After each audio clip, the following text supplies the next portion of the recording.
Infamous and Latam Defender have only played 5. So that's part of why those numbers are a little misleading here in the middle of the week. This series is whoever loses this one is going to be in really bad shape. I think that's the fair takeaway. Loser of this one, very high chance they get relegated to lower division. Yeah, the only team besides those two that can still be demoted is Eagle Boys. So they're fighting with Eagle Boys there. They have a slightly lesser chance of being demoted. But yeah, Infamous versus Latin Defenders. Do you guys have a favorite here? It should be Infamous. It should absolutely be Infamous. But this is a really hard one. On paper, this is a crazy mismatch. You look at results throughout this league, and Infamous have been really underperforming. I think Latam Defenders 1-4. They performed probably similar to where we thought they would. They're mostly a lower division team. They made their way up to the uppers. Expected them to struggle. We did not expect Infamous to be 1-4 at this stage. Yeah, for sure. Even though you've been fangirling Cook a little bit, they're definitely they had better patches for sure. But I think Latam Defenders they can win this, dude. I gotta be honest. I feel like Angel's performance overall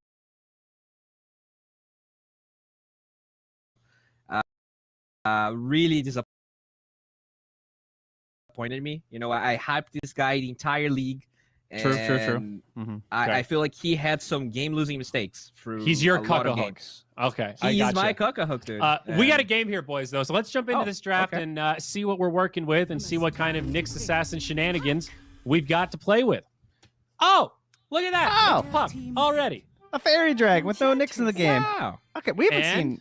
Am I crazy or have we not seen Enshin a little bit? I feel like.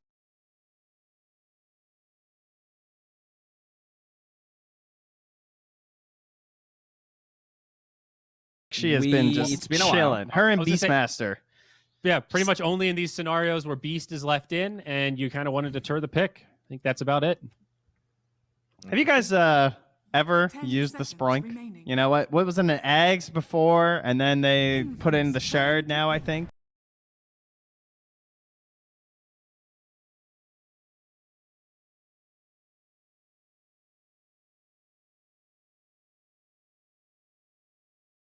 You guys ever Sproink? I have never used that. What does it do? You just jump? Oh no, sorry, it is the eggs again. Never mind. My bad. You leap backwards, which lets you dodge incoming projectiles, and you launch an impetus attack on the 3 furthest enemy units within Enchantress's attack range plus 200 range. 10 seconds remaining. When you read it like that, I've never seen it. I know it's kind of expensive though. That's the real issue.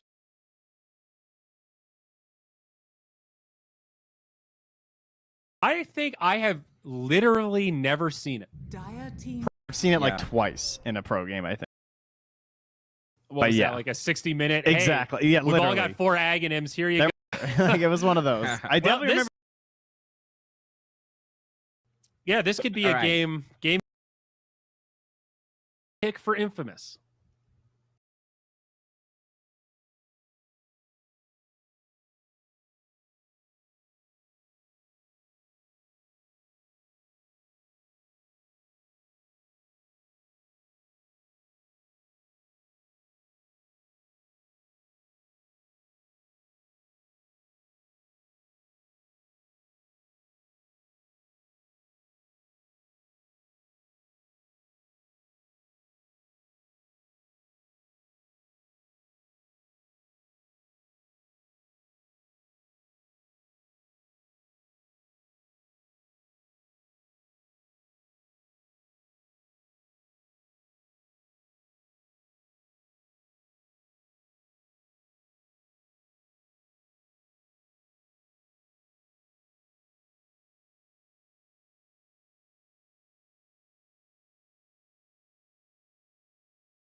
I think they're actually gonna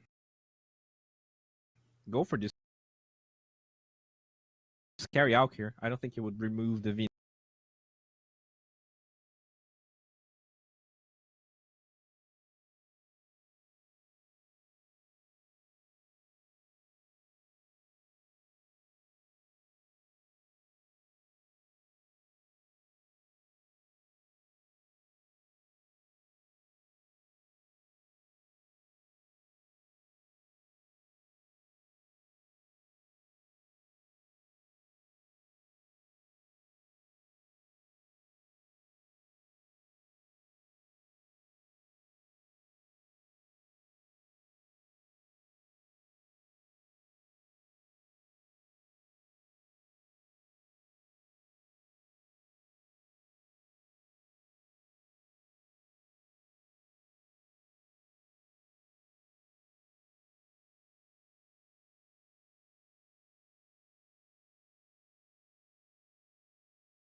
When you can actually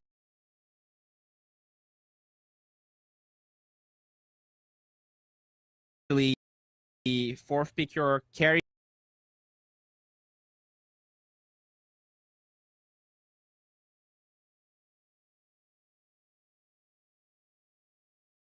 I understand, but both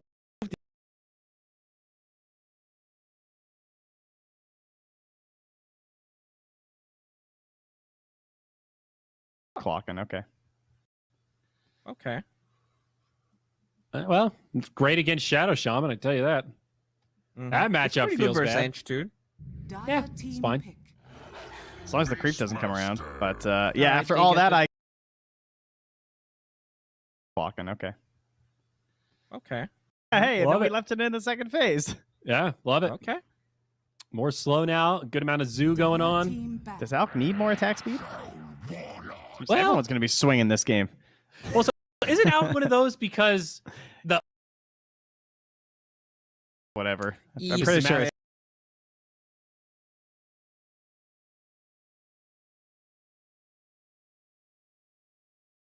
very complicated. Is it a marginal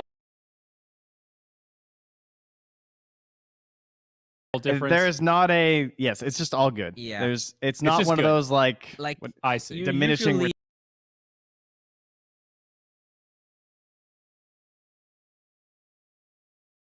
yes. That's what I was thinking in my head. Base attack time does not work that way. It's all additive. So I love math. Team back. They take the Batrider, huh? Even though they have this puck. That's kind of odd. I think it's just the classic counter to troll in lane. It's like one of the only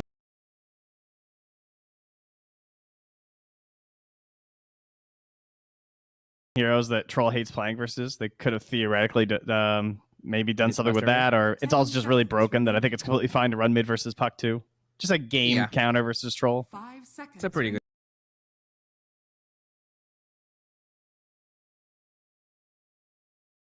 hero, and I guess Clockwork really struggles against the bat. Drow is the other one that comes to mind. I think Bowie might have created that connection for me. I see Troll Warlord now. I immediately think pick the Drow. It's a good hero, but I don't think you want to Drow mid for Infamous because I think it's kind of greedy. It's pretty greedy. Yeah. I think just throw that Alky mid. Double down on the greed. You'll be good. Like I am very surprised that Alk mid is not being played as much as I thought it would. It's pretty much just this concept of like you want to you just want to play active, and carries get less experience, so it's harder for them to play active. So you just want to throw Alk in the safe lane. It makes sense to give Alk a lot of experience in gold, but teams overall just favor the other playstyle. I would be surprised. Right. They might be looking for like an Ember here with these bans. Statistically, you're quite right. Viper and Venom are already banned too. 5 seconds. Kunkka is still in. Monkey King is still in. What do Latin defenders need what? They need a Spirit Vessel building mid, I think. I think you 5 the puck. They can either pick a 5 or they 5 the puck. Well, I guess it'd be 4 with the Mars probably. Do you ban put the Clockwork 5. If you're infamous? They they banned the mid sanking from Sueno. Okay. Guys, I mean, based on how ass it looked last time, no. I would have just left it right. in. But Quick note. Sueno played 10 games of that mid sanking. That's no, right? Yes, sorry. No. Can you guess his win rate? 5 seconds remaining. 30%. He won 2 out of 10 games. Yes. Man, I'm 2 out of 10. Okay. I'm on again. 2 out of 10. Trent and I quite cynical. 2 out of 10. 3 out of 10. Yeah. I'm surprised they even banned it, but it's comfort. I mean, is this Visage? Right now, they are doing the math on whether or not they can play Visage, and they go Ember. Trent again. All right. It's very good versus Shaman, very good versus Ench, because you have reach on those 2 unknown And he can go supports. Vessel, which I think is nice. Yes. Yeah. I'm not sure if Vessel counters Alk anymore, because you get that Battle Fury BKB so fast nowadays. Yeah. Because I really feel like you have to stop the lane, and they don't have. It's good versus Ench too, though. That's why I kind of like it here. Yeah. It's a good item, but it's not the game winner. It's a one little piece of the puzzle. Mm-hmm. Alk's such a weird hero. Like he gets BKB way too fast nowadays. So yeah, they didn't ban of at least getting it. They did ban the monkey. Okay, what can we do this Ember mid? We could Kunkka. You could like Slardar, or you could do some crazy melee matchup that he just can't handle. The Hog Wild builds. Earth Spirit. I mean, there's like they can just Void Spirit. Oh god, Necro, man, Necro actually that was the hero. Necro, ironically. Necro Ember, I remember that mid matchup. It is unplayable for Ember. Speaking of which, they got Morphling, right? By the same logic. Yeah, Morphling, 100%. That one's kind of out. I don't think anyone's doing that anymore. Yeah, what happens if you copy Alk and kill creeps? Do you get bonus gold? Wait, what? Yes, you do. I think so. Wait, what? Yeah. Wait, so I can go Morphling and copy my... Whoa, okay, hold up. We can be a double... Like, it's kind of but you gotta because the Ags you don't to do farm very fast because that reminds me of the time I was remember when we had the coaching and you could like coach random pubs. I got matched with an immortal stack and the Arc Warden went in the jungle and he rushed Ags so that they could get more bounty runes for their Alk.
Infamous. I need some help here, bud. How are you? A lot of Dota. Feeling pretty good, thanks, Zora and the boys. One of their more normal drafts, and how could they lose? Theban, we've got this Alk Invoker draft for Infamous, but I kind of like the way that Latam defenders have drafted themselves into this with that troll against the Beastmaster in that lane, for example. Which way are you leaning, though? Are you asking for a wager this early into the game? No. We can leave that for second series, I think. Because I know who I'm betting on second series. Well, I'm going to go with Infamous on this game. I think their draft just looks very crisp. Latin defenders, yeah, they got the team comp that can constantly battle and not too many big cooldowns. So if they get the ball rolling, Infamous is going to have a tough time. But I think Infamous got that buffers, for his Alchemist. They got the Beastmaster, they got the Invoker, attack speed auras. They got good laner with the Enchantress, plenty of disables. If I was to play in this game, I'm going to go with Infamous here, Gary. Yeah, I think I'm leaning the same way as well. Just looking at the way they can play though on Latam defenders, they've got Puck and Ember who are both exceptional, like cutting waves and extending the game. Do you think that if you go into late game, is Alk going to get out farmed and out carried if we go sort of 50-60 minutes here by Troll and Ember Spirit? I think it's going to be a little bit harder this game to get out farmed and out carried because you got that Shadow Shaman disable package in the late game, and then you got the Beastmaster with the Roar to pin down the Troll Warlord whenever it pops that Battle Trance BKB. So you got enough disables, I think, on the side of Infamous. Then you also got this Invoker, Quas Wex, which kind of shuts down Ember throughout the game, and that's going to be a big problem. We haven't seen a lot of Invokers lately, mainly because it's been banned in the second phase. Yeah, we even saw recently, I think, lower division especially banning it in first phase even, just getting rid of it, especially against certain players. But yeah, Mr. Jeans Invoker, I know a few members in chat going to be super excited to see what Mr. Jeans can do. Starting off with one deny and his wave getting back towards his tower. But as always, it's going to be that bottom lane, right, where the action's going to kick off.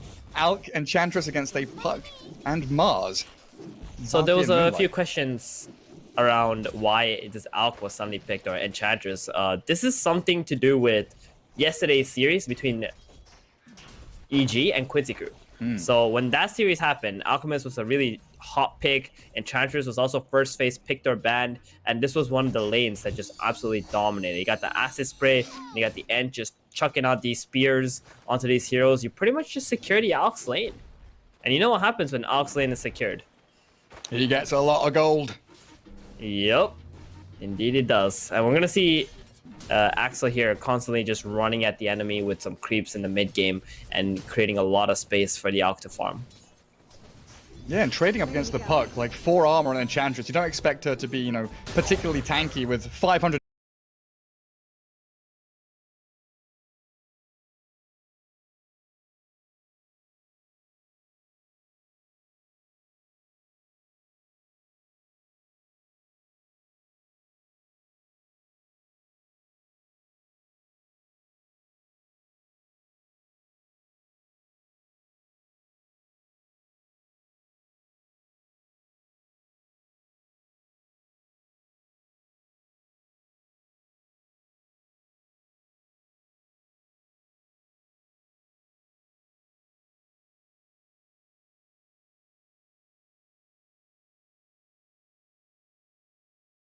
As well, up in that top lane, it will be that Troll clock up against the Shadow Shaman and Beastmaster. And I guess traditionally we've seen Troll do pretty well against these, you know, melee heroes, the Beastmaster, the Axes, these kind of guys. And Clockwork's not too bad against Shadow Shaman either. Do you think this is going to be a lane win for the defenders? It should be actually a lane win for the defenders. Right now, I don't think they're doing as well as they could be. But Troll Clockwork generally a very nice combo against the Beastmaster and the Shadow Shaman. I love the clock pick in this game. They need someone who can just constantly run into the enemy jungle, provide vision of the Alchemist, so that the Ember or the Troll, the Puck, you know, these kind of killer heroes can meet up. Well, he's on Michael now. And kill him. Clock's level 2. Cogs push him a little bit further away from the Troll. Michael pops the Fairy Fire. He's got a stick there. But with the 2 heroes chasing him down, that last shackle will be his final move. Give it to Cocohook. Troll Warlord gets that first blood. Yep. They do lose Axel bottom. Angel still trying to fight under that acid spray, but Moonlight and Valky pushing forward with another orb. Angel doesn't have a Fairy Fire or anything, but he's going to be okay under his tower, as the spear did come off cooldown there. Yeah, he didn't want to dive it. He would have got killed off by the tower. And if you're casting the spear from really long range, you're essentially just throwing away your mana. Where are you going? There's no way you're going to be able to land that, right? You're a Mars player, Gary. You know all about missing spears. Come on now, I didn't miss. I'm going to blame it on the ping. I was playing on US servers. It's definitely the reason, not because I'm awful. But this bottom lane, I think they just got a little too carried away. The lane was shoving into them. They wanted to drop the acid spray and fight back, but the entry was already kind of low. So both side lanes on Infamous just giving away a bit of a freebie here. As long as they don't feed anything more than this, they can still salvage the laning stage for the side lanes. Yeah, and there were the talks about that Spirit Vessel against the Alchemist as well. I was kind of thinking maybe Clockwork could go for one, but it looks like Puck for Moonlight is the one lining up the urn for now. And Oh yeah. is it an exceptionally good item? Because there was the argument of, the early BKB, the potential there for Alk just to dispel it. Right. It's good against Alk, but it's also good against every other hero in the game, right? They can't really dispel it. Only Alchemist with his Chemical Rage will be able to remove that in the early game. Shaman, Eng, Beast, Invoker, these guys are not going to be able to remove the Vessel, so it's going to provide a lot of damage. Yeah, of course, Invoker, someone who does heavily rely on that Quas regen to keep himself alive. Currently 21-6, so Nana doing an exceptional job keeping up in the last hit battle against the Invoker. Gonna get Cold Snap, knowing that Axel. Tornado's on cooldown as Axel bit chased down, speared up to the trees, and Chantress does get killed off, but it means Alchemist continues free farming, so job done in some regard. Yeah, he's got to be a bit more careful with when he's going into the jungle and pulling and stuff. It's much better as an Edge to just play in the lane. She did get level 3 though, so I think she was just trying to go to the big camp all the way to the... Yeah, right here. She's gonna get the Furbog right now, and then... Or Hellbear Smasher. It's a Furbog. Old school Yeah, that's names. a Dota 1 term. Yeah. Yep. Oh, misses out on that D-Ward, unfortunately, though. Not too far off, but... That's feel bad. Yeah. Don't Only put vision it up on the on right Ench. side, eh? But yeah, it's a little bit annoying for the Ench, right? Because she wants to be playing left side with the creeps there, but against a Puck and a Mars who are able to get on top of you, you kind of want to be sitting behind the Alchemist. But he's got himself a nice little jungle camp there with the little skeletons coming up. More bonus gold. Puck. We're seeing some Trying to steal pressure some. here on the mid lane right now. The catapult. And no one's actually coming in to help Nana here. He did Yeah, use the it's Invoker. up at Sorry, the top. Tornado on the Invoker. Oh, okay. Beastmaster just There's gets the coxed kill. up. There's the kill. And Shadow Shaman, he does come mid now with a double damage rune. Ember Spirit remnants towards the rune, but he's shackled up. Oh, mana Let's see burn. if the EMP. Oh, he slides. Doesn't have he mana does still. it. The stick pop, but not enough mana to remnant jump. So that Shadow Shaman rotation, Michael, he loses the Beastmaster, but a bigger kill in that mid lane Ember. Huge. Very nice kill there. I mean, if he was able to slide, then he could have remnanted, right, Gary? It looked pretty close. Bottom, Alk. Waning Rift onto him. And Chantra's going to soak up the rest of the damage, though. Forcing Puck to jaunt away, and a TP coming in here. Trying to turn the tides, but they've lost Axel as the Invoker trades Big back kill. for the Mars. Mr. Jeans coming in clutch, and he might find the Puck on the way out, too. Does have another orb, and with this Ember Spirit arriving, little pebbles thrown by the Golems. Tornado dodged by the Ember, but not by the Puck, meaning the chase forward. Level 6 against level 8. What is it? 4 points in Quas with a couple of stick charges. I don't know. if Oh, the Ember he's Spirit- healing. He's got no chains. He's out Yeah. healing it. You can't touch this The man. damage on the flame guard. Oh, man. Oh, Michael. Oh, But he has no mana, shackles. though. They have no mana. Let's just throw some more stones at him. Maybe It's find some annoying sticks him. as well. It's very annoying. That's an Ember Spirit who's holding onto a dust, expecting the Ghost Wall to come out from Invoker. He's desperate to look for that kill. Does get the bottle refill from the Puck now, though. Looks like Angel. Just going to dip back into the jungle for a sec while that lane is pushed a little bit too close to the Mars's lane. I think one of the big things now is looking towards Mariano and that Necro book timing. Does he have Necro 1 already? Yep, he does. It's on the way, boys. And that's a rush. That's what we like to see, right? No raindrops, no bracer or brown boots. It is Necronomicon all the way home. Exactly. He did get a ring of protection, but that's okay, We can forgive him for that. We can. Aratus, shackled up. Oh, Mr. Jeans. Couple of rotations and a couple of kills. He's 2-0-2. Crosswex Invoker, it really hits that momentum from an early point if he's allowed to find these TPs and movements into the side lanes. It's now a 6 or 7 minute Necrobook, still level 1, but he's gonna guarantee the tower, Gary. Tower is under attack. It sure is. And I've got that Hawk scouting for any TPs. We'll see if Latam defenders want to try and defend Oh, yeah. this. They're bringing in the Ember Spirit. But this feels bad, though. You're just a level 7 Ember, having to TP in. Kakahook just lost all his mana. And they can just chill here, wait for the Ember to leave, and then go right back Dyer's middle and do the tower same thing is again. under attack. And this seems pretty perfect for the Alchemist, right? He gets to sit in that Oh, yeah. short lane, mid lane, so he can clear the wave immediately, fall back to jungle, rinse and repeat, Definitely. just cycle through that. Who's the hero that comes down bottom and defends the tier 1 if Latam defenders want to actually try and push, though? Is it Well, Invoker? there you have or it, do you just- Axel. Edge is right there with the creep, just chilling, getting all that XP. Radiant That's all you need. scanning. That's all you need. Just, pick up one of the creeps with your enchant, pull it down a bit, the creep wave will follow you, then you just let the tower do the work for you. Oh, some lovely stacks for Angel. 5,000 net worth on the Alk already, so Battle Fury is what, like 800 gold away? Yep. Does he have some more? Ancients? There's another large camp, what, triple stacked up there as well. Oh, okay, he's got it there. He's gonna get it right there. He just needs a little bit of mana. And it's right next to the secret shop too, so it's like, clear this camp, Battle Fury's ready. Let's hit some Ancients He after has that. that 10 minutes. Guaranteed 10-minute Battle Fury right here. They do slay the bottom lane defender though. Axel gone Okay. for about 15 seconds, but top lane is being hit real hard by the Shadow Shaman Beastmaster. Invoker's also looping around into the jungle. And bottom tower He's gonna is stack it just it's like full HP. Okay. Yep. I mean, at this point, Beastmaster is gonna get all the way to that tier 2 before this tier 1 even falls down here. They gotta wait for the catapult to come. This is so slow. It's taking forever actually to take this tower.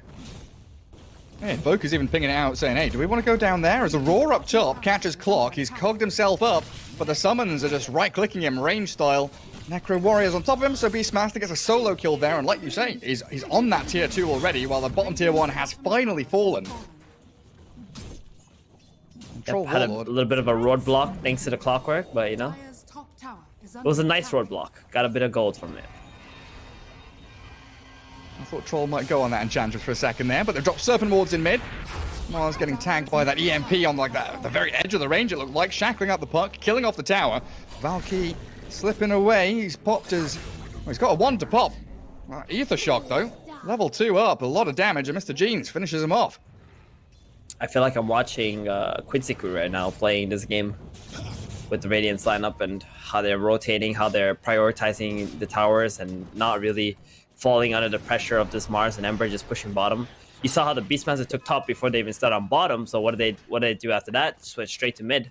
If you're gonna spend all that hitting that tier 1, we're gonna go middle. If you try to defend middle, we defend bottom automatically.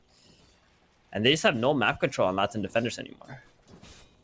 Yeah, do you think it comes down to these two supports kind of requiring level 6? Because that top tower and the mid tower get pushed, you know, just before the Clock and the Puck get their teamfight ultis. I think it has Puck, in fact, to it. struggling against summons. Oh no. Beastmaster and Invoker. There's the hook shot. Now they've got these ultis that can open up a team fight with the Mars Arena. EMP's dropped on them, but down goes Mr. Jeans. Mariano loses his courier and probably his own life at the same time. So a nice little move in there. Oh my god, okay, Beastmaster gets something out of nothing. Illusion. Yep.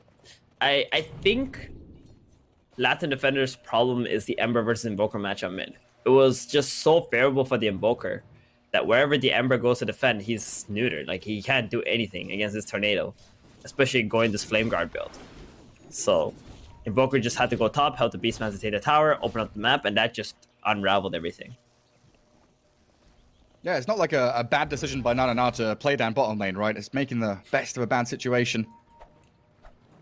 But now we're looking at a 10k net worth Alchemist. He's nearly got Sand and Yasha after that Battle Fury. And a smoke up from the rest of his squad with Serpent Wards and Roar ready to go with Necro 3. Breaking into that dire triangle. Hawk moving first to scout out the Troll. They see Ember, they see Troll. Who do they want to go on? It looks like Cocohook has broken that smoke and spotted them. Marihan doesn't have boots. Can't get in there. They should just use this to D-ward. Sit on the hill for a bit. There are 5 dire heroes here. Great Tornado overlaps the Roar a little bit, but still catches 3 of them as the Mars turns with the God's Rebuke. They slay Michael, but Moonlight down. Mariano helped out by the Invoker, and look at who's arrived. It is the Alchemist with SNY, Battle Fury, Concoction there. Onto the Ember, he's got no remnants. He can slide, but he can't really run. Can't run away from this one. Oh, maybe with a spear, but Invoker's going to keep on chasing. No, his Tornado's still on cooldown. It looked like the Ember was dead for sure, but he's even going to dodge the Sunstrike because that urn was ticking him low. Well, they got 2 support. I mean, they got the Beastmaster kill, so Latin defenders, you know, they're okay with that play. But then again, after that, what do? They just go back straight into their side of the map to farm. They gotta heal. They can't really stay out on the map. Alchemist, he just TP's top, picks up some more creeps, and is on his way to his next big item. He's got a Sanjin Yasha now on top of his Battle Fury. Almost at 12k net worth, Gary. Yeah, it's ridiculous. And the fact that Alchemist is unpressured, while sure, you might be trading evenly here as the Tornado EMP flies through on the clock. Inside the Mars Arena, they blow up Axel's Enchantress, and it looks like Mariano kind of stuck there too. In a 1v4, Shadow Shaman Invoker thinking about returning up the staircase. But Alchemist not bothered about that battle, just going to sit back and farm. As Ember will hunt down the Shadow Shaman with the chains. And Latam defenders doing a pretty good job at grouping up and using these teamfight ultis to their advantage. I think their Infamous just overstepping just a little bit right now. This Beastmaster feels really strong with his Necro 3, but he can't be doing that when Latin defenders are prepared to fight with 5 heroes at the moment. And your Alk still wants to get to his third item before he wants to fight.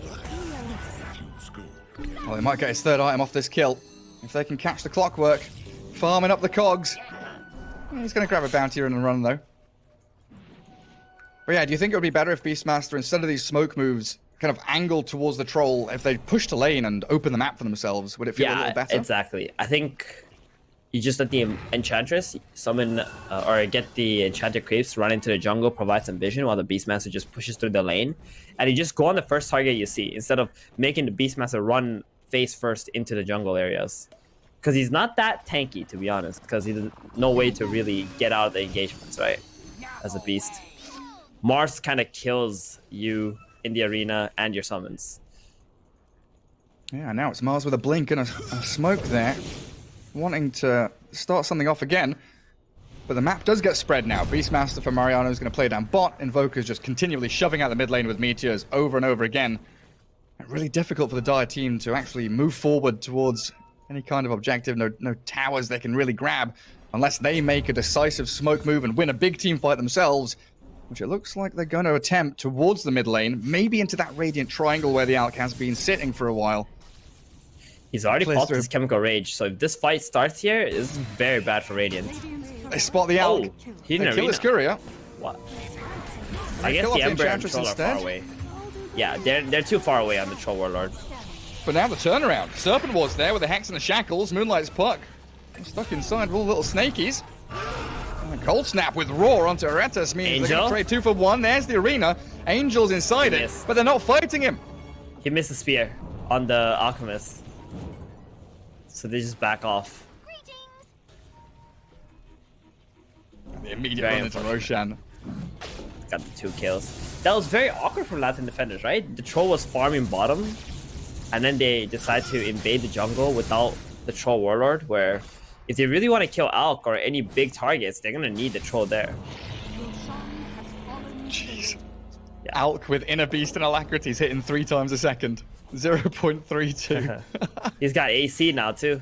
It's just dead on the courier, though. Unfortunately. And what is that? A minute and 40 seconds he's got to wait.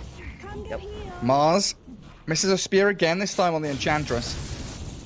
We might be breaking Ember Spirit. some records in this game, Gary. It's possible. He's nearing that. Yeah, he's nearing that 1,000 GPM right now. Oh, is he? Yeah, 859 right now. He might just get there. Somewhere between 12 and 1300.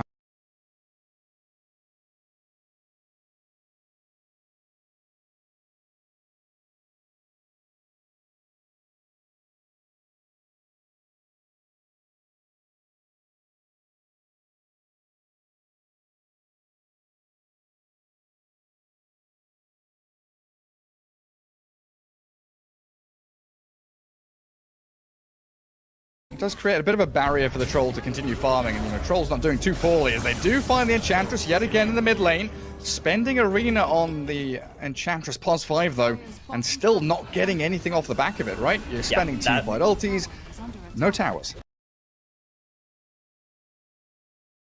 You use that Arena, that means these 2 towers bottom are guaranteed dead. They might even go high ground with this. Look how fast they break these buildings. Just watch this. Oh, wait, he's not Alacrity right now. But when he's Alacrity. and Chemical Rage, yeah. And 14 seconds for that to come back up. They'll have it ready if they do want to push up the high ground. I mean, there's no more glyph. This tier 2 glyph, I think, was horrible. You had to save it for your high ground. Looks like a pretty smooth move here from Infamous just to come clear out the triangle and maybe make a play in towards the mid-tier 2. They've got Aegis for what? Another just under 3 minutes. Invoker trying to catch in the mid lane with a tornado. Falky gonna try and walk it back. Troll wants to fight this though with a slight change. They do clip the Invoker, but the Roar on the Ember Spirit now having all of his mana burnt. Concoction stunned. Down goes Na. The hookshot catches the Warrior. Not a hero. Trapping Michael inside the cogs, but Angel just stands there. Full HP. He's destroying him. Cuckahook does have Battle Trance to fall back on, but the coil there, not really a fight they want to continue taking. They snap it on Mariano. Mr. Jeans, he's running forward, and it's a defensive arena. Holding them back to allow the Troll to escape. And while this is happening, Enchantress is like, guys, I'll push top lane. Look at how well I'm doing. Yeah, the Troll didn't want to pop his ulti, go on to an Alchemist who still has an Aegis. That's the big deal, right? Can't be popping that big spell just to kill one life on the Alch. He's just going to come back alive and annihilate you. He's going to focus on farming. 985 GPM, almost at 1,000. Yep. Oh, he switches from BK. Switches from BKB to Abyssal Blade. I think so deciding he doesn't need the B. I mean, looking at the last fight, I feel like he's absolutely bang on with that decision. He didn't need anything. Yeah. That's here too, absolutely shredded. Oh, look at it fall. Ember Spirit, are you sure you want to do that? My voice is even cracking. Wondering if you want to stand your ground there. No. Angel is up on your tier 3 now, speared back, but again, holding on to Aegis for 1 minute 10 seconds. Feeling impervious to all of the initiation that Latam defenders are throwing at him. And Invoker has also scouted out the line that Aretas wants to try and jump here. So Clockwork was going for like a back angle hookshot, but he's found with a Tornado EMP. Maybe he can hookshot defensively. Nice arena spear though onto Mr. Jeans as the Troll moves through the summons. They get him. Down goes the Invo, but a Roar on the Troll. Can they chain stun him up with the Hex and the Concoction? Oh, they sure can! He's dead, and they've shackled No. He's only got one remnant out there, and it's not too far away. Can he get another one to the high ground? He slides, he runs, he tries to escape. A triple for Angel, and there we have it. The Abyssal Jump finds him 4 in a row there for Infamous, and back to high ground with the Serpent Wards, the summons from Mariano, and say goodbye to your buildings. They're going for tier 4s. He's got 1,044 GPM. If he can kill off all these buildings, he can do it. But it looks like he wants to end the game right now. He They're gonna have to buy back. Yeah. I mean, they can defend this. There's no way they get the throne here. There's no His play. Aegis is out in 2 seconds as well. Oh, he's hitting it. He's just dead, isn't he? I don't know. Aegis is gone. Abyssal Blade, 3 hits, kills the puck. Die back on her. Now Aretes, the Clockwork, trying to retreat, but the Alchemist, you are correct, Theban, is absolutely dead. The Sunstrike, not quite close enough. Very near to that Clockwork kill. Come on, Angel. That is not top 10 rank caliber plays right there. Not calculating when the Aegis is running out, going for the tier 4s without his ulti. You know they're gonna potentially have buyback. You know they're not gonna end the game. Where's the GPM? Gotta play for the GPM. Gotta play for the records, yeah. He's at 10:47 now, so losing out a little bit with that one death. But the way that this has been going... You know, that's a lot for an Alchemist. Or being dead for 45 seconds or whatever it is, yeah. He was dead for 70, yeah. Oh, jeez. That's like 1,500 gold he could have farmed during that time. So the way it's been going, it feels like Infamous can just go again top lane though, doesn't it? Do they need to wait for next Roshan? I think it's safer to wait for next Roshan. This Troll's gonna have a BKB for the next fight, and you don't want to just go high ground with your Alchemist and just get blown up by all this magic damage because you don't go for the BKB. I think not going for the BKB is fine as long as you are playing off the Aegis. I'm going for an E-Blade to try and counter the Troll. Is he going to have it before BKB? No, he's not going to have it before the Troll's BKB. No, Hook should be able to farm it up. Yeah, Alc TP's top outpost. Go again. Tier 2, maybe push high ground again. Just Abyssal to get closer to the creep. Get onto that tower faster. And they do have Glyph on the Dire this time around, so it's not going to be as easy a sweep through the base. Definitely. This high ground glyphs is a big team fighting tool. You pop it, you do a bunch of damage to the heroes, then off that damage you can try to jump in. So instead of fighting a hero at 100% HP, you can fight them at when they're like at 80, 70%. Make the fights easier for you. And the last fight was really hard too because they didn't have the glyph available. They used it on the tier 2 bottom previously. Radiant's bottom tower is under Quite a few pings coming out. Looks like the split push game has begun. And like we mentioned, Puck and Ember Spirit very adept at slipping behind enemy lines and clearing out waves. But you see Shadow Shaman. Michael is ready for it. They scanned them, so he knows where they are, and he might catch the Ember in mid-TP. Very close, as Invoker is also hunting, TPing the Axel Enchantress down here. But both of them get back to base. Nothing lost. I mean, buyback-wise, it's pretty important that Dire don't lose a single hero because they have no buybacks available. What is it? Ember, Mars, Puck on cooldown, clock 600 gold away, and Troll is about 1,500 off it. So this next fight could be it. Enchantress walks straight up, gives them the intel they need. Reconnaissance maneuver there as the Abyssal Blade jumping in. But the Troll BKB and now the Arena on top of all of them. They found the Enchantress stuck inside. The Sunstrike going to come in on the shackled up Valky Mars, but the roar back onto Na. Ember Spirit losing all of his mobility and maneuvering in this fight. He tries to slide and jump to the Remnant, but Kokohuk is already down. There's Basher Abyssal Blade from the Alchemist, just cleaving them in twain. Puck jaunts down to the orb, but on such low HP with the Mars, trying to run and retreat. Losing 3 heroes there, and again, no buybacks available means that the Alk is just going to walk straight up into your base. Yep, Shadow Shaman with the BKB, so much lockdown. They can't pin him. They can't stop him.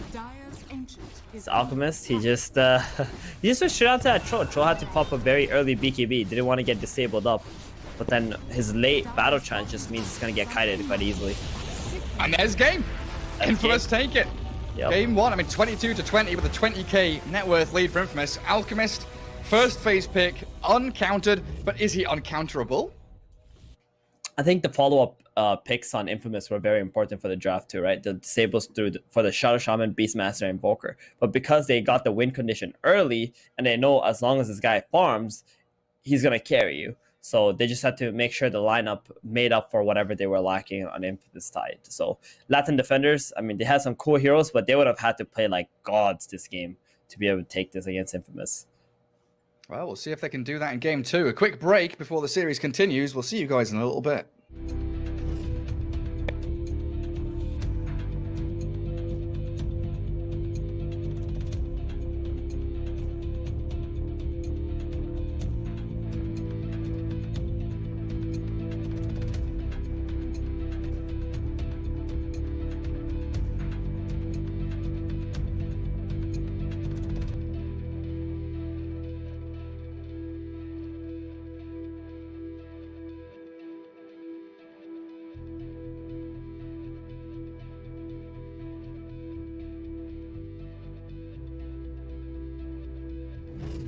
Hola, ¿qué tal con todos? Mi nombre es Ricardo Mendoza Matos, pero más me conocen como Mr. Choco. Llevo más de 7 años como comentarista de Dota 2. Empecé de una manera algo curiosa, quizás no lo tomaba tan en serio como lo tomo ahora, pero la misma comunidad me hizo progresar.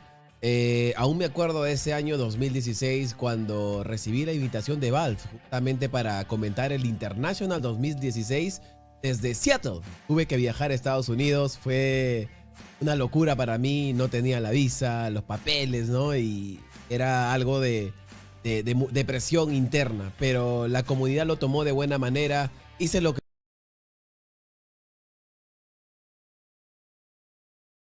mejor que pude en su momento y eso es algo que siempre lo voy a recordar por el resto de mi vida.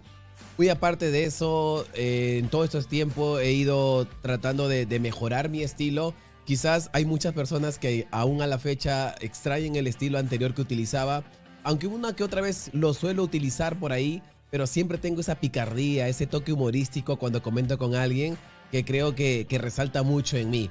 Ahora me encuentro comentando lo que es la Liga DPC sudamericana. Creo que esta liga apoya mucho a la región, hay mucho nivel sinceramente. Y sobre todo por ver qué equipos van a estar participando de la Major. que justamente va a ser en Singapur. Y de verdad, muchas gracias. Si eres mi seguidor, pues te lo agradezco de corazón. Nos estamos viendo en algún cast por ahí de la Liga Sudamericana. Chao.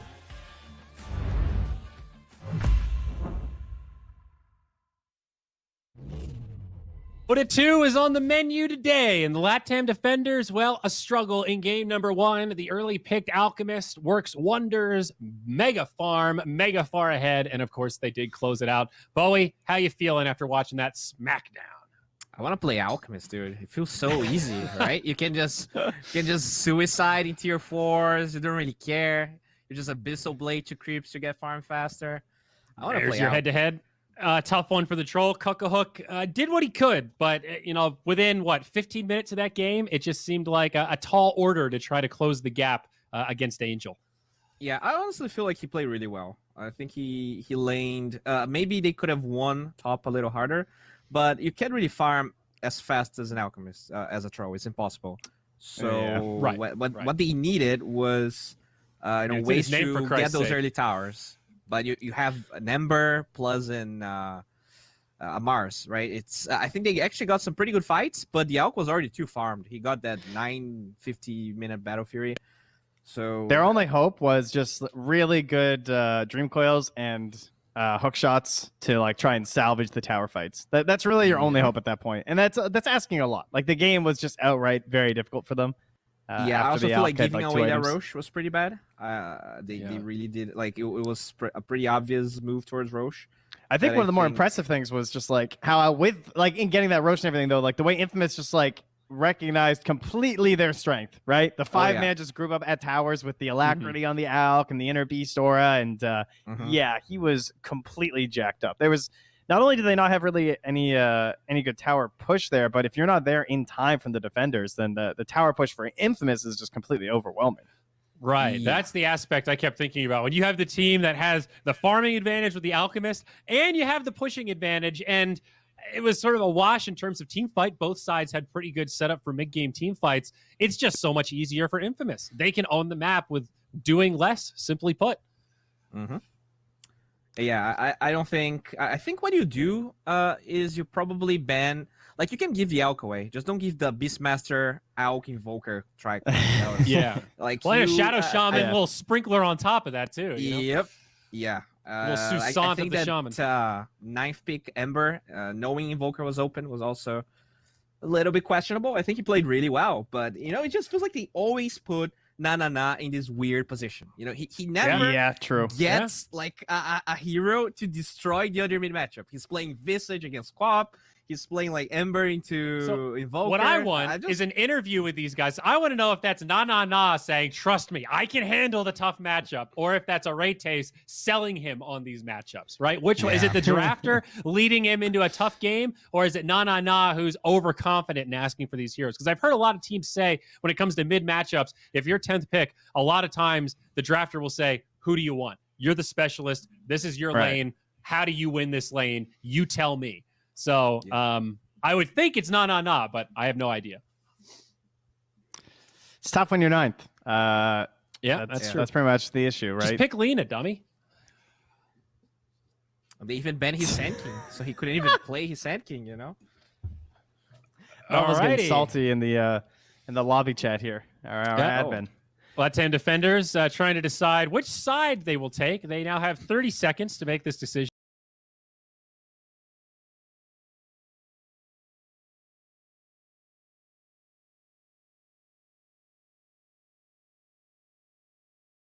Before penalty time will be kicked in. There will be no extra time allotted by playing dumb in the lobby. What's that? They say, Trent, ignorance of the law is not an excuse to break it.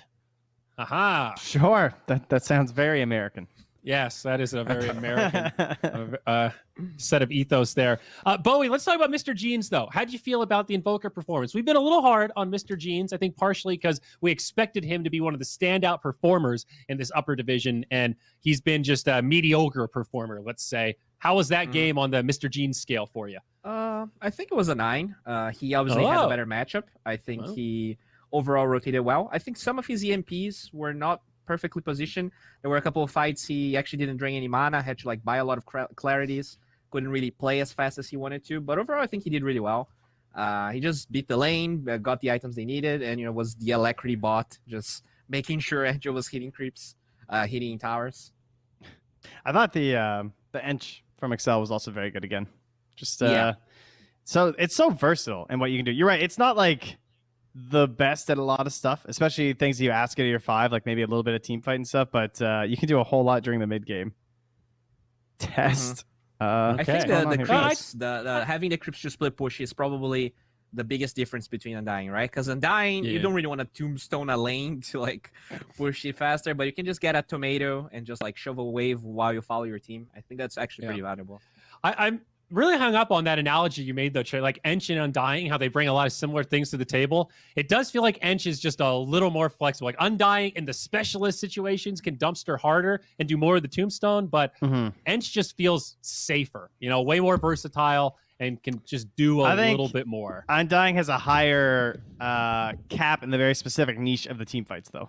Yes, I'll agree with that. I like that's the issue. Sure. But I think overall, if you're a better Ench player, or if you were like a very good Ench player and a very good Undying player, you're probably going to want to first pick Ench in most games.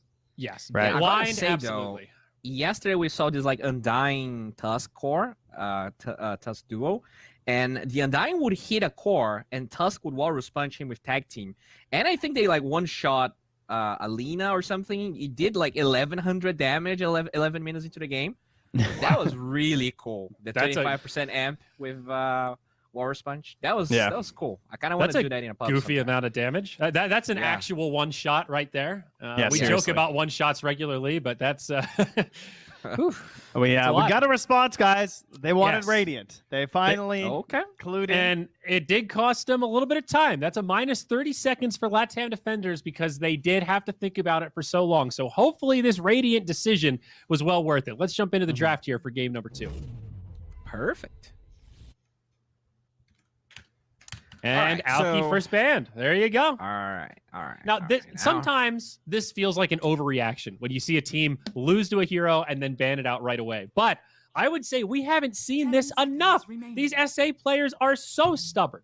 They will keep picking the same losing strats. They will keep leaving the winning heroes in. And I love that Latam defenders like, you know what?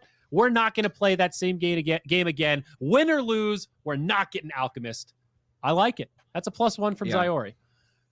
What kind of pisses me off a little bit here is that they have first pick on Latam defenders. Nyx is going to be open, and they're not going to get it because they don't really play Nyx. Actually, Moonlight's most play heroes are Urspirit and Mirana, which, Urspirit actually, really good hero. I don't like Mirana that much. But they grab this Puck that I'm not sure they play in a position that is not 2. But it's pretty strong hero nevertheless. I'm just scared that Nyx is on the other side. And they grabbed the Prophet, so Nyx still there. Is this going to be one of these Nyx third pick kind of games? Possible. If they go for another there's still a Bat Rider in as well. Seen that. I think Puck Bat Rider is a really strong opening. Even if Nature's Prophet, is a good matchup mid. 5 seconds. Is there any reason not to just go Mars again, do you think? I mean, like with the support Puck and this idea of like the coil snap with the spear and stuff. They obviously like it if they opened with it last game. Yeah, I think it's fine. You don't really mind the Bat Rider because you have Puck too. I guess it's kind of a problem because then they have to lane the Puck middle because if they do go Bat on the side of Infamous. But I mean, if they like the hero, it's always better to get a hero that you like than just picking up a meta hero that you're bad at. But yeah, there you go. Okay. They're running it back. They're believing. Nothing wrong with Mars. I'm fine with this. I think you're just bad here, right? If you're Infamous, I'd be pretty tempted. Pick the Bat, ban the Nyx in the second phase. Yeah. Yeah. Either that or straight up just take Nyx too. It's still not bad. They don't really play Nyx. I guess Michael play one game of Nyx. But they're gonna let's go. Nice. Okay, Earth Spirit. I've really been experiencing the Earth Spirit versus Monkey King lately as I've started to play Earth Spirit, and it is annoying when I'm like trying to do sneaky Earth Spirit things and I get Boundless Strike while I'm trying to like be really cool and stuff. It's because it's like such a ridiculous long range stun. But other than that, it feels so good versus Monkey King, guys.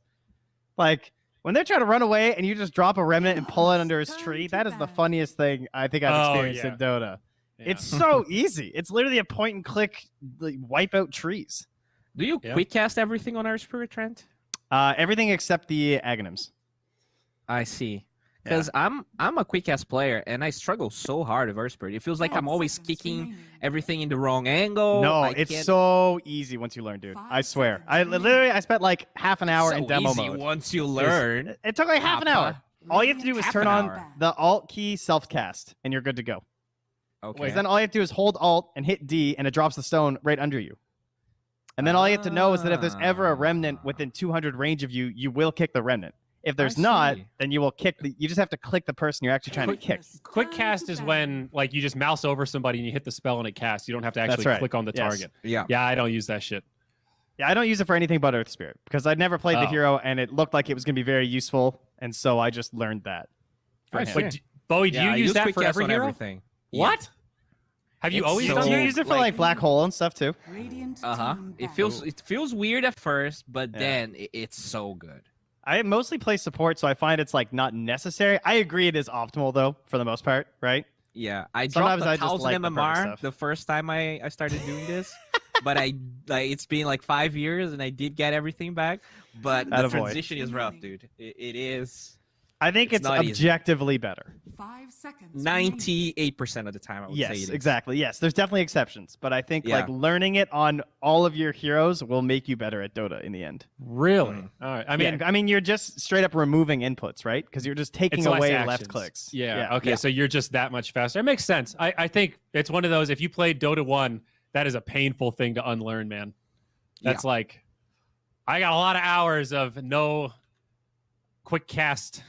Muscle memory. Like it feels really slick too. It lets you do really cool stuff. It feels like you're like more so playing the piano, or it reminds me of playing on an arcade stick when I do it. Huh. That's true. That's an interesting analogy. Okay. So that's why I've been losing all my pubs. Exactly. Okay. It's the quick cast, dude. It's not your allies. Yes, another band-aid solution for Zarai to save his MMR. He's tried it's not your lack Underlord. of pushing lanes. It's not your feeding in the mid game. It's that damn quick cast, man. Wow, Nyx makes it through, and Bat Rider makes it through. Oh no, he didn't. Bat didn't. No, Nyx did, not Bat. Okay. Yeah. I guess there's not that much value on Nyx, and they already have Earth Spirit, so he might just get skipped here. Okay. They actually did play Nyx on Excel one game, but I don't think they're probably gonna fourth pick it. They go for it. Whoa. Okay. That's interesting. Because they banned but Invoker's still in. Yeah. Interesting. And if they go Invoker, that NP could be middle, and that is not a good matchup for Nana. Yeah. 5 seconds remaining. Very crafty. Rough, yeah, I'm honestly impressed with Infamous drafting today. It's been pretty good. All right, well, are we going to fall into the trap once more? What if they Nyx +1 here? Nyx has a lot of value now, right? Yes. Or Sedusa, yeah. I don't mind the Nyx. And then is he going to come back, guys? Is he going to rear his head once more? You know who I'm talking about. Do you know who I'm talking about? We're gonna go. I know what you're talking about. I think he's got a mohawk. You think they're going to pick some anti-mage again? For the sake of Latam defenders, I don't see anti-mage as a cuck-a-hook hero. I think that's my biggest issue. Did you guys watch EG versus Quincy Crew? Game 3 or whatever? Game 3? Yeah, they played that Midas Jug versus the Medusa, and they won. Yep. I wonder if that's going through their heads right now. I think that matches cuck-a-hook better than anti-mage. Yeah, and I actually think it's a better solution overall. So I'll be happy to see it. It didn't get banned. Yeah. Interesting. I think with the Medusa, this is good, right? We saw this last time with the Undying Medusa. It's going to help sustain her a little bit more with like the mana burn and stuff. And they see the Mars. So it's just impossible to fight into. Like whenever you see Tombstone and Stone Gaze, you just have to run. Stone Gaze, Tombstone, Magnetize. Yeah, that's a hell of a bog right there. That's you have this like 10-second window of you own everything. So I get it. I do like that. They go for the Monkey King instead. I do not like this. Is this a counter to Medusa? I wouldn't say so. I don't really think of him as a counter to Medusa. Like it's maybe not a bad matchup, but I don't think like you're picking after Medusa, and I don't think you're really solving. Just wait till his tree gets pulled, guys. It's coming. Just a lot of tree destroyers actually. Tombstone, Earth Spirit, and Prophet. That's right. He's got to stay off on the ground, I think. It's something that he has to play around for sure. Because if you get caught, I mean, you're dead immediately. How long is the stun if you break the tree? 4 seconds. 4 seconds? You get rolled. Oh my god, dude. What's the chance you just go Diffusal on Monkey King? I think the chances are high that they'll try it. Was it going to do anything? Probably not. I guess, like, you have a lot of armor. Are they just trying to fight into Stone Gaze Tombstone? They're like, you just drop Wukong's on top of it? I see your Stone Gaze and I raise you a Wukong's command? I think so. All right, I'm with it. Remaining. Or you just use the Mars Arena? It's not a good Arena? Monkey King game. Yeah, even if it's good versus Medusa, because there's Nature's Prophet to break your trees, Earth Spirit to break your trees. Infamous turn to Wow. ban. All right, I mean, they already picked the hero. Huh. I just don't. Curious. I'm not confident. They have okay team fight on Latam defenders, but it's all right. What if they Snapfire though? 10 seconds. I'm just gonna keep bringing up this hero. Well, I saw Snapfire earlier in that lower division series, and they played it mid, Chris Luck style, rushed the Ags, and the Snap was the best player on the team. Destroyed the Monkey King mid. If they're going Snap mid, I'm actually going for Latam here. Because if it's Nanana's Moto, because he only plays weird stuff, it is really good versus Undying. They're definitely going to Visage, aren't they? Isn't that happening here? No, please. Support Paco Visage. They won't knife pick Visage. They're going to go like you don't think they're Lena's freaking fan. out right now by this Medusa and thinking about just YOLOing a Visage? Oh my god. Please don't knife pick Visage. Please. Oh. Why? That's even worse. This is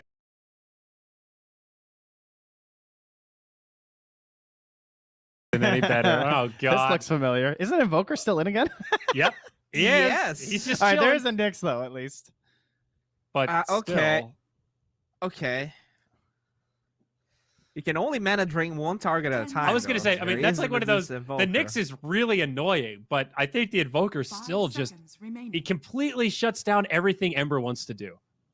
Dude, it's like a gameplay matchup. Morphling and getting a second Nyx. That was the now play. you're talking. There you go. These are the kind of deep Double strats mana we drain. needed. I guess they're going to go Invoker again. Yeah. Oh, God. All right, Latam defenders, listen, I got to rant for a second. I praised you guys at the beginning of this draft for banning the Alchemist, for not getting caught in more of the same. And now we're going to go Ember into Invoker again in game 2 after losing game 1? Trent, I'm beyond words. I don't know. Sounds like you got a few. Yeah, this says looking rough. I don't know. Okay, how do I win this game as the defenders? Mid's going to suck. I think they have a 5% higher chance of winning this one than the first one, but they had a really low chance of winning the first game. I see. So you like this a little better than game 1, but you're going to die on the hill of that's not saying much because game 1 was a blowout. Yeah. But they haven't solved their push issue again. The push is just, again, like they have Prophet on the side of Infamous, and they actually have nothing. Zero push. Like Monkey King Ags is like probably the best that they're going to get. So they're completely reliant on the defense of the towers and turning into kills. Not just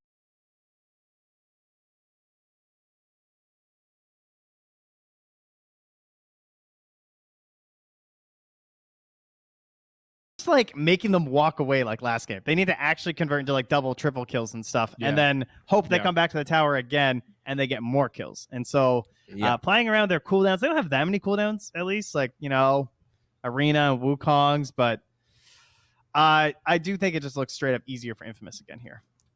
Yeah. All right. I think for Latam to win this, Infamous need to make some pretty big mistakes. Would kind of be my summary. But Gary, I'm curious if you're willing to play devil's advocate here, buddy. Any thoughts for the Latam defenders? You liking the Monkey King? Devil's advocate. Usually I love to play that game.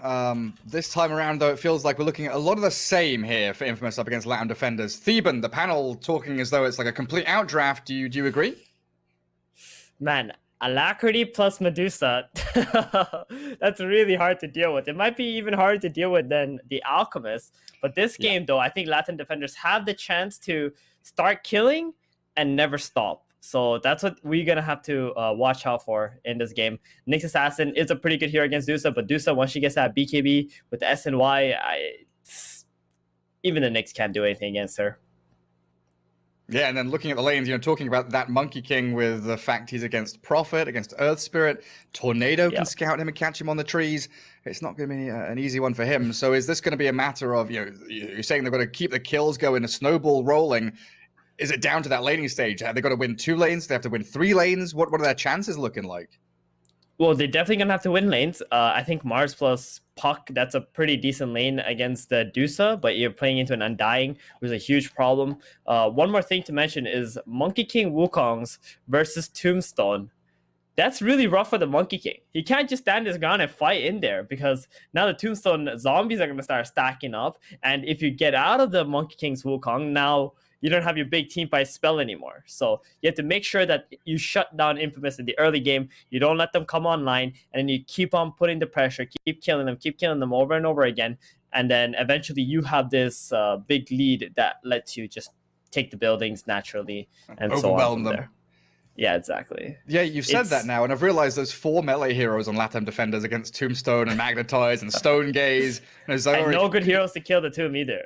Yeah, it's like, Puck, that's your job now. You find the Tombstone and you try and click it down. Oh, no. Yeah, it's a rough one. I do like Zari's choice of words, the bog. It's a mire, the swamp. You get stuck in it, quicksand-like. Yeah. It's going to be a struggle. Actually, I was listening to Pan talk about Quickcast earlier, and I actually switched over to Quickcast back in 2012 or 13. No, 2013. It was Brax who convinced me to do so, and it's beautiful. You just gotta do it. But the whole thing with Bowie, was it? Yeah, Bowie said he uses Quickcast on Black Hole. No way. You don't use Quickcast on any ground targeting, like ground circle spells. Like Lena Stun, Black Hole, Sticky Napalm. Like you need to use the other spells on Quickcast, but those spells are like you need to be able to see the circle. No way. You're not doing that. So point and click, yes. Single target, yes. Circles, yes. no. No. Don't do it on the circle. Like Coil, for example. Like you want to make sure you land those spells on the edge, right? Like you can land those spells on the edge. So that's very important to do so. But if you can learn slowly but surely, it's really good. Oh wait, no, that's not true. 2013, I learned how to use mouse drag. So I used the middle mouse click. Middle mouse, yeah. And then 2014 is when I learned how to use Quickcast. But yeah, like I played Dota for 6 or 7 years before that, Dota 1, and like adjusting to it was hard, but well worth it. Yeah, like, you have all these tools. Yeah, you got to take advantage of it. Yeah, like when it first came out, I was kind of against Quickcast. Like in my head, I was super egomaniac. Like this is just going to make it easier for new players. And I realized, no, this is just making your game faster and you can be more skilled. And at least twice a year, I think I should sit down and at least try with 4 or 5 heroes to learn with Quickcast. And I never have. I haven't got around to doing it. I'm just stuck in my ways. Old grumpy man that's come from Dota 1 can't learn. Old dog, new tricks and all that stuff. It's just try. I mean, it'll get better like after a week or 2 or something like that. What? Wow, nice. That's you, Gary. Old man. Old man. Nice. Thank you, production. I look over to the preview screen and I'm like, what is that? Little shopkeeper over there. Yeah, grumpy old man sitting in the fountain.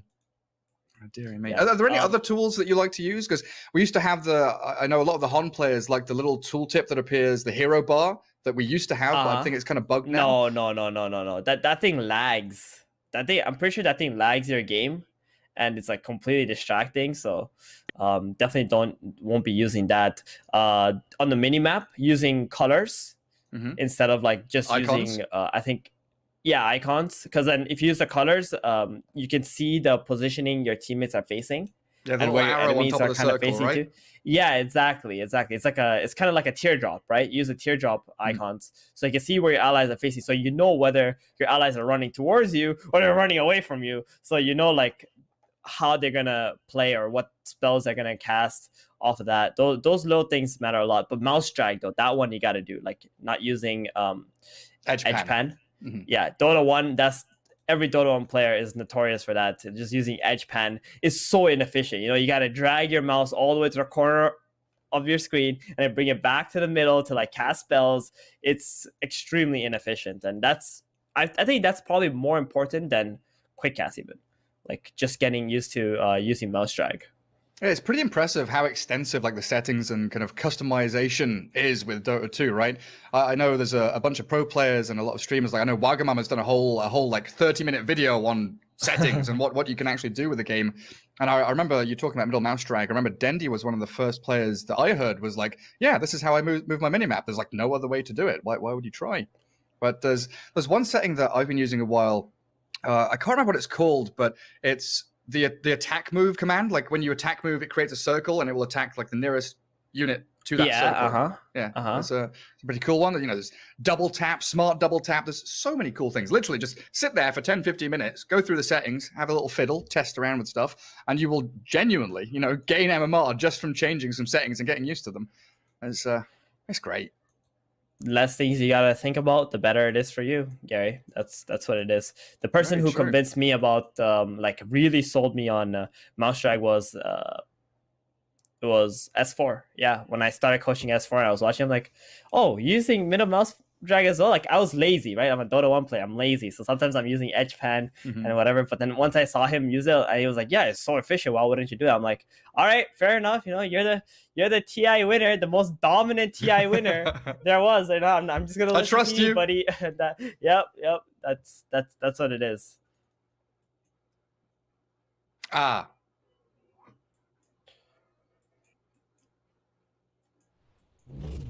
Oh, I've been I don't know if were they able to hear? Yeah, I'm not sure if you heard Sarah, but he was asking about a mouse that can handle middle mouse drag, and I have the same problem. I used to do that, but I have found one. I'm not sure if we can talk about branding and stuff like that, but there are some mice out there that can last. Right. I mean, for me at least, that was never a problem. All my mice I used like maybe for a year or even more than that, like 2 years sometimes. Maybe it just depends on the person and how hard they're clicking. Yeah. Yeah. But yeah, I mean, there's a lot of the you know, gaming tech kind of return systems are pretty good. Like if your mouse, you know, it dies within 6 months, you can send it back and get a new one. They're pretty lenient with their technology. If it fails through normal use, you know, wear and tear, you can return it back, get a brand spanking new one. Because I remember with some of the old we're going, series mice. We're already underway. Okay, excellent. We're underway. Pause time was nearly over, in fact. And here we are, game 2, Infamous up against the Latam defenders. And we've got an Angel Medusa, and we are all pretty heavily leaning towards Infamous, taking this 2-0. So maybe a bit of focus here on the Latam defenders on what they can do, especially in the laning stage, to try and not just weather the storm, but try and create a storm of their own, get a bit of a hurricane going. There's a lot of writing on the map from the Radiant team as well. I don't know what it means. Maybe I don't think you want to know. I don't think you want to know. I saw a couple of anybody to translate it. A couple of abbreviations there that I recognize. Yep. Definitely don't want to know. Yeah, Angel's having a bit of giggle as well. Ember Spirit, what's he up to? A couple of pool tangos. He's got his own tangos. Trying to find a place for his Observer Ward. Dire Hero's in a very forward position already. Monkey King against Dusa, that was also something that was talked about. I do believe that Monkey King is favorable against Dusa for the most part, but without a good game, it's really hard. Obviously, like any other carry, if you don't have a good game. Thing is, Dusa just farms so quickly, right? The strength of Monkey versus Dusa is you got this Wukong you can put on top of her. She's very slow, can't really get out. You stun her in the Wukongs, you're going to drain all of her mana, and in the mid game, you can also hunt her while she's jungling. So there's a lot of potential there. Absolutely. And right now, spinning around as a tree, Cocohook having a bit of fun down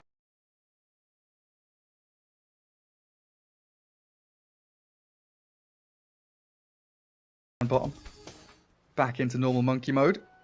Going to be laning up with that Nyx Assassin against Prophet and an Earth Spirit. Oh, that's going to be nasty. 2 melee heroes against Nature's Prophet, and neither of them really deal well with the Treants, do they?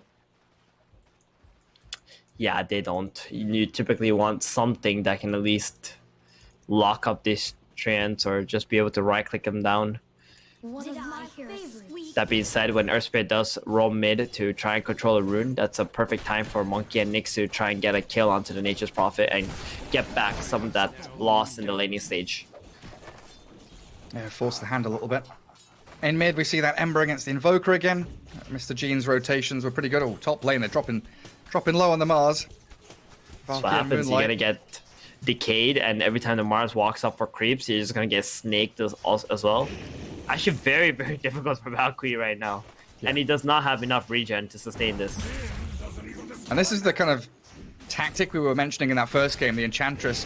And got caught out once or twice in that lane stage playing one side of the lane, but this time undying heavily on that left side, playing in the trees, making sure that it's difficult for them to spot him. So going for the spear on the orbs and stuff through the fog, a little difficult. So Axel's able just to keep the decays and the soul rips going in. Moonlight is going to be the one who's going to be last inning for the most part, I think, or he should at least try to, because Valkyrie is not going to be able to walk up into this creep wave for the time being. He's got to get level 3 first before they can try any kills onto the Undying. And the added bonus of playing in the tree line there is that you're not giving stick charges to this Mars or the Puck too. I guess Puck doesn't even have one, but Mars would love to have a couple. And that mid lane, man. Ember up against Invoker. Same story again. Nanana's going to do pretty well in the first couple of levels, get the last hits. He's got Quelling, melee attack animation. But then, that Cross-Spec Invoker with cold snaps and the tornadoes really does destroy every aspect of Ember's game, especially when you've got these TP rotations. Yeah, I think whenever... Michael, one more hit. He's down. First blood for Cocohook. I take what I please.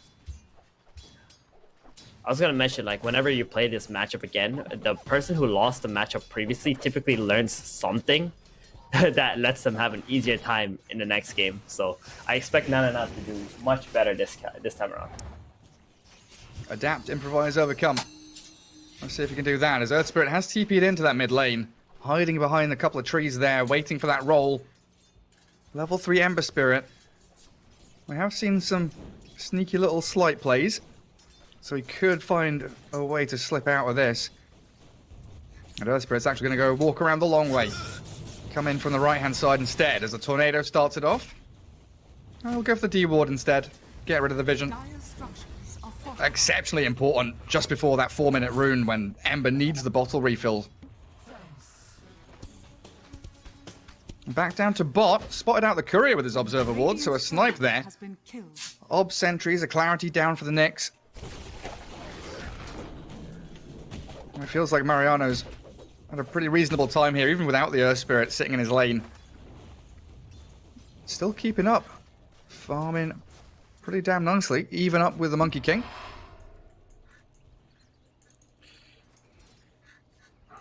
I think Mariano, as long as he just keeps his distance, doesn't get too close, he should be fine. He's almost level 4. Nyx has been leeching a lot of farm from this, XP from this lane too. Why did he skill Mana Burn against NP? I'm kind of curious about that as well. Not that good, because NP just gonna TP back to the base and come back in with full resources. Yeah. Yeah. Right, interesting. Would have preferred if you just went for the Impale and saved the mana for the Impale and try to get kills on this NP. I mean, is it a possibility he's prepping for the Medusa? Like, are we going to see a 1-4-1 build here from the Nyx? What do you reckon? No. No? I don't think I've ever seen that, and I hope I don't, neither. because that sounds so bad. Ooh, Mars getting so low right here. Oh. Shoot. Yeah, no salve either. Oh, he's got to be careful. That snake flies out. Oh, raindrops are up on him, so actually he's all right. Nanana's made a move up here.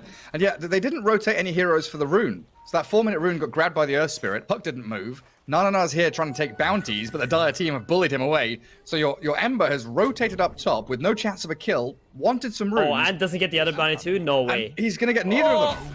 No way. No, dude, if I'm Nanana, I am quitting this team today.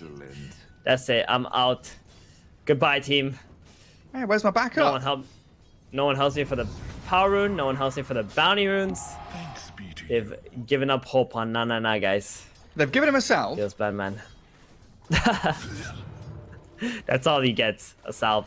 Yeah, I mean, like, nowadays, Gary, teams have to be so much better at controlling these runes for your core. Yeah, it's vitally important. Like in a lot of the higher Division 1 games, we're seeing 6 heroes mid as top lane, the spear back on the Undying. Valky under a tombstone, but it looks like that's just going to be free bonus money for them.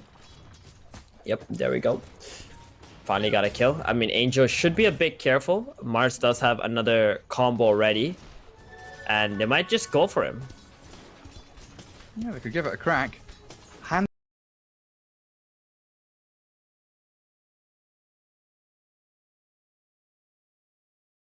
of Midas Medusa coming out. I feel like we've seen this before from Angel, but when he was in a losing series, down one game, game 2 they picked the Medusa and it was looking a bit rough. Do you like it a bit more this game? Ooh, I think I like it less this game. I think it's much better just to get that power treads. The second Wraith Band, go Yasha, just build into your big. Excuse me, sorry, I'm having some hiccups. All good. Sort of tank up and play to your timings a little more, right? Exactly. Just tank up, get your items faster. Like, you're gonna need to hit that Treads, SNY, Butterfly, BKB timing very fast this game when you play against Nyx Assassin.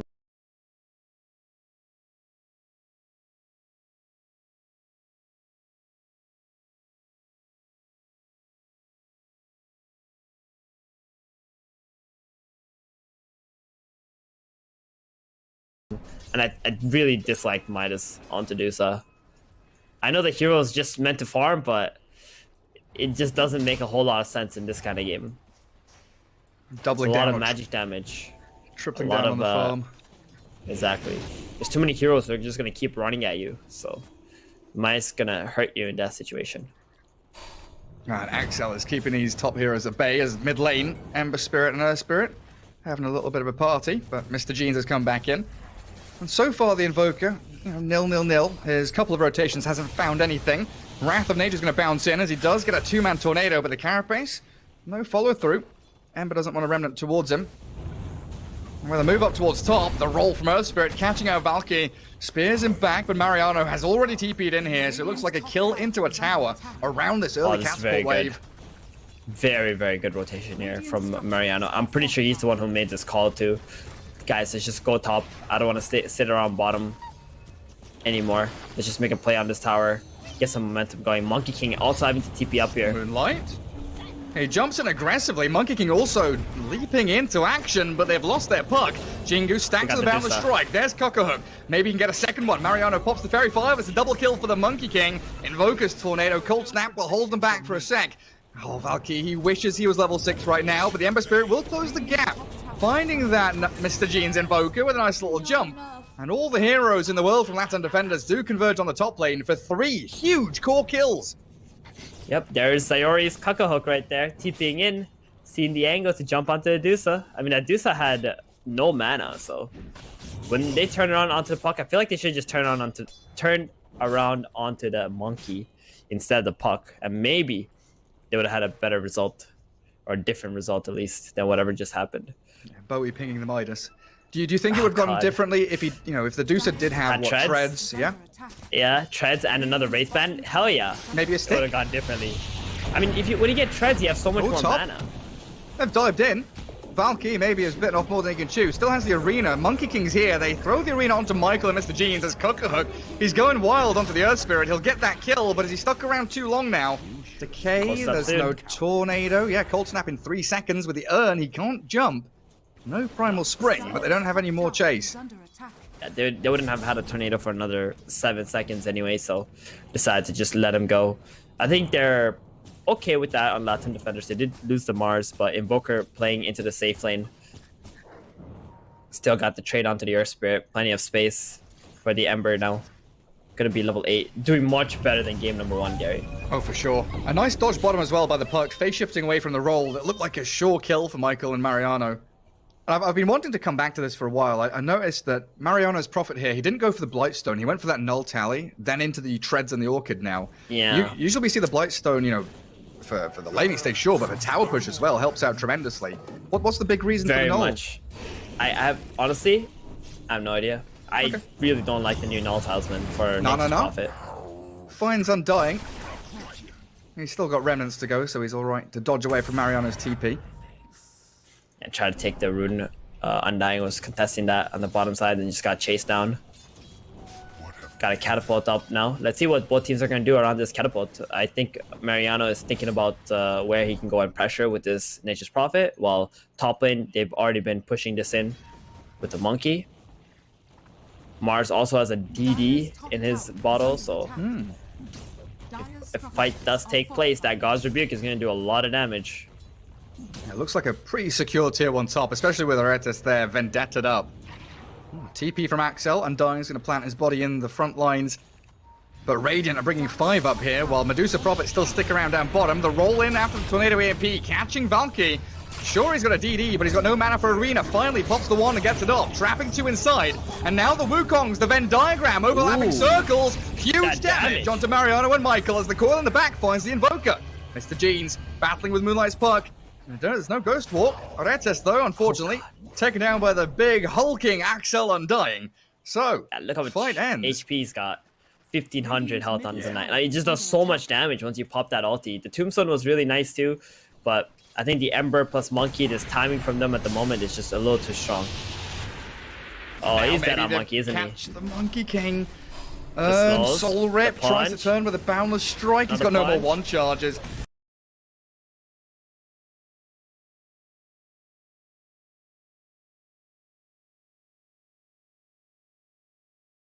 Yeah, that's his life over, isn't it? Cockhook down.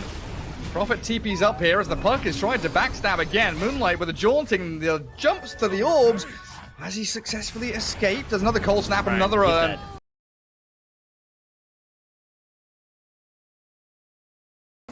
Doesn't matter, but that's a decent though, so Invoker's doesn't want to bend that up on the next. He knows there's a sentry there.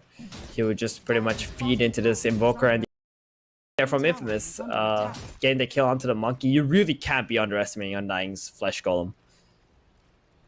It's such a deceiving amount of damage amp that it can do. Pretty crazy. 25% at level 1. And a pretty interesting situation as well. Like with that first fight up top, you know, 4 or 5 minutes ago, they got the tower to about half HP on the Radiant side. So we didn't see that shift of Dire Heroes moving bot for the tier 1, and they actually get that top Radiant tower pretty early on. So now they've got a lot of space here to keep on playing down that bottom lane and forcing, it feels like, the Radiant to play aggressively, and they've smoked up. Getting into the jungle, they'll connect with the Earth Spirit first, getting in front of the roll. Remnant forward, he pops out the Magnetize, gets a kick back, but the Boundless Strike's there to stun him. Nana's on a mega kill streak. Ember Spirit's 5-0 actually. Didn't realize. Yeah, it's been doing really well. After that top play, he TP'd bottom to defend the wave. That's why we saw the Monkey all by himself. Another Flash Golem. Another Arena. But there it is, like you call the Tombstone, and Nana. Look at that damage. Oh my god. And the reveal of the Orchid. They even catch the Nyx with a tornado. They can't get back up onto him though, so full retreat from the Latam defenders. And full aggression from Infamous. Alacrity Medusa with Treants. Tower after tower gonna fall down. You don't want to stick around here. You've got no Mars ulti. You've got no real threat from the Radiant. I don't think Monkey King wants to be here either.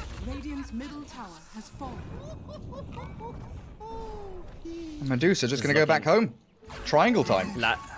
I think Latin defenders are losing a lot of momentum right now. They're making a few plays where they're not committing all of their heroes together and not taking the right angle to fight to. Ember dying like that when he had Remnant up and just getting slapped down by an Undying, that's just unacceptable. It's my fault. I did praise him. Cursed him. I cast cursed him, yep. It's absolutely your fault, Gary. 100% take full responsibility. Oh, I do. No doubt about it. Better take. And he might die again, and I'll take responsiplity for that as well, you know? Mr. Jeans is pinning him out. Arcade. If he gets tornadoed here, oh yeah, cold snap, earn, rip. Wait, it doesn't have a Remnant out. Yeah, he's dead. Killing spree for Mr. Jeans. Defensive tornado to disengage. And while this is all happening, of course, Angel's Medusa, free farming, almost at 8,000 net worth, 15 minutes in. I think he could have lived. Maybe if he popped that force stick, got a slight, threw a remnant out during the slight, remnanted. But he didn't try. I think he just thought he was dead. No, there we not go monkey again. too. 2 cores in a row. Okay. That is some Alright. speedy aggression from Infamous. Man, these double maelstrom cores are just getting popped everywhere. They need to get to this BKB ASAP, because that's just gonna keep happening, right? Invoker is just gonna run around on the map, hunt this monkey or the Ember. NP just gonna DP in, Orchid. And this is what you call combining your abilities together, Gary. Synchronization, cohesion. Yep. Looking much sicker here. That space for the Dire team, or is it not a big issue? I think Dusa is farming so much just jungling that she doesn't even care at the moment. It's only bad that tower's still up if they're not doing anything on Infamous. But because they've had so many things that they were doing, like killing heroes with the Orchids, Dusa is farming to the jungle, picking up all of that, defending top tower. It's okay. And Mars getting pretty close to his blink. You can farm through a couple of jungle camps, you'll have it. Probably No, what is this? Aghanims queued up on Dusa? What?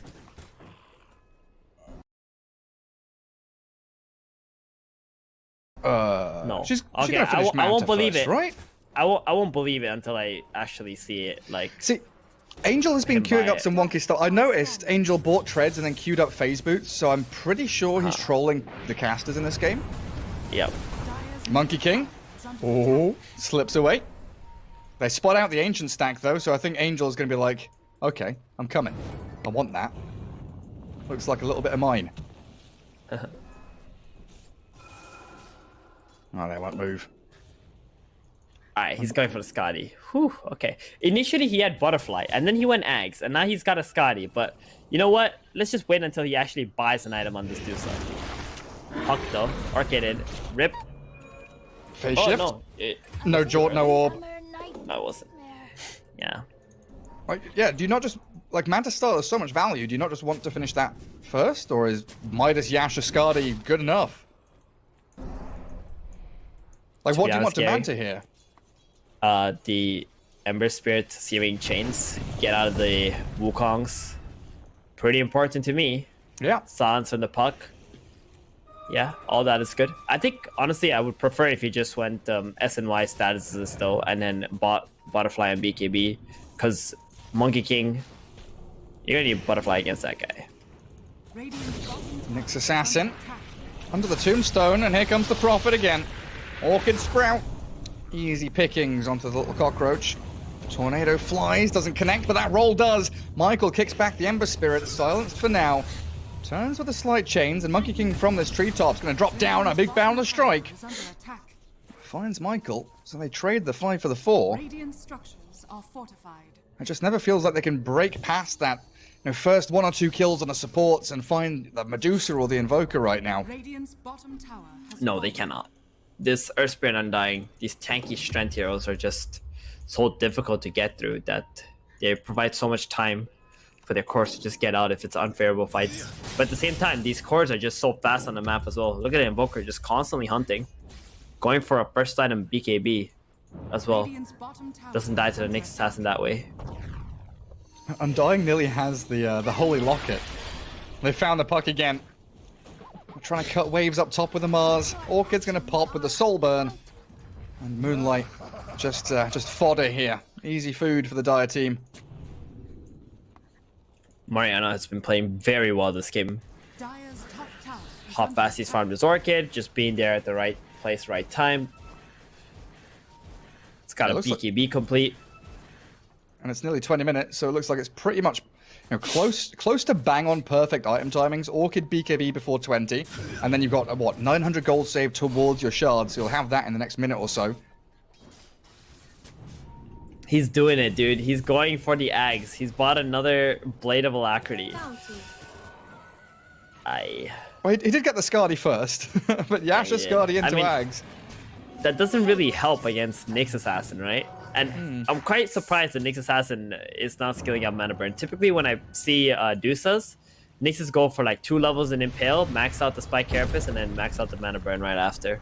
So you get that level 4 mana burn pretty early. You're playing into Invoker and Nature's Prophet too. These are int heroes with high int gains.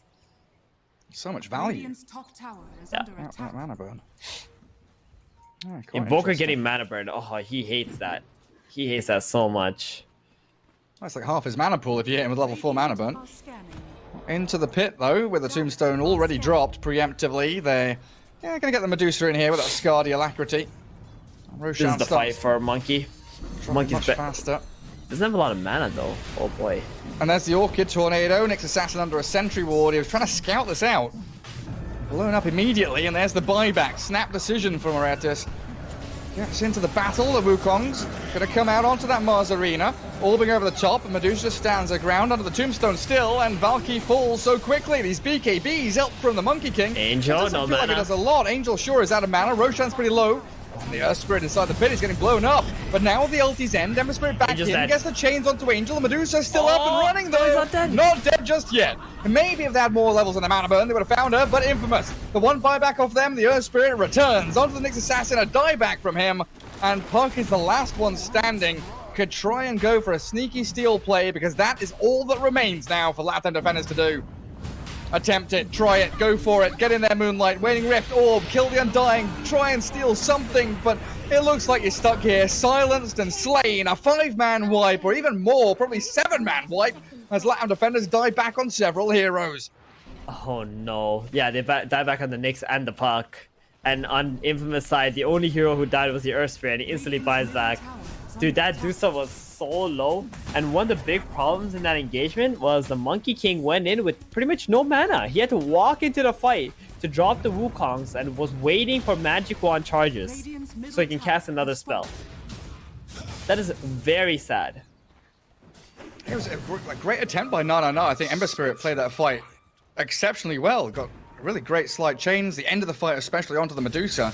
And then you're just wondering, like you mentioned, if this Nyx Assassin had a slightly different skill build, they probably could have killed her. And now, Medusa with Aegis. Halfway through level 19, closing it onto that 20. And Aghanim Scepter is but 1,200 gold away. Turns people into stone with a Mystic Snake. Yep. And this Nyx only has level 1 mana burn. I hope the Puck didn't eat the Tom as well. Oh, they've dived that tier 2 top. Valky burnt of all his mana. Turns with a Bulwark. Tries to tack through the hits. But it is just too much. Just gonna run towers down with Alacrity, Medusa now. Radiant's top tower. With the Aegis, and they're not gonna be able to stop this. It doesn't feel like it. Where That's is a lot of mana our burn. monkey? If Hey, they want to bottom defend lane. this, they have to just stand on the high ground and just be ready while they're walking up with the Wukongs. Nice arena. There we go. Medusa nearly loses that first life. There's the Oh, Aegis this is a gone. nice Wukongs. Mars Yeah. is stuck inside the Sprout. Gets off another God's Rebuke. They're going to turn, face off against Angel. Nice deafening blast. Pushes them back. The Wukong's still going. As this Invoker gets back in with his own BKB, and the Stone Gaze turns them all into statues. Monkey King falls. They've lost out on the Mars with a dieback on Valky. And what can Ember Spirit do now? It's a 0-mana Medusa, and they don't have much to give her. No real arcane boots or anything. Maybe a holy locket can be popped onto her. But it looks like she's just going to sit there and whack away at the barracks and probably try and kill off this Ember. Sidesteps the roll. Remnant back in towards them with the chains. He wants the Medusa so badly, and he got gets him. her. Angel With the down, XP. but it's a 5-for-1. They kill off the barracks even without Angel. Radiant's top barracks are under Radiant's top barracks has fallen. Yeah. Still, you know, he got the kill on the Medusa. Got some gold for it. We just need this Nyx to get some damn levels, Gary. I'm just getting so sad looking at this little cockroach. 4-1-4 build against Dusa, Invoker, and Nature's Prophet. Oh, look at that. I'm saying there's no arcane boots or anything. There we go. Undying buys some. I actually really like, now I think about it, the Holy Locket makes a lot of sense just to be able to give that to the Dusa. It's a huge heal for her, just to be able to pump mana into her. Alright, twice as valuable. what's it called? Energy charge on the active. 2 passives, Holy Blessing and Regen Aura. What a big item that Holy Locket is. Yeah. Ember Spirit finds his Earth brother. Kicked back and the roll is successful. Oh, if they keep going for this, it's dangerous. Sprouted, forcing the BKB. They find the kill. The tombstones drop. Dusa, you're right. It's still dead for 3 seconds. So taking out the tomb now, as Invoker's pretty much out of mana at this point. But with Alacrity and the Earth Spirit there with the Prophet, they'll kill off the Mars. A 1-for-1 trade. And Prophet's TPing forward. Look at Mariano go. Straight back on top of the puck. Looking for the Sprout to lock her in the trees. Can he find it? Doesn't appear so. And the big bad Gorgon lady returns. Join the rest of the squad. Grab up an Arcane Rune with the Aghanim Scepter, and Swift Blink queued up next. What is that? What is what? On Medusa's buff bar, there's a Ring of Aquila, Arcane Rune, and Dota underscore tooltip. Cold-blooded. That's the Lincoln, the Dusa Lincoln spell. Oh, yeah. When Medusa is targeted with the spell, a single target Misty Snake is sent back towards the enemy. Cooldown 12 seconds. So it's like, you know how Lincoln's has a buffer too. Very cool. Yeah, same thing. They go pretty nicely hand in hand there. Ags and well, the Scepter and the Shard. Oh, that's so good if you're the Nyx. You just mana burn the Dusa, then the snake comes out, then you spike Carapace the snake. Easy. Easy setup. Ooh, top lane. Easy setup for Nyx. Monkey's out. A little bit awkward with no Aegis and no Roshan for another 2.5 minutes at the very least. But the Dire team right now have already pushed out the bot lane, forced the Radiant into their base, so the high ground defense has to be made. But do you feel they... No, without Medusa having a S&Y Manta, all the items you've been talking about, do you think Angel's gonna feel strong enough to just break high ground? Of course, he's 20,000. He's 20,000 gold. Okay, well, hold on. They've killed off the Mars. Oh, he's way out of position. No buyback on him either, and we were looking at this Radiant team with no buybacks at all. I was just wondering, with Spear back maybe, the Wukong's getting stuck up behind tier 3s or tier 4s. Maybe you could have some worries as the Medusa, but I guess not. No, he's completely fine. I mean, in my opinion, his item build is pretty throwy, but when you're playing against Latam defenders, Nyx Assassin with 2 levels in mana burn, 30 minutes into a game, and just dying to a snake. Yeah, okay. Gone for 30 seconds. Monkey with a Boundless. Spam out the Slice of Fist. Radiant's middle barracks are under attack. But your buildings Radiant's middle barracks. being ripped out of their foundations by Infamous. And they're going to swing down towards that bottom lane, it looks like. Creep Wave isn't too far away. Like seeing the Aghanims and Aghanim Shard lit up, like on Juggernaut. Alright. The blue bars, here we go. Jump in with the circles, but it starts the Mars. No Arena, no Wukongs. BKB is worthless against this Scardy Medusa, and GG is called. It all ends like that. The final play is the puck coiling and waning rifting into the Sprout, and hopefully we'll survive before that throne does fall. A 2-0 victory for Infamous off the back of an Alchemist and a Medusa. Yep, they lasted 2 minutes longer than last game, Gary. At least you got that going for you. Yeah. I mean, stats we like. I feel like Latin defenders, they had some chance in this game. They just didn't, commit everything they needed to take those early objectives and farm from there. And they need to prioritize his Nyx's farm a lot more too. Like, he was playing 5, but maybe they needed Puck to be 5 and Nyx to be a 4. Give him more levels and such, because he was the one who was supposed to carry them through the mid and the late game with this clutch mana burn against the Infamous heroes. But Infamous, these last 2 games, their drafts have been so much better. Their rotations have been really good. They prioritize things very well. But I wonder if it's too little too late, Gary. Yeah, it might just be. And I mean, Zyori boys on the panel, looks like they've been learning from their other teams here in this DPC season. Medusa, Alchemist, they're playing meta heroes, and Infamous looking pretty sweet. Absolutely. This was the infamous I think we expected to see when this league format started. Mr. Gene stepping up, getting to play as Invoker multiple games in a row. Fairly clean stuff from Infamous. Of course, Latam Defenders, one of the weaker opponents here in this league stage, but Infamous looked good. This is what we wanted to see, eh, Bowie? Yeah. I think Latam Defenders, they're better than they showed. I just feel like they really put themselves into a really hard place when they drafted like this. You're less picking your Ember. It's not particularly great against most of what Infamous already picked. And Invoker is open. They did that twice. I'm surprised. I think Nana did better than average if you look at how he performed. But you don't want to be better than average, right? You want to crush your opponents and you want to try to get out of the toilet bowl, and I think they are cementing their position in the toilet bowl right now. Yeah, they had such good moments though at times. Like, they actually got those fights that you really need in order to win with this lineup. But it's just such a mountain to climb. There's the lanes. No. I don't know what the deal is with this hero pool or what, but like, I don't know. Like mid one and Thompson can do it. I don't know if it's worth it though. Like it takes so much team enabling to make those like mismatches work. For, like mid one and Thompson. Or you see like mid one's like, oh, I'll just go A on disc first or whatever. Back in the day when that was what the Ember game required and stuff. It's just they can do that because the entire team's on board. Whereas it just feels like here we're not quite there yet. It feels like you're just setting yourselves up for a extremely unnecessarily hard game.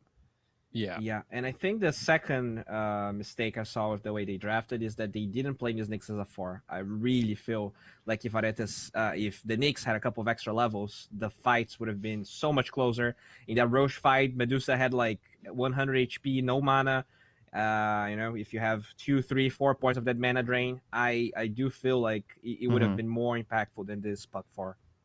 Dude, and you can play Puck as a 5, right? Would you criticize this Nyx Assassin, Bill? At the end of the game, I think he only had 2 points in mana burn. Now, I know I think that's normal, but against a Dusa, you don't want to switch that up at all?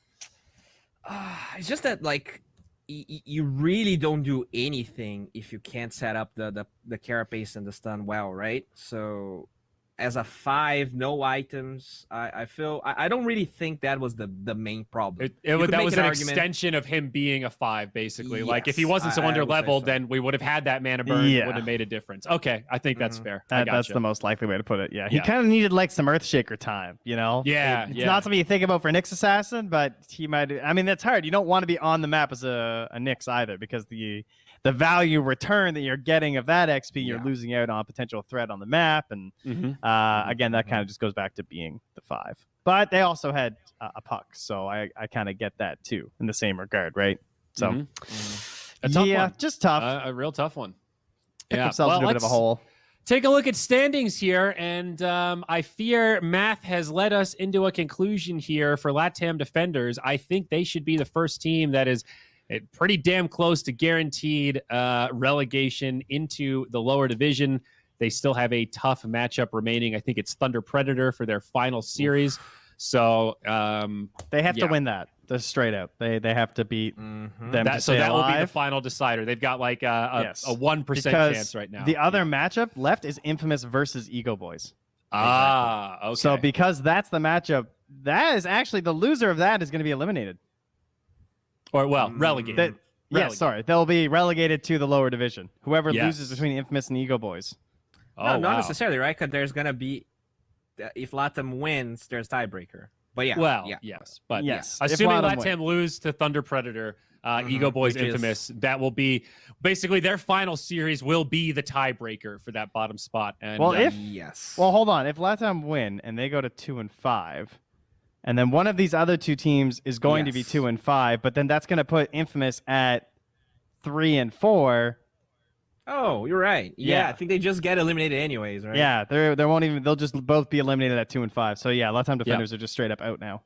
Yep. Math is hard. Okay. But so still, the Infamous EGB man, that's crazy. Infamous Ego Boys. That's our next that's week 6. No, sorry.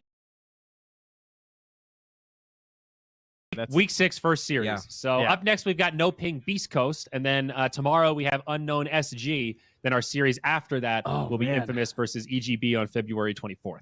Actual survival best of 3 to stay in the uppers. for Yeah, Infamous. Yeah, dude. Oh yeah. That is a hype series right there. And Infamous, they should have an edge over Ego Boys. But again, both have underperformed. Both have had these moments where they've looked good. That's going to be a super tight series.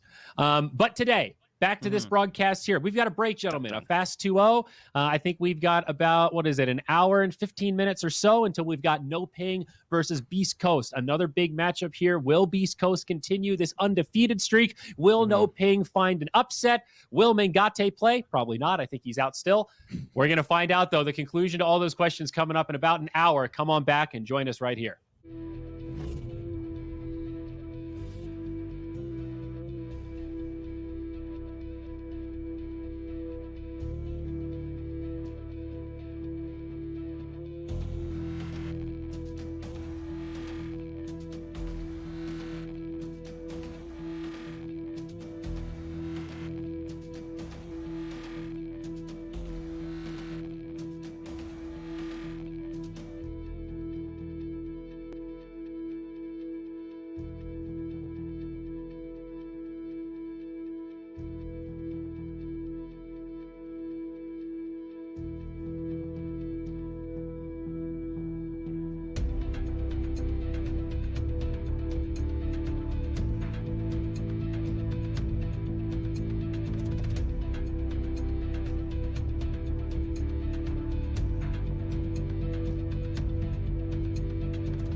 Middle tower.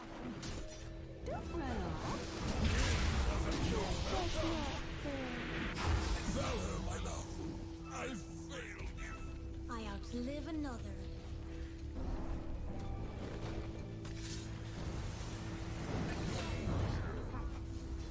Not gonna happen.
protection.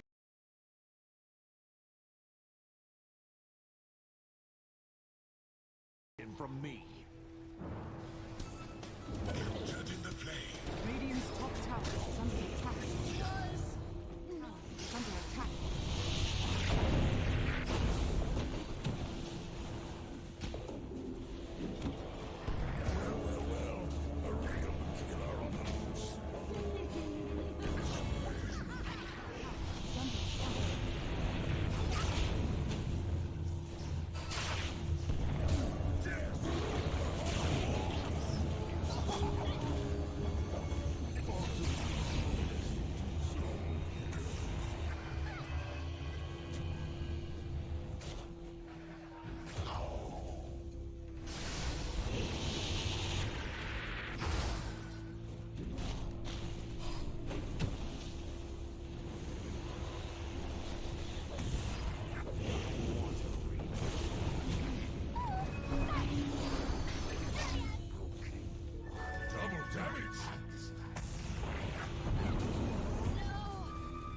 Dire's middle tower is under attack.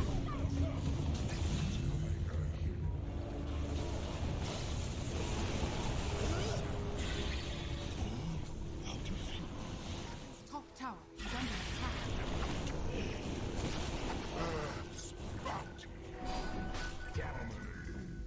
Bottom tower is under attack.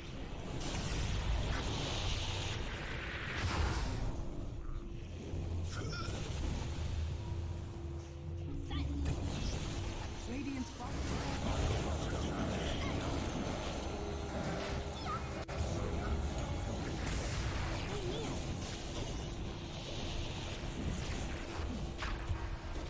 Dire's bottom tower is under attack.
protection from me. Get in the flame. Radiant's top tower is under attack. It's under attack.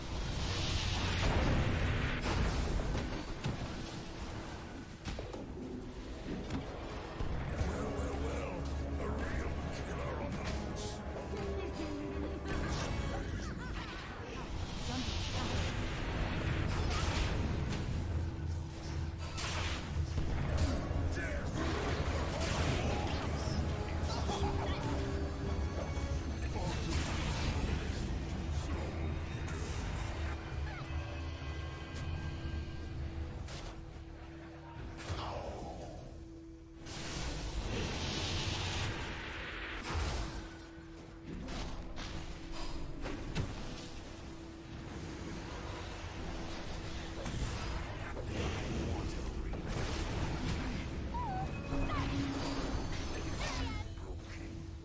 Double damage.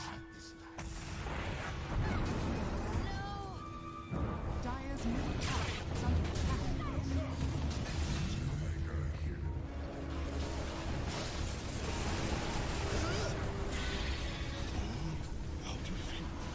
Its top tower is under attack. Bounty. Its bottom tower is under attack.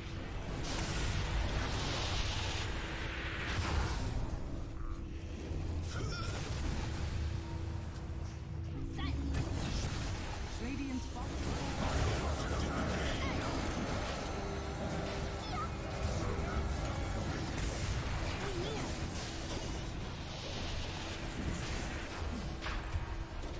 Dire's bottom tower is under attack.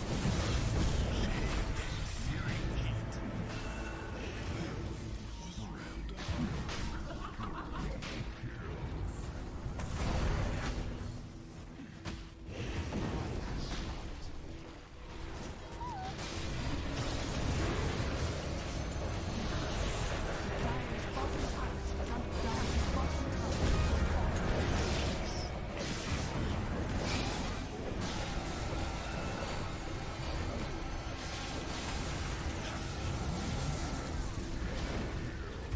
Radiant's top tower is under attack.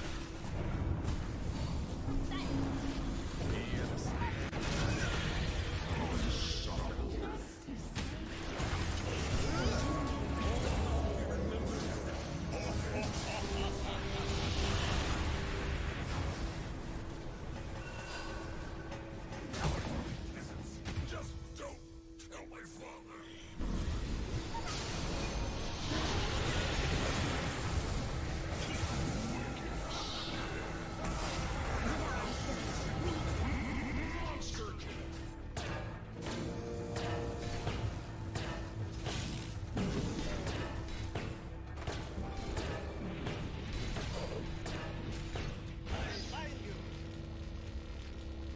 First blood.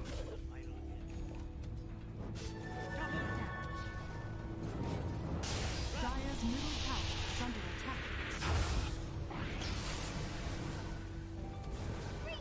Radiant's middle tower. Don't run off. Valor, my love. I've failed you. I outlive another.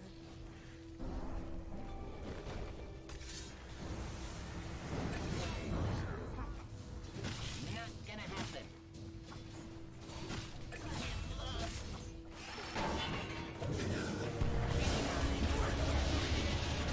Radiant's armor has been killed. Even my lessons. Dire's bottom tower is under attack.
protection from me.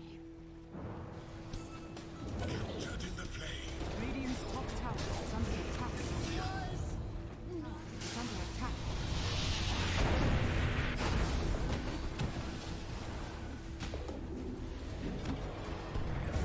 Well. A real killer on the loose. It's under attack.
Dire's middle.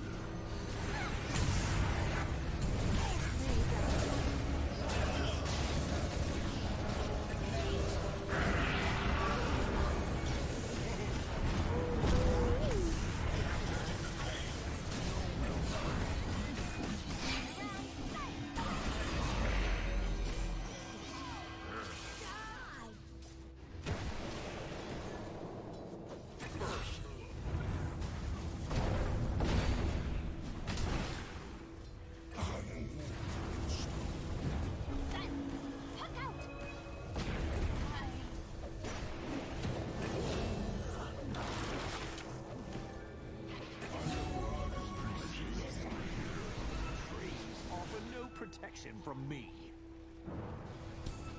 Entered in the play. Radiant's top tower is under attack. It's under attack.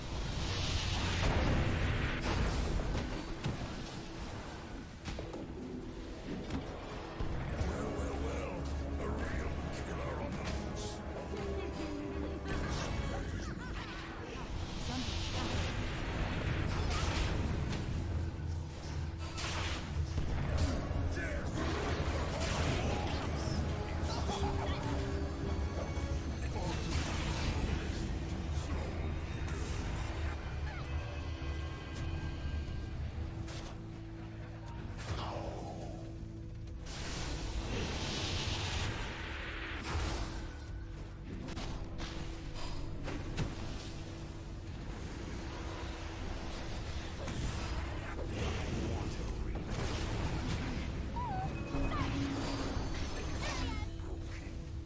Double damage.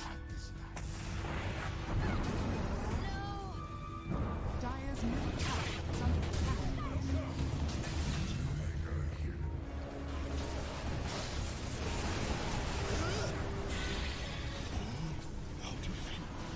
His top tower is under attack. Bounty. Dominating. His bottom tower is under attack.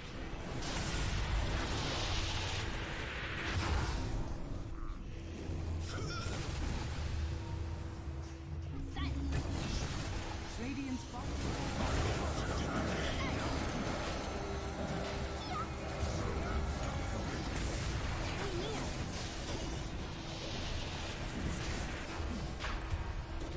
Dire's bottom tower is under attack.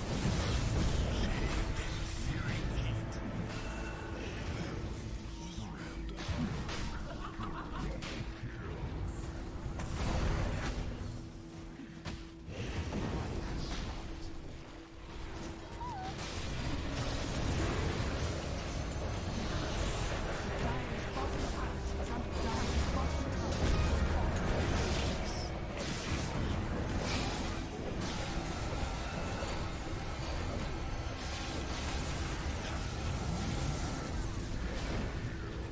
Radiant's top tower is under attack.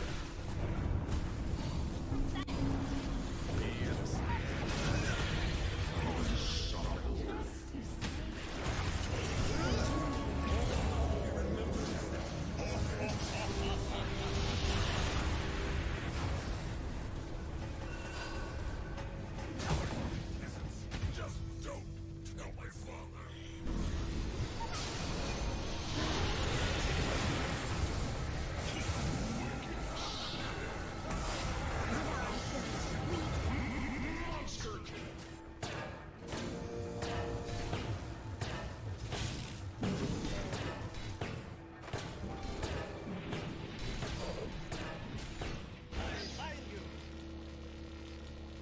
First blood.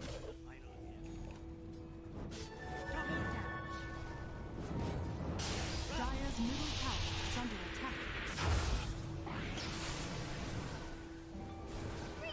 Radiant's middle tower.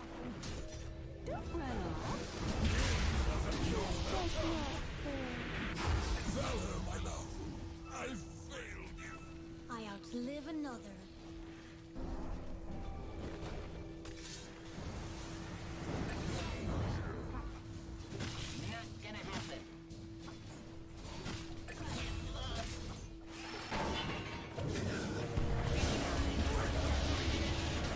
Radiant's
protection from me. Melted in the flame. Radiant's top tower is under attack. It's under attack.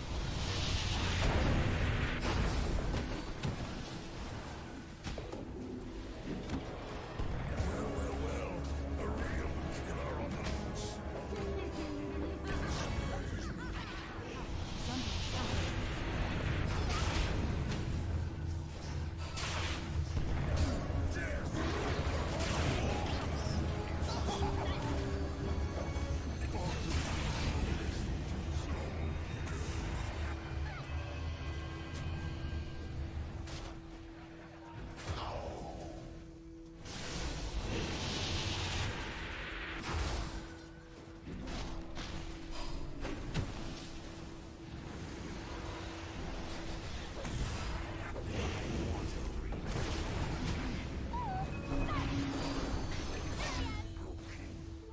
Double damage. Dire's middle tower is under attack.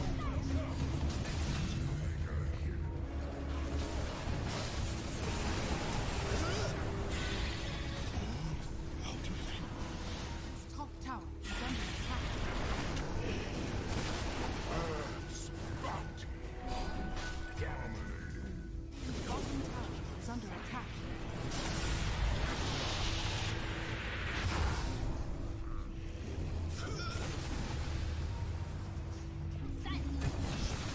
Radiant's bottom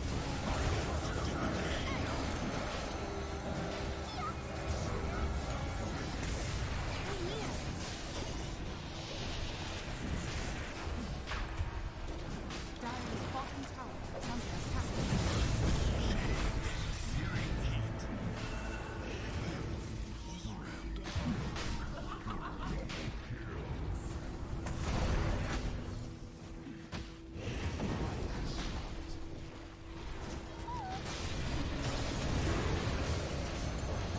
Dire's bottom tower is under Dire's bottom tower.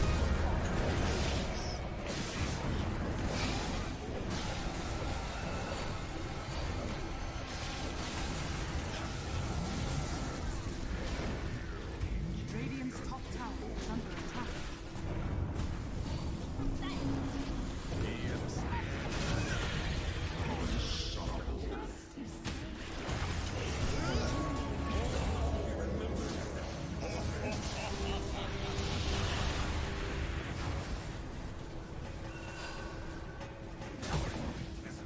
Just don't tell my father.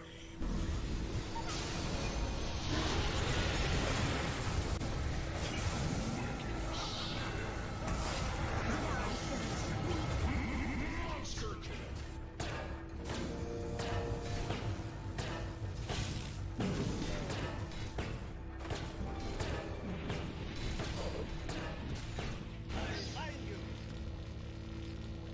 First blood.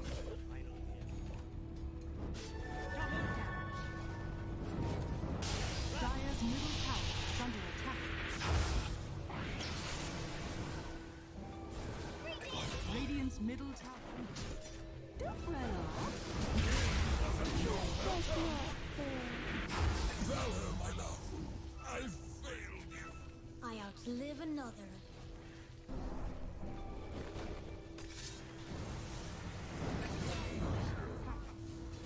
Not gonna happen.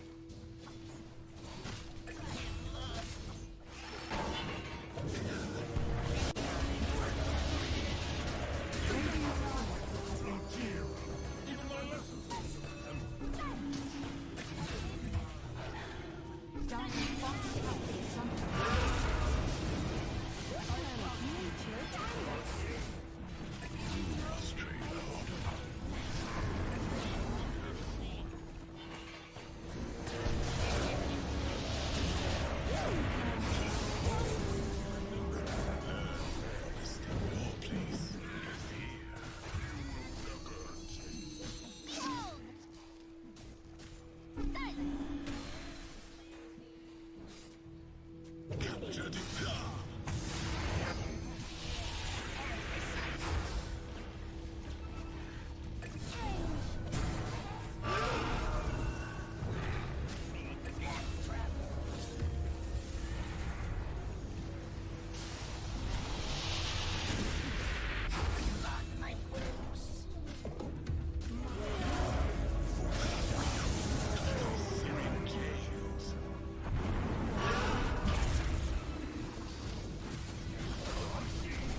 protection from me.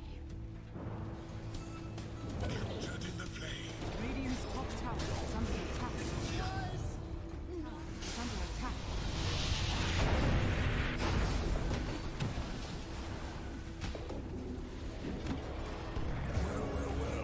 A real killer on the loose. It's under attack.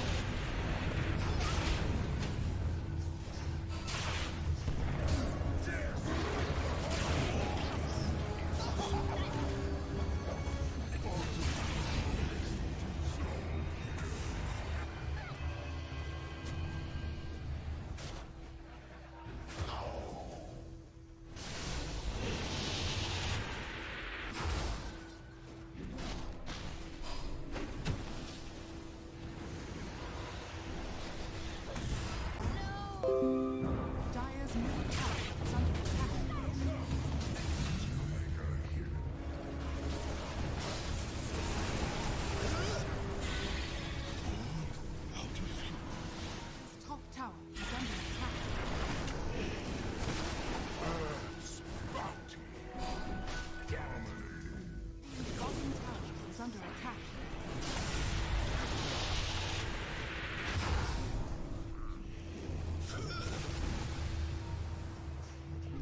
protection from me. Radiant's top tower is under attack. It's under attack.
Dire's middle tower is under attack.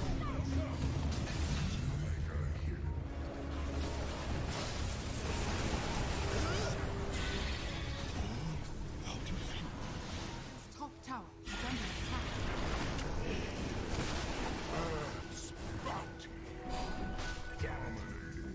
Its bottom tower is under attack.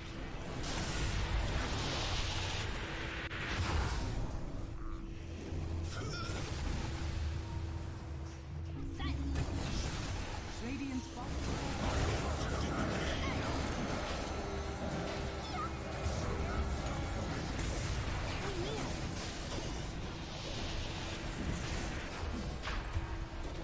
Dire's bottom tower is under attack.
protection from me.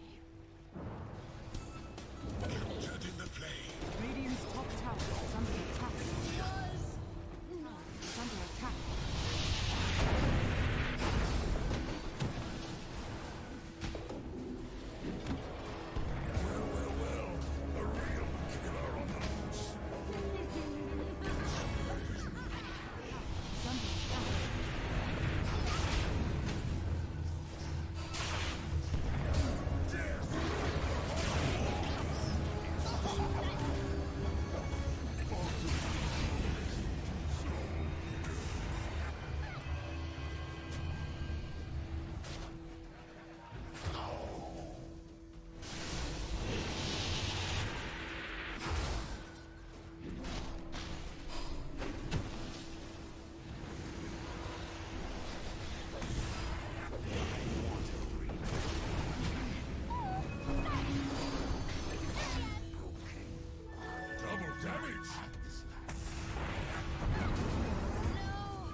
Dire's middle tower is under attack.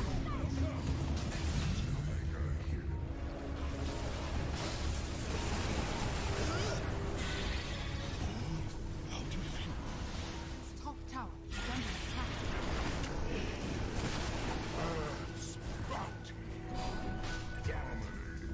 His bottom tower is under attack.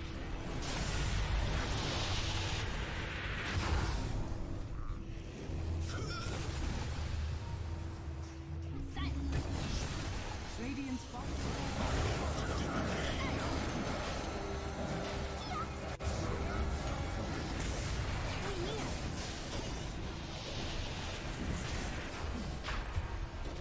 Dire's bottom tower is under attack.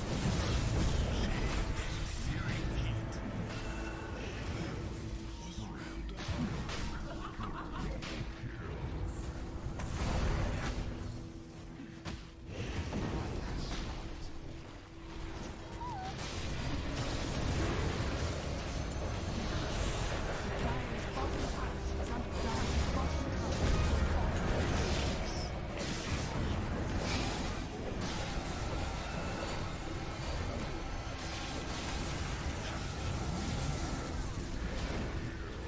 Radiant's top tower is under attack.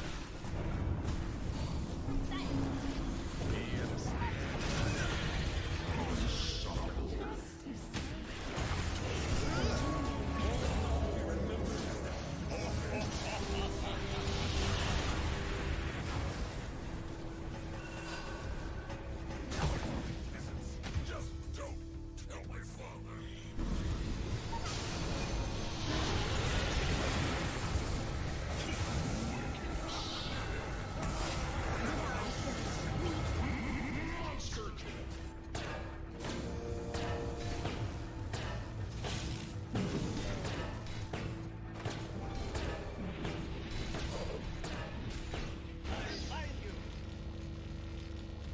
First blood.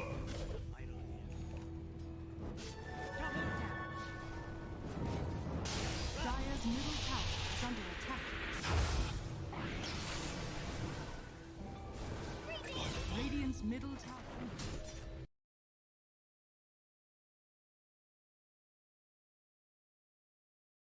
Don't run off. Valor, my love. I've failed you. I outlive another.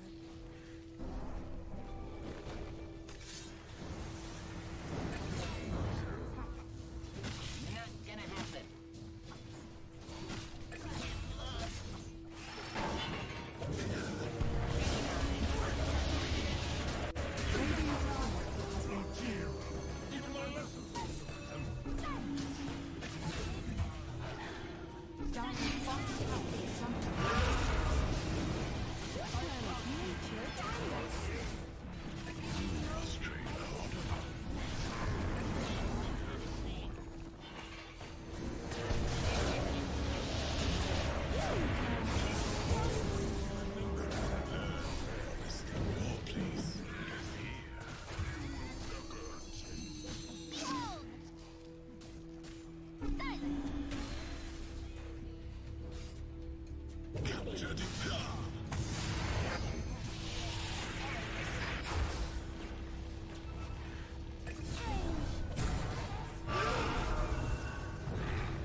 protection from me. Melted in the flame. Radiant's top tower is under attack. It's under attack.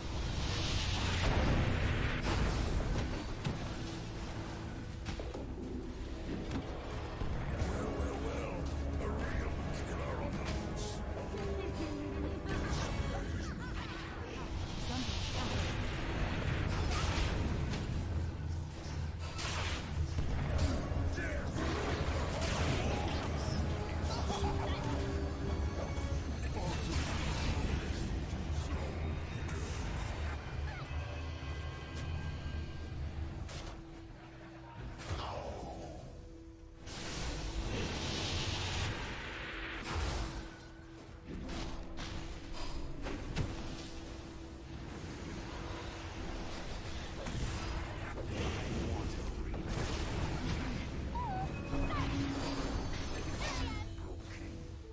Double damage.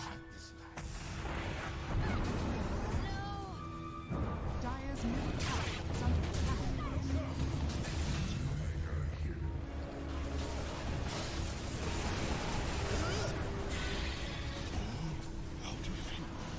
Its top tower is under attack. Earth's bounty. Dominating. Bottom tower is under attack.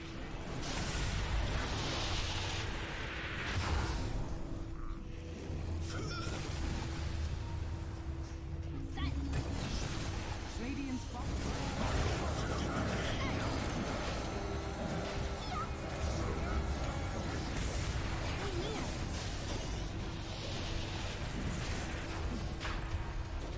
Dire's bottom tower is under attack.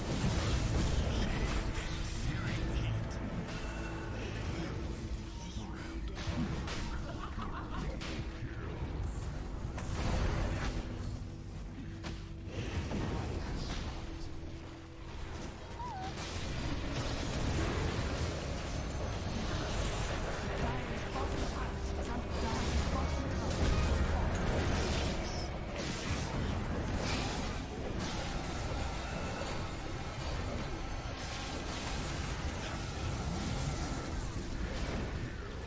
Radiant's top tower is under attack.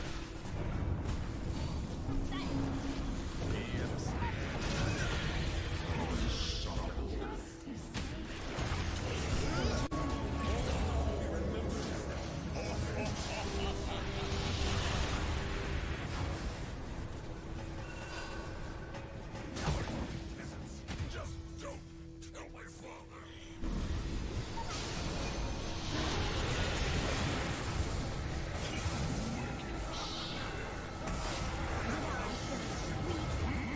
Monster kill.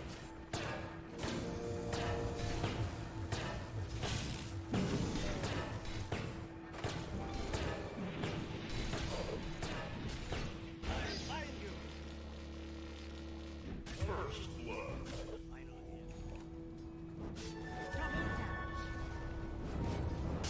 Dire's middle tower is under attack. Radiant's middle tower.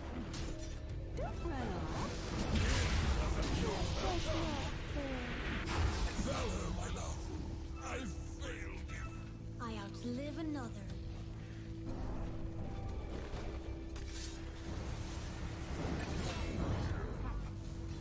Not gonna happen.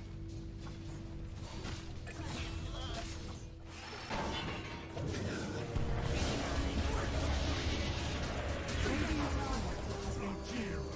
Even my lessons. Dire's bottom tower is under attack.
Hola, ¿qué tal muchachos? Yo soy Mr. Choco y en esta ocasión me encuentro con Stinger de Beast Coast. ¿Cómo estás, Stinger? Hola, Choco.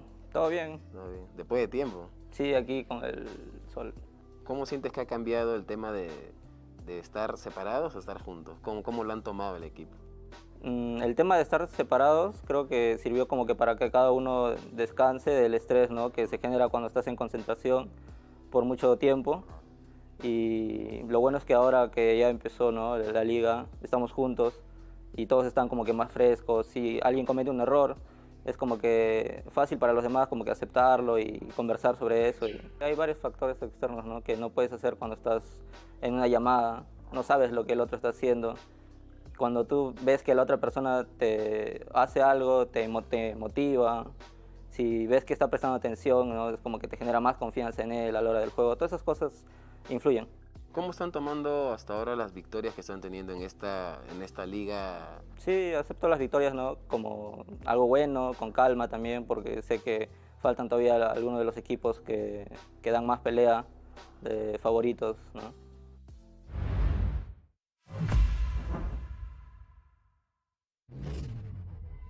All right, friends, and welcome back. Thank you so much for your patience. We've got a good one here. No Ping versus Beast Coast. The big dogs, the undefeated Beast Coast. They'll be playing with No Ping. Now, remember, this isn't just regular No Ping. Mingate, we love you. You're great. But HFN's playing. And this HFN guy, well, he's looked pretty good, at least when he gets the Gorgon. Will he get to play the Gorgon once this series? That's my first question for you boys. All right. Yeah, I actually am really interested to see what Bisco's going to do. Because on one hand, you can just probably ban it and still win because you're Bisco's. But on the other hand, that's kind of practice, right?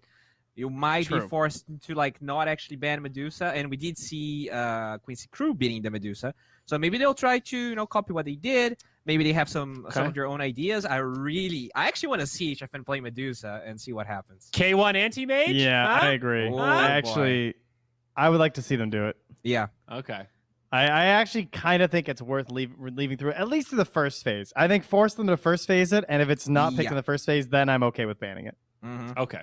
Because it's totally different preparing and playing versus a Medusa that gets picked in the second phase compared to the first phase. Yeah, because if you're banning Medusa, then Nyx might come through. Then you're playing Puck versus Nyx. I really want to see that. And I also want to see Oscar's Timber. Because he... Okay. Yeah, I feel like Timber is such a good hero. He usually gets first phase banned. But, with all of these new heroes showing up, the Alk to Medusa, we might be able to...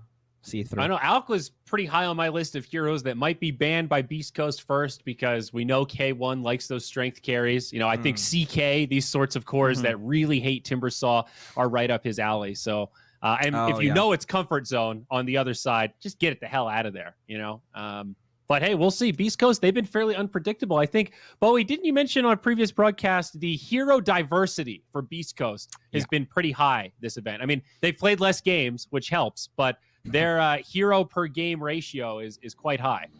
Yeah, like if you look at Chris Luck's most played heroes in this league, you can't even know if he's playing mid, right? You have Underlord, you have Snapfire, you have Mudkicking. Like what role is this guy even playing? But yeah, I think overall, like their supports actually play very few heroes. When you look at Schofield, he played pretty much 3 heroes: Earth Spirit, Clock, and so no Shaker, which is actually pretty interesting, right? I feel like Beast Coast is taking a lot of things out of Europe, out of China, but they don't really play the Shaker, which is something that Matthew plays a lot. So I want to see how that's gonna end up going into the draft because it's a pretty strong hero. All right. Well, we should have game 1 starting before too long. Beast Coast, obviously the favorites here. Maybe let's take a look at the standings just for a refresher. Got a couple new viewers here who might not be privy to the latest in the upper division, week 5, the end of week 5 at that. Only 1 week remains here of DPC. Beast Coast, top of the charts. They are pretty damn safe right now. Even a loss here somehow, Beast Coast should still be in a good spot to make that top 1. But at this point, it's just the pride of going undefeated that I think they're really vying for. Yeah, I would agree. It's extremely slim chances that anything too worrisome could happen to them to knock them out of the first place slot directly to the major. It would require pretty much absolutely everything going wrong and then them still losing tiebreakers too. Yeah. So that's, Very unlikely. But and also important to note, not on this chart, they're not only 5-0 in series, they are 10-0 in matches. They haven't dropped a single match yet in this league, let alone a series. So even a win for No Ping would be not an upset, but something that we would go, hey, they were the one guys. No, the one guys. Yeah, that is true. I feel. I mean, I want to see Beast Coast drop in a game. You know, if I want to see Giants bleed, and I think. All right. Take it easy. A lot of Beast Coast fans watching right now. Bowie, take it easy. I didn't say lose a series. I didn't say if lose Beast a series. Coast lose to No Ping, they'll be 5-1. If they then lose to SG, they'll be 5-2. If Thunder Predator defeat Latam Defenders, which they will, they'll be 5-2. And then SG, if they, after defeating Beast Coast, then beat No Ping, beat Unknown, then they'll also be 5-2. So the math is like 99.99999. The Beast Coast are basically secured top, but because of the way our tiebreakers and stuff work, it's very possible. Technically, it's more than 0.0001% chance. That's all I'd say. Hey, it's Dota. It's not zero. It's not zero. Okay, we got a draft, so let's jump into it. Game number 1, baby. Let's go. All right, question. What if Beast Coast didn't play Medusa, right? Obviously, not really the type of hero that K1 likes to play, but if you take the Nyx right at the start there, you know, why not pick the Medusa? You have the 4th pick overall in the first phase. So that is a really good spot to be if you want to pick that hero. That is true. Which also means Beast Coast will have the 10th and final pick in this draft. So something else to consider. Might want to value these flexible heroes early on. I actually have a drafting question. Okay, please. So, when you don't have first pick, or when you have second pick, you have 2 really strong picks. They are your 4th pick in the first phase, because you can ban everything that's strong against that, and you have last pick. But when on the other side, do you know what are your 2 strongest picks? Definitely first pick, because you get first selection of the leftover heroes. You are wrong. I ain't just gonna do him dirty like that. Well, my second answer, I guess, is the right one. The second phase, when you get the opportunity to counter pick whatever, like you don't want to be the first team to third pick, because you have to show something, and that gives the team that picks third second an opportunity to counter. You are really right. So when you have the 2 picks in the second phase, the enemy is going to be picking their 3rd and their 4th hero, which means they're going to be showing 2 cores, because you only have 2 supports. So you can counter pick 2 cores with your 2 cores, you know, winning 2 lanes. We have 3 lanes, so winning 2 is usually pretty good. So those are the 2 really strong heroes. But I don't even know why I'm talking about this, because we have a freaking Oracle here. Yeah, this is a wild opener. Beast Coast see Oracle. the support Husker game, by the way? Yes. Yes, I thought that was very innovative by Virtus Pro. 15-minute win? I watched that this morning after I watched the lower, or maybe in between the lower division series of Gorilla's Pride, and my first question was, did they win? Because if they lost that game, I immediately go, that's pretty sus.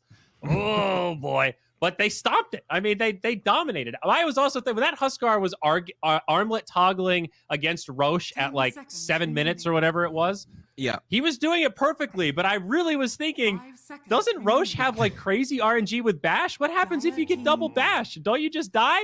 And then he did, and he died. It still didn't matter. I mean, they still came and got Roche, and he got the Aegis, but yeah, that was some crazy shit, man. I don't know if we'll ever see that again. I'm so sorry for everyone who decided to play pubs right after that. I mean, because they should be submitting a formal apology to the general community after doing that in a game. And winning. That's the worst part. It's not like they lost or something. And stomping. Yeah. Stomping. 15 minutes. They won 2 fights after that. Just crippled high ground. It was the most classic Oracle Huskar shit ever. But the Medusa does get banned here. Yeah. Everyone who queued up instantly was getting the suggest picking Oracle, right? Just like paying the start of the draft. Yeah. Okay. All right. So a lot of cores banned out here. Yeah. Greedy boys being taken out. Some targeted Hector bans there, but still plenty of heroes left. CK, a big one that comes to mind. Against Viper, it's a little weird. Mars and Viper, actually, they have a lot of AoE. So if you want to play an illusion hero, I would like PL, because you can actually move very quickly away from the Nether Toxin, and you can also leave the arena. I think that is good, but I don't think you can third pick it here. All right. Let's go. Okay. More Earth Spirits. And that's why we see third pick Earth Spirits. Reveal as little as you can with this third pick there. Yep. Good lane partner for the Tide. Can be involved or uninvolved. Does whatever. Hey, Trent. Yo. On this patch, how are the stats looking for first versus second pick win percentage? Oh, that would take me a second to look up, but it's doable. Okay. I'll be give me some time. Well, no ping. Delving into the time now, so plenty of time to think about it. Pretty flexy with this Mars Viper. We've seen both of them in a variety of roles. We've even seen that prized position 5 Viper, right? Something that we can't discount completely. Mm-hmm. Yeah, I don't think... it was Panda that did it, right? Am I think so. Yeah, I think so. Mm-hmm. So maybe not likely, but... It didn't take me as long as I thought. Dire overall is just straight up a losing record. Not surprising. With first pick and with second pick. Second pick is worse. So the worst scenario is being Dire second pick. And not surprisingly, the best scenario is being Radiant first pick. So that's Beast Coast here. They are Dire second pick. Are you saying Beast Coast gonna drop this game, Trent? That's the math. This is the worst position Beast Coast was ever in. Already, no ping have a plus 2% chance to win this game just by virtue of first pick Radiant, Bowie. That's what we're saying. Okay. Numbers. In Dota, 2%'s a lot. If you're a 55% win rate player, you're pretty damn good in pubs. That's a good margin in Dota. That is true. 60's like, whoa. I'm very confused. Oh, here we go. He's back, here baby. It is. This is K1 ABBA. Yep. Yeah. Oh my god, dude! They're gonna do this tanky, unkillable thing. It's very annoying. ABBA Tide. It is so annoying. And you think like, okay, well, but if they're unkillable, who's doing the damage? Oh, buddy, ABBA's gonna do the damage. Don't you worry about that. All right, this guy shreds. I want to see the prestigious HFN Slark. I think it is a prime Slark game here. You have Tide and Abaddon. You do have Viper on your side, so Abaddon's actually going to struggle with using that silence, one of the most annoying parts of that hero. I think you can just pick Slark right now if you're no ping, and they want to play it. You know, they've been playing these mega greedy heroes on HFN, so it's not really the playstyle they've been going for. But okay. Now Luna with Coddle can be kind of fun. Bringing on the magic. Bursty. Yep, that's a lot of magic damage. Is it good versus ABBA though? Because he just you have Oracle Abaddon and the W. Like the magic part of Luna doesn't really look. Yeah, it kind of feels like you'd almost want to be more physical build. Yeah, I wouldn't. Well, then why are you picking Luna? Exactly. I don't really get this at factor, all. Dude. It's the HFN factor. You want to give him something that farms a lot. I guess another option was like Gyrocopter maybe. But can we get a statistic on Luna, like number of games, a little win rate action here in DPC? Is she good? Because I was under the impression this hero's not amazing right now. She is a good hero in the right hands in a good game. Is this a great Luna game? She's 1 and 8. Oh, really? In the DPC? Yeah, in DPC, all regions. She's been banned 3 times and picked 9 times. There you go. You hear that, Trent? In the perfect game, in the perfect hands, with the right player, when the stars align, when you've had the right dinner, and you're drinking a cocktail. 1 out of Luna has a great game. That officially gives her the lowest win rate outside of 0. Wow. Okay. I mean, it is an HFN hero. I just feel like it's not the right way to go about this draft, but it's what fits what is the advantage here? I mean, I feel all right. I get that it fits the player, but I mean, what is it doing this game? Advantages besides the Coddle and the fact that it gives them a lot of push. The only thing I can think of is if they're trying to do something with the support pairing, or like, is this to try and enable like the Viper more? I don't know. Something to do with the support, it seems. I like this Invoker ban. I was thinking maybe they're going to do like Raid Boss Luna. Alacrity was one of the first things that comes to mind, but now that's not going to be an option. Great ban by Beast Ghost. I want to see this Viper going mid, this Luna going off lane, this Mars playing 4, and they actually pick a good carry right now. That's what I want to see. I would love that. That would be okay. I think that's probably my preferred attempt here. I don't think there's a high chance they do that. Yeah, I also don't think so. So mid hero, I guess they either need a 4 or it almost feels like if only you could make like silencer work or something. Yeah, like that's Oracle. tough. Yeah, so annoying. It's like okay. I mean, so Luna's the carry. All right, so it might be the 4 Mars after all. Yeah, either Viper 3 or Viper 4. Or Viper 5, potentially, too. Oh, yeah, that's true. True. Yeah, Viper 5, 4 Coddle. I mean, Viper Luna does sound like a hell of a lane. I'll be real with you. I mean, Viper 4 would be somewhat useful in the lane versus Abba, right? Exactly. That's why I think okay. I guess they can send Panda to the offlane. And then you can like kind of coddle Luna's basically coddle PL of the olden days, right? You literally just spam your Q and try and bully them out of the lane. Yes. I want to see those lane pairings, actually. I hope they don't send Luna and Viper, Mars and Coddle. Because I feel like that's not as good. All right, so Monkey DP were the best bands for sure. Snapfire here for Beast Coast? I mean, you know I'm down. Looks great. I love the snap. I saw it this morning. It wrecked.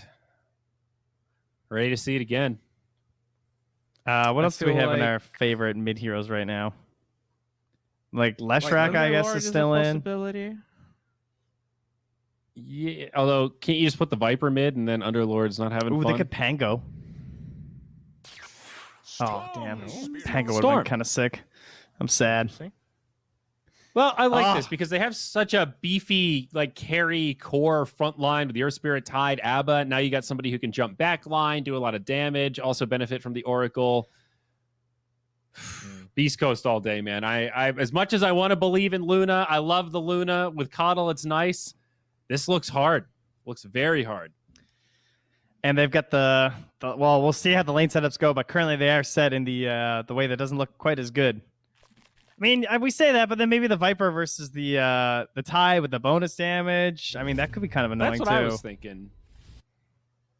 But all right, this is what's gonna happen, guys. Okay. What's gonna happen? Okay. All right, what's it? Spell it out. Save the league. We said that Magic Luna is bad here, and it is bad. But when you have that Coddle, when you have the cast range talent, you can just bully that Oracle, and they will find ways of bursting Stinger. Then you ignore the Abaddon, you ignore the Tide, you ignore the Storm because he's not gonna die to your combo, and then you kill the Air Spirit, and then it's 5 versus 4, and that's how you play this game. I don't know, but I just ride or die with Earth Spirit, so I'm picking Beast Ghost. And I'll totally say the same thing if no pain picks it. They're gonna crush this game. All right, Bowie's vying for a 3-game series, and I like it. I like the energy. A big matchup here. Gary, are you ready? Are you hyped, son? You got your Sunday best on? Because we got a big one for you. It's Friday. Absolutely ready, yeah. Beast Coast completely undefeated going into this, up against No Ping. Now, Theban, Beast Coast is a pretty regular draft for them, but looking at No Ping, the Pos 5 Viper, they've tried before with some pretty decent success. But the Luna, have they picked that for HFN because it's basically just Medusa? I saw what you wrote earlier. It's Medusa reskin. Well, you know, Luna is actually one of the top fastest farming heroes in the game, especially if you skip out on the Lucent beam max. Like you go, like, let's say 2 levels into the beam, and then you just max out the glaives and the Lunar Blessing. She farms real fast, Gary. So I think that's the plan here for No Ping. That being said, there's no buffers for her in their lineup. I prefer this Luna with like a Beastmaster, with Alacrity, something of that sort. Maybe an IO even to help her amplify that net worth that she already has. Yeah, that last ban of Invoker was a real nice one for Beast Coast. Realizing, hang on, Luna Alacrity could be a bit of a monster in this one. We'll get ourselves out into the lanes here for game 1 of this best of 3. HFN on that Luna will sit down bot, hiding in the trees under a dire Observer Ward, which came out pretty early. from the trio of Beast Coast heroes that are already in that bottom Radiant jungle. Man, Did you know, Gary? The unkillable strat again. Oh, the Oracle and the Tide? Yeah, it's real good. But I will tell you one thing. Luna is a very good hero against Tidehunter. And do you know why? Lots of magic damage, lots of little nukes here and there. Doesn't care about Kraken Shell. That's true. You know, she's got... he will go for the hood after all later on. But it's mainly the Lunar Blessing provided to all your teammates as they pound on that Tidehunter. It's going to make the damage block not so bad in the mid and the late game. Turn and face him, just whack him down. A bit of a lane swap going on here. Now, what's up with this? Who is HFN trying to dodge, or what kind of matchup are they trying to get or avoid? I'm pretty sure HFN wanted to lane against the Tide. Oh, this is so bad for HFN. Oh, God. Oh, no, not like this. The wave went into the tower. He lost all 4 creeps. Yeah, they body blocked it between the tier 1, tier 2. Like, Whisper went back there. Blocked up the Radiant creep wave. Man, that's a rough one. And Mars, it looks like he's walking through the mid lane behind Dark Mago's Kunkka. So Viper's been left alone top. Yeah, now they do the full lane switch. But it's all under that Dara Observer Ward bottom, so they see the Viper TP, and they know these matchups. I guess the question is, does Beast Coast want to react, or are they okay with this? Man, Gary, I don't think No Ping was supposed to do anything here. I think they were just supposed to keep the Luna in the safe lane no matter what and just farm. So they've out-mind gamed themselves? Yeah, I think so. Because now they're behind an entire creep wave to this Tide and Oracle. And, yeah, 7 last hits, 2 denies on Tide, 1 and 1 on the Luna. We'll see if they can catch up in that bottom lane. It's going to be a difficult journey for them. Yeah, Luna's this kind of hero who needs to be destroying from like the first 2-3 waves. If she doesn't have complete free farm, this hero is just not a real hero. And that's why we don't see it being played as a carry that much. At least has that Viper as the pos 5 support to tank up a lot of this damage. Getting gushed, and Fortune's ended a lot. Pandaboo burning through a lot of that regen. Mid lane, a close battle between Chris Luck and Dark Mago there. Spending all of his mana on the Storm Spirit. It's a very good lane for the Storm Spirit. Every time the Kunkka walks in, you're going to just Remnant. And if he wants to Tidebringer, you can always just pull him away from getting that angle. Combo him up with some Overload. Yeah, we've come to know and love this 1-1-1 build on Storm. Get him some even more Overload attacks. Just goes in there, secures some creeps. Bottom lane is the first blood though. Pandaboo getting burst down. Yeah, drop low on that regen. Doesn't have... Well, now he's got a magic stick, but didn't really have too much regen to his name. And this No leaves real that Luna here alone with again. that huge level advantage. Yeah, it's a rough one from the get-go. How's top going though? Is Mars doing all right up there? Oh, No. I mean, Mars versus a bat, and he's just gonna get slapped up by the curse, get silenced, chased down. Kato, you know, he needs to be pushing this lane out. That's what I think about the Kato here. Just shove this lane in. Don't let them go on you. Just keep getting the pulls on the big camp if you can get that to spawn. It's probably the best that Keeper of the Light can do in this situation. Oh, he tries to contest that small camp pull. Nearly got it off. Matthew just going to have to contest it under Schofield there.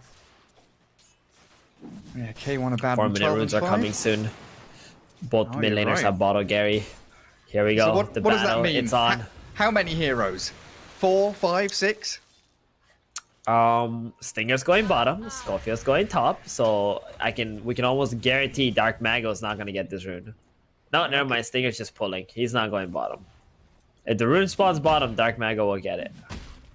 Well, he gets the X off on Storm, a bit of a torrent play there. Roll into the top rune, it's gonna spawn bottom as an illusion. Oh, Storm's a step ahead as Pandaboo gets sniped out down bot. Whisper standing his ground, dropping low, and there's another Lucent Beam there with 1 charges from HFN. But a good Fortune's End, the Anchor Smash again.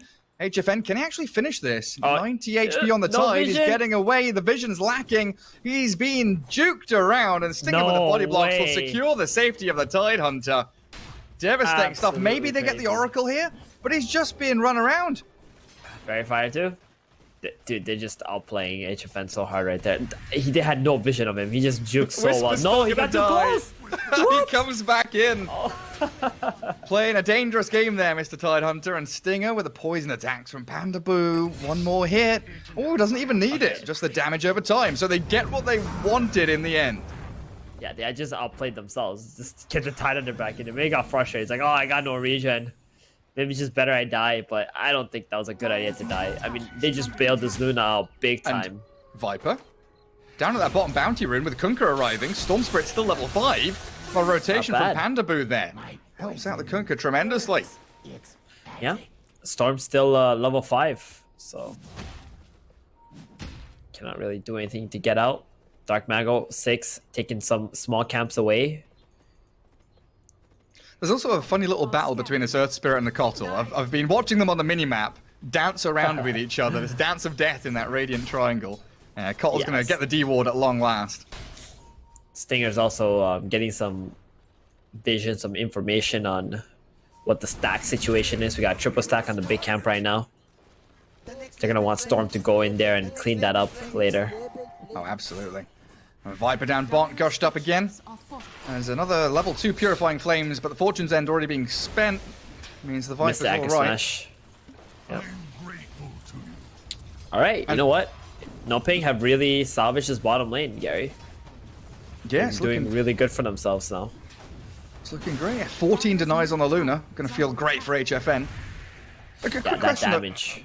These stacks, who are they for? Like you're saying, maybe... Okay, never mind. Question answered. Yeah. I was wondering, like, is it for Luna a bit later, or is it for Kunkka now? No, you take it for the Kunkka now. Yeah, they got that double Tidebringer from the Chakra Magic too. Easy, they cleaned that up so easily. Yeah, Kottl's probably gonna keep stacking the Ancients. Kunkka can farm that quite easily too. Yep. Look at Chris Luck. He's like, where's my sodding creeps gone? It was meant to be a stack for me here. You know they were looking for it. Like they knew they wanted the Storm to come in there, farm that up. Maybe it was waiting for the level 7 to get another point in Static Remnant.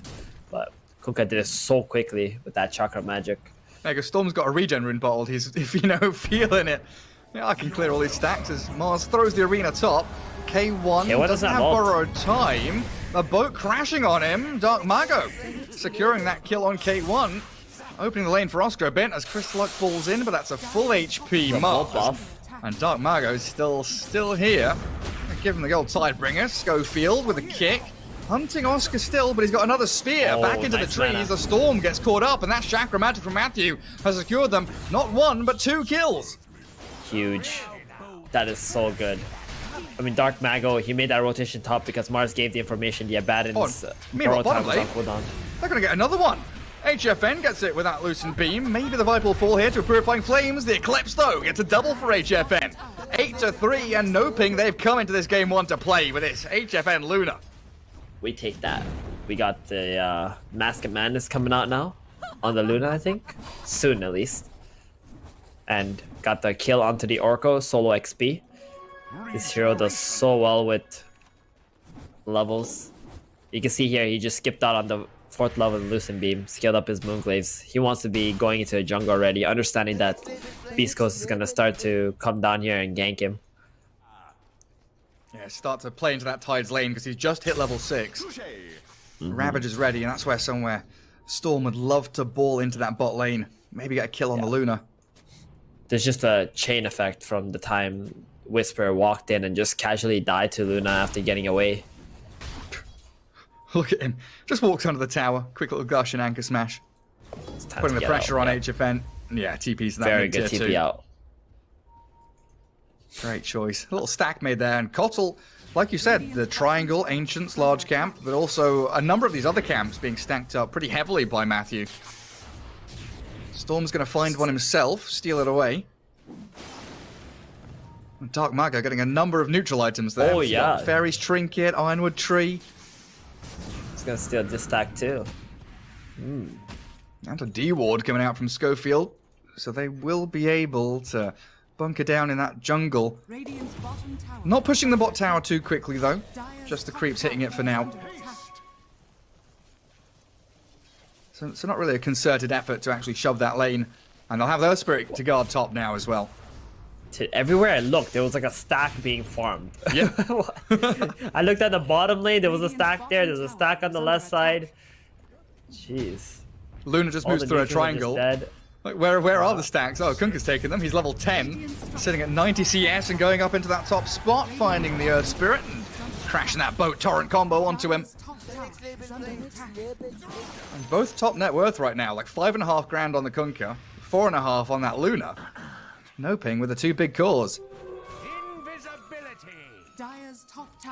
It's funny how they keep getting away with this position 5 Viper, Gary.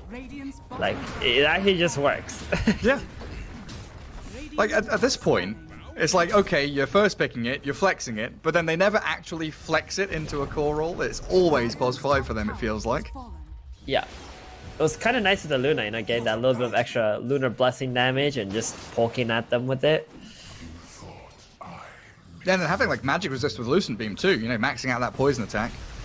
Yeah. Dude, this Luna's gonna be insanely farmed this game. Mask of Madness, Possessed Mask on top of that.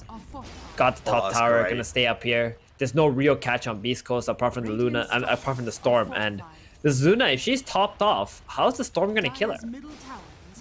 She already has an Overaxe now too. Oh no, buys 2 Band of Elven Skins first. Okay. Wants that damage for now. But yeah, once this Radiant team hits their BKB timings, Kunkka probably around 20 odd minutes, Luna probably the same. It's going to be pretty difficult for the Beast Coast slide, which is majority magical damage, if not all magical damage.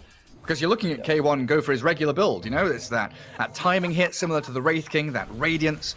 He's about 1500 away off the Relic. Then you need Storm to get into the Orchid. So there's a bit of time here where the Dire don't have their team fight or killing items and they're full farming mode. But the Radiant are out farming them.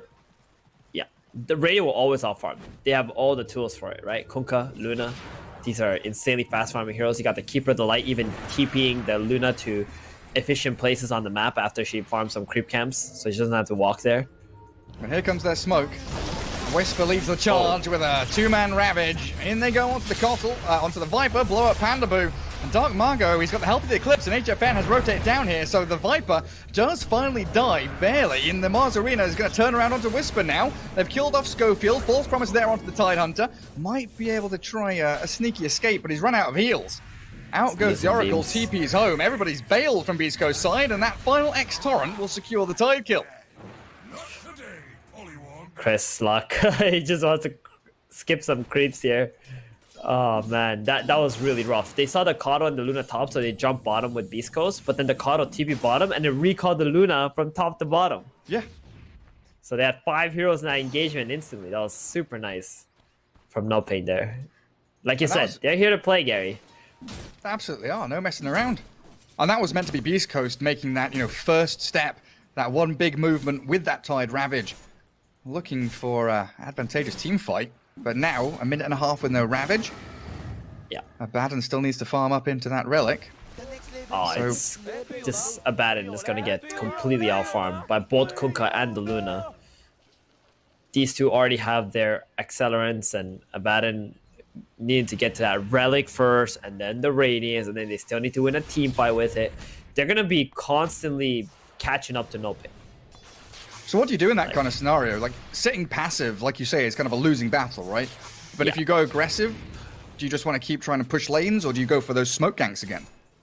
They need someone to just sit bottom and constantly shove this bottom lane and then make some smokes from bottom to top and get a couple of picks and just keep trying to play the game 50-50. Whenever No Ping overstep and they go to your side, you need to be able to kill them. There's no other way. Good luck catching this level 12 Kunkka with... Oh, does he have his halberd? He's gone Sanj. No, I saw him queue he's it, changed but... his build. Yeah, he's going for the BKB. He wants that right away. Mm-hmm. And Luna's also going for her BKB too, so... We're going to see like a 70-minute BKB at this rate, Gary. Oh yeah, I was thinking like 20 odd with the halberd, but it's a good little switch up, isn't it, from Dark Margot, hitting that timing a bit faster. I guess you know, speaking about it, Beast Coast need to do something reasonably quickly about this acceleration of the Radiant. Catching Storm with the X-Torrent. Are they going to Arena Spear? No. They don't go for it. Knowing the Oracle's behind him, not worth committing hard for the Storm. Okay, we got the relic now on K1. He's switched over to bottom. I want to see Noping do something about this. Understanding that Abaddon cannot really fight until he gets his Radiance. Maybe even doing Roshan. It's not a bad idea. Yeah, because you know that your enemy team is very held up on that right-hand side of the map. You've got, what, like 70% of the map to yourselves? I see Schofield roll up there. Torrent trying to scout them out. In comes Whisper, though, with a 3-man Ravage, and they've blown up Oscar. Huge Ravage. Kunkka, Dark Mago, he throws the boat. Trying to get the buff onto him. They turn onto the Tide Hunter, but he's a tanky boy. Has the hood, the raindrops, a few one charges, and the roll back in. Catching Viper now. Panda Boo. Gonna get burst into oblivion by the Gush, and now the magic damage flowing through. Stinger secures the kill. Over eager from Noping. Walking up the high ground, man, it just wasn't the play without the Keeper's ulti to bring in the Luna for the team fight. They walked in together, both got ravaged into the vision too. I mean, that's gonna give a little bit of an opening for Beast Coast, but Luna's still farming though. I feel like we could even call that play greedy, right? Like they're controlling 70% of the map and they want that extra 20%, extra 30%. It's trying to stop Beast Coast from farming anything at all. But then they walk into the 4-man group up as they are 4-man farming that jungle. As down bottom, they throw the arena on the Storm, Lucent Beam to chain stun Chris Luck. So a decent pick off down there. Huh, how did they know he was there? That was quite nice. The Keeper just TPing in the Luna and just getting that quick kill onto a Storm Spirit. Yeah, and then straight back into the triangle to keep on farming. Ancients cleared out. Schofield scouts them, but has to sprint away with that haste rune. It's what you said, Gary. It's a Medusa cosplaying. Yeah. Medusa in disguise. Dire are scanning. That's really why, like, everyone's talking about, like, what is this for? What's the reason they picked it? And in my brain, I'm just like, they banned Medusa. He just wants to farm. He just wants to hit creeps. He's like, all right, what's the next fastest farmer in the game? Well, it's Luna, right? No Alk, no Dusa, yeah. It's working out. 10k net worth. He basically feels like an alchemist 17 minutes in. Yep. But here is FaZe. Had any what? Who are you talking about? I was going to say, here's phase 1 for the Abaddon. Radiance is ready. All right, there we go. That's good. I mean, that's a huge team fighting item. For sure. What I'm worried about right now, Gary, is Dark Mago going for a Radiance before BKB. Yeah. Like, that's what he's got queued up right now. I hope he doesn't go Radiance. That's an interesting one. We've seen a lot. He's going to get destroyed by Tide and Earth Spirit if he does this. Yeah. Like, we saw a lot of this in the past against, like, Phantom Lancer, Illusion Heroes. Makes a lot of sense in that regard. But here comes the Ravage, Panda Boo, and that Matthew Kotzel.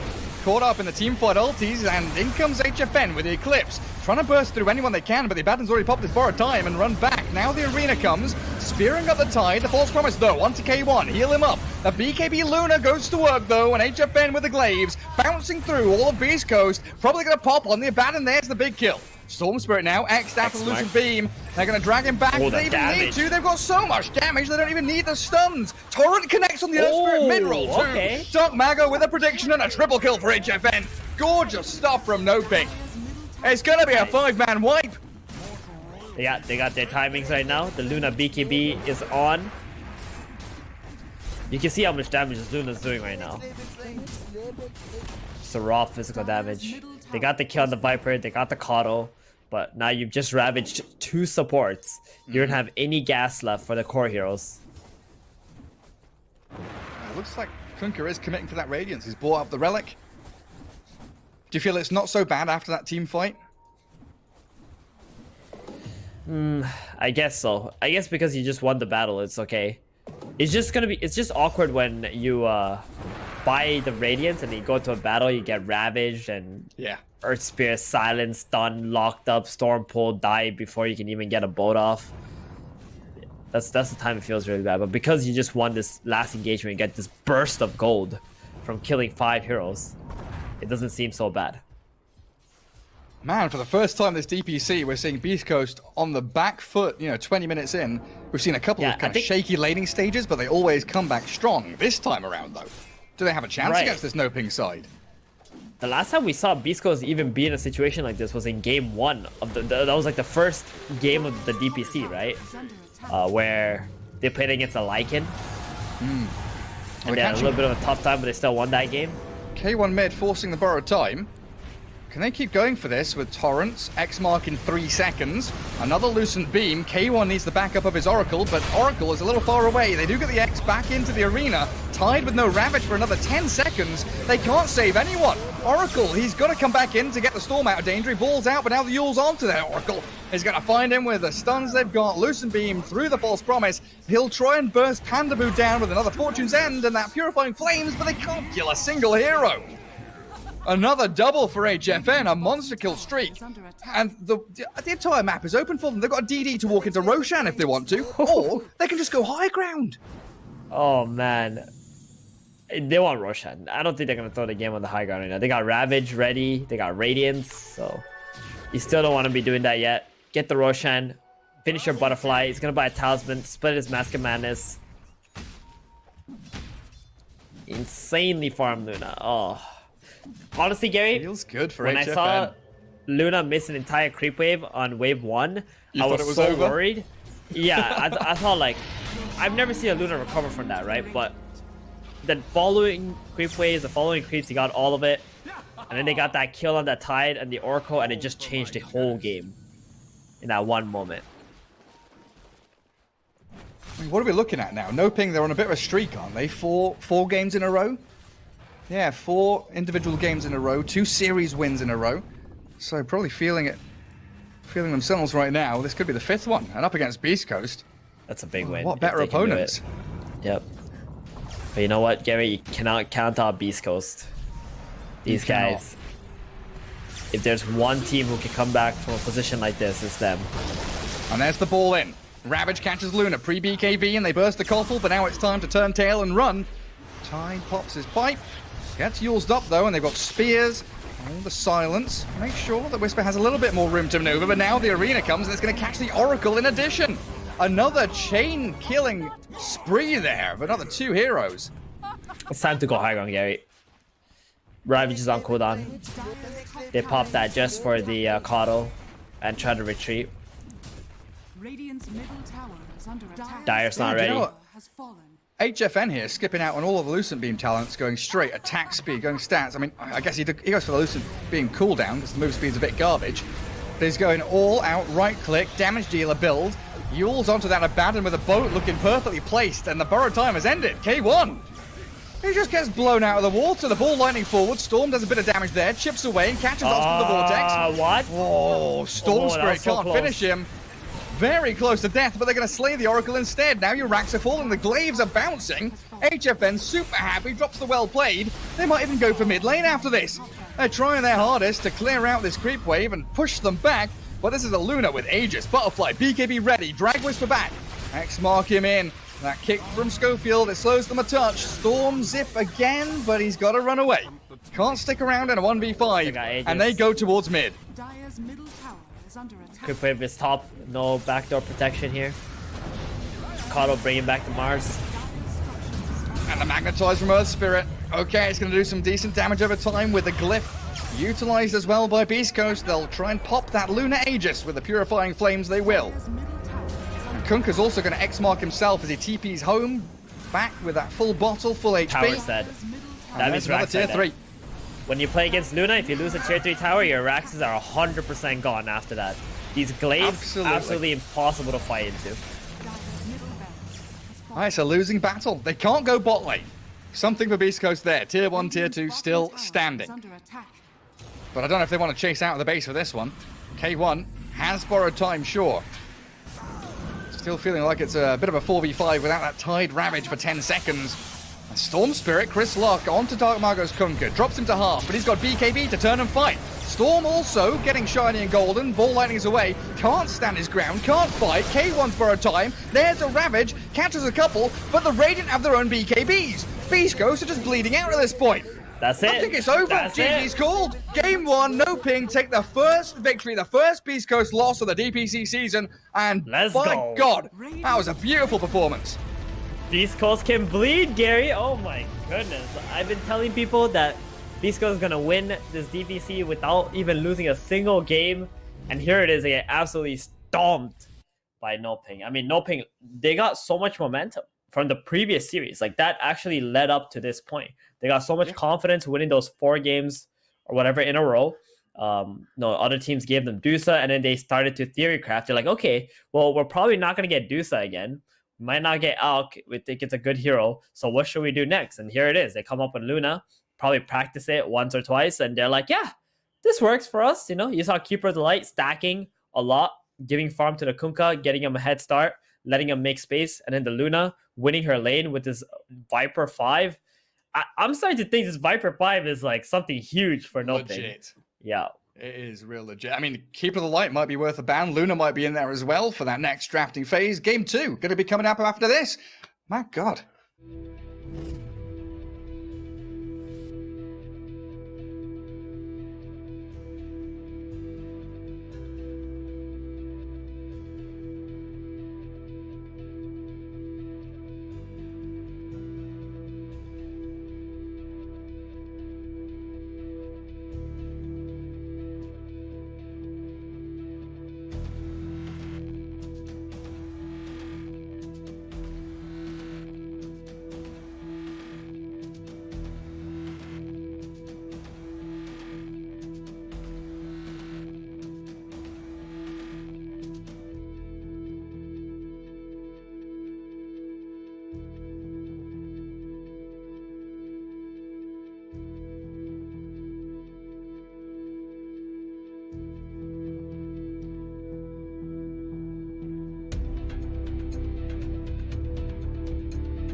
También lo hemos visto haciendo ejercicios. Te veo cambiado ahí, Stinger, pero ya con los ejercicios, ¿cómo sientes que apoya en sí el tema de hacer ejercicios aquí? Porque Scofield dice, no, es un pasatiempo, nada más, por eso lo hago, ¿no? Pero algunos lo hacen por sacar, por bajar de peso, por sacar músculo. ¿Cómo lo sientes tú? ¿Cómo ayuda? Porque eso no hacías antes. No, es para estar más saludable, ¿no? Físicamente, mentalmente también ayuda porque te desestresas. Luego te sientes mejor, en realidad es lo que yo siento, ¿no? Después de hacer ejercicio y meter un duchazo, pues me siento bien y ahí puedo jugar tranquilo. ¿Cómo ha cambiado tu vida después de que te has entrado full al competitivo? Creo que es algo en lo que siempre estoy focalizado, ¿no? Es como una disciplina para mí. Entonces, mi vida personal... ¿cómo decirlo? No me afecta en realidad, porque ya mucho tiempo es como una disciplina. Tal vez más adelante tenga otros proyectos, otras cosas que quiera hacer, pero me gusta mucho el juego. Es algo que me ha ayudado desde pequeño, ¿no? A sobrellevar las cosas. Gracias a toda la gente que apoya mi carrera, que siempre está pendiente, que apoya también al equipo y que envían buenas vibras, ¿no? Eviten ser algo, no sé, tóxicos así con otros equipos, que en realidad todos intentamos dar lo mejor de nosotros y nos divertimos.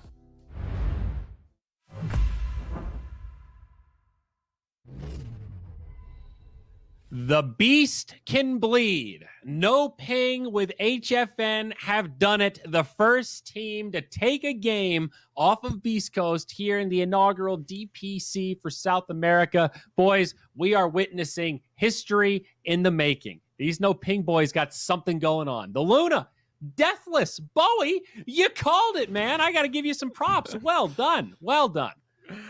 Yeah, I think, you know, what they kind of identified with the draft of Beast Coast is that Abaddon farms really slow. You know, if you get your Radiance, you do start ramping up your farm, but it farms really slow up to that point. And I think that Cotto played a flawless game.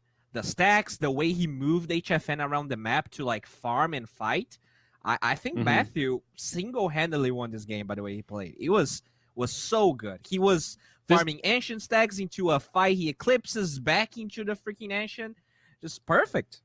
It's not that. This was better Wisp, right? He's like Wisp without the drawbacks. Yep. It's the effectiveness in the state of the game between the 4 on Beast Coast and then the 4 on No Ping, right? Because Matthew has an incredible time, but because of the state of the game for Scofield, he just couldn't do anything. He's like, He can't really get any kills in the lanes, and so nothing's really happening. His plays didn't really start until the game was in a very precarious spot for them, where Noping were actually invading their side of the map. He had a couple nice plays. He interrupted that smoke when they came in, and then like caused that high ground fight to go so poorly for Noping and everything. But then they just went right back to farming. Yeah, I think you have this like offlaner with 2-minute cooldown.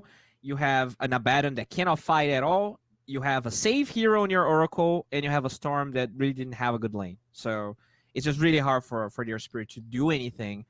And yeah, I'm surprised, because I was always thinking, what was the counter to this carry Abaddon? And I really feel like this Luna Caro combination. Playing fast.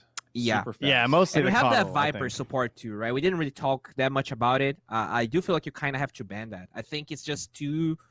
Like, it's something. Really? We're talking about banning 5 Viper now? That's where we're at? It's just too annoying for the draft. Yeah, because flex, you mean. a lot of passive, like, if they actually get a good hero with a good passive, you just swap the Viper. I guess they, like, never really picked a hero into that because they're going to play mid Viper. But, it's just something that they do every game, and it might be worth banning, I think. I mean, we've seen it in like secret drafts before. I was thinking Puppy is kind of the pioneer of this. Sometimes just having a 5 that can win trades with most other heroes is a good 5. Yeah, you have some other drawbacks. Doesn't have a hard stun, but it lets you play the hero so much more aggressively than a lot of other 5s that it's a huge advantage. So, okay. I definitely agree with the flex. If you can play Viper in all these different roles, it makes the hero so much more of a threat. Such a value first pick like that. And in this game, they even brought the Oracle, right, to try and mitigate the magic damage of the Viper, and it still was not enough. So, like, I really feel like there's probably no solution to this.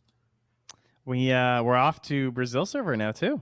Remember, Dark Mago, HFN, both on Brazil. Okay, yeah. So I think they're all in Brazil now, because at that time, Dark Mago kind of lost his. I think Dark Mago was in Peru, and everyone else was in Brazil.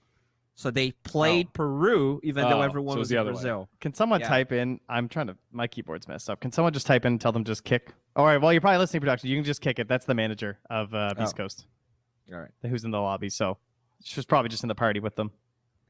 Get her out of here. Boot him. All right, Got it. Right, we're good. Fixed it. Well done, Trent. Crisis averted. So yeah, we'll have game 2 starting momentarily. And I mean, we're talking about those Radiant, Dire, first pick, second pick stats. Beast Coast in a rough position. What do we got coming up in game number 2? Who has first pick? What side?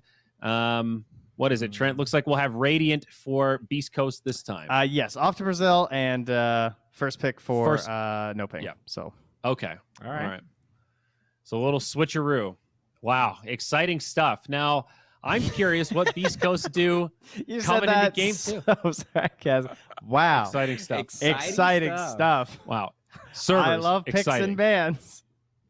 Can we go to US West next? Listen, I'm in shock right now, okay? I'm in shock. I thought Beast Coast was actually going to end this undefeated, not dropping a single game. And that wasn't even...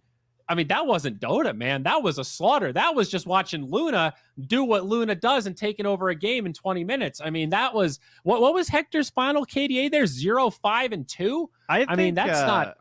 As well, though, for Dark Mago, I was very impressed with like the way they utilized those stacks. Because here's what happened is that Matthew stopped contesting the small camp. Because like he basically got the value play. He's like, all right, do I want to like mess around with Schofield and him be like, he's blocking the hard camp, I'm blocking the small camp, or should I just go back and start stacking? He crafts those double stacks a couple times. So now he's got a couple triple stacks set up, comes in with the Kunkka with the double Tidebringer. That's really what helps accelerate that mid game too. Because Kunkka's creating all that space for the Luna. That's why you're not leaving stacks for your hard carry, right? You're gifting those things to the mid to get some action going. Let's get some action going, Diary. Yeah, we got the draft here. Let's jump in and see what's happening. Ooh.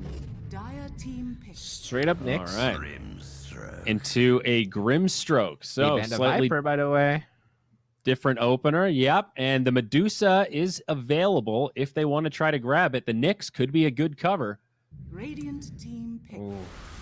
But they go for the Tide into the Grimstroke. So we used to think of this as a counter, but now it seems to be not that big of a deal. We're seeing Tides into Grim, no problem. I think Tide's just a little too strong. Yeah, like even if you get counter, he offers so much. To be fair, though, I think Beast... but you can't pick Beast. That's the problem. If you pick Beast here, they're going to Tide. 5 seconds remaining. Yes, exactly. How annoying. But he get it. Well, you know what? There you go. I guess they don't care. Beast Coast basically just saying, well, my Grimstroke count is your Tidehunter, even if your Tidehunter count is my Beast. I'm still not so sure I like picking Beastmaster to Tidehunter there, Beast Coast. Your guys are down a game now. Come on. You never Shape up a know. little here. They might just play Beastmaster mid, you know? We don't know what they're going to do with this.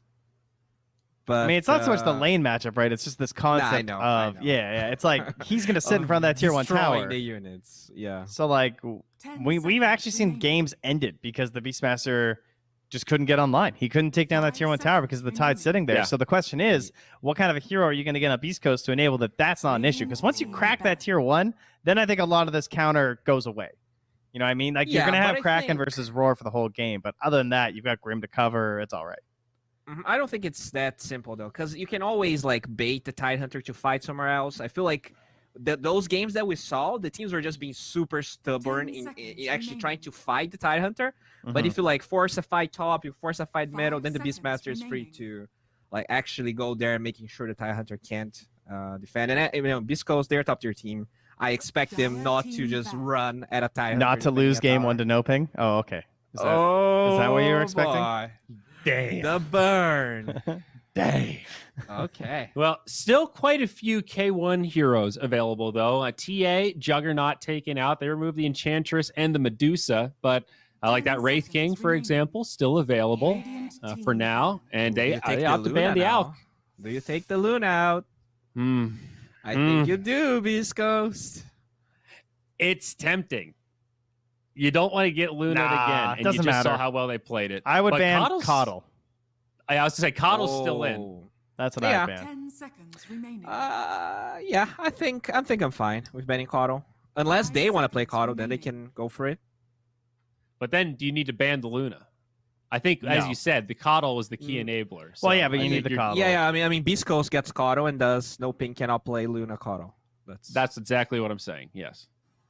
Okay. I think we're saying the same thing, but somehow we got confused. I'm just thinking, like, Wraith King's still open here, and I think Wraith King is pretty good versus Luna overall. You know, it's a terrible matchup, honestly, because you have the Skeletons tanking the ult, you have 2 lives, so maybe you leave the Luna and you just third pick Wraith King here. I think that's pretty good versus Tide, too, for a lot of the same reasons. Yeah. Yeah. Tied into Wraith King is not good, but I do feel like Wraith King Beastmaster is overall really strong, and they have the Grimstroke too. And you liked the Wraith King more than the CK against Tide, right? I would say so. Well, I think Schofield's really probably playing Earth here. Spirit again here in a second. That's a fair wager, my friend. Yeah. I'm not sure. I mean, Shaker, are you really? I mean, I don't think Shaker's very good versus Nyx and Tide. I think Earth Spirit's just better. No. The other hero would be maybe Shadow Shaman, but again, it's like, eh. They didn't play a single game of Shadow Shaman on Earth Spirit. Wow, they actually did on Beast Coast. All right. They banned the Luna, and they picked the clock. Oh, I love this. They predict the Shaker, because that Nyx might as well be a 5. We did see a little bit of it in the last series. Okay.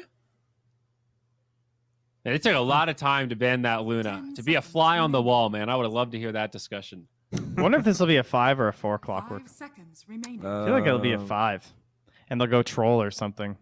I think you want to be in the Nyx lane if you're just clock. You just want to be running at him, so... Yeah. Troll, Ursa, and Monkey are all in right now. So Tide, despite being picked in the first phase, they didn't really take care of any of those options. So, yeah, we're just going to replace the hero. I mean, is there another one that can do the Medusa Luna? Not really, right?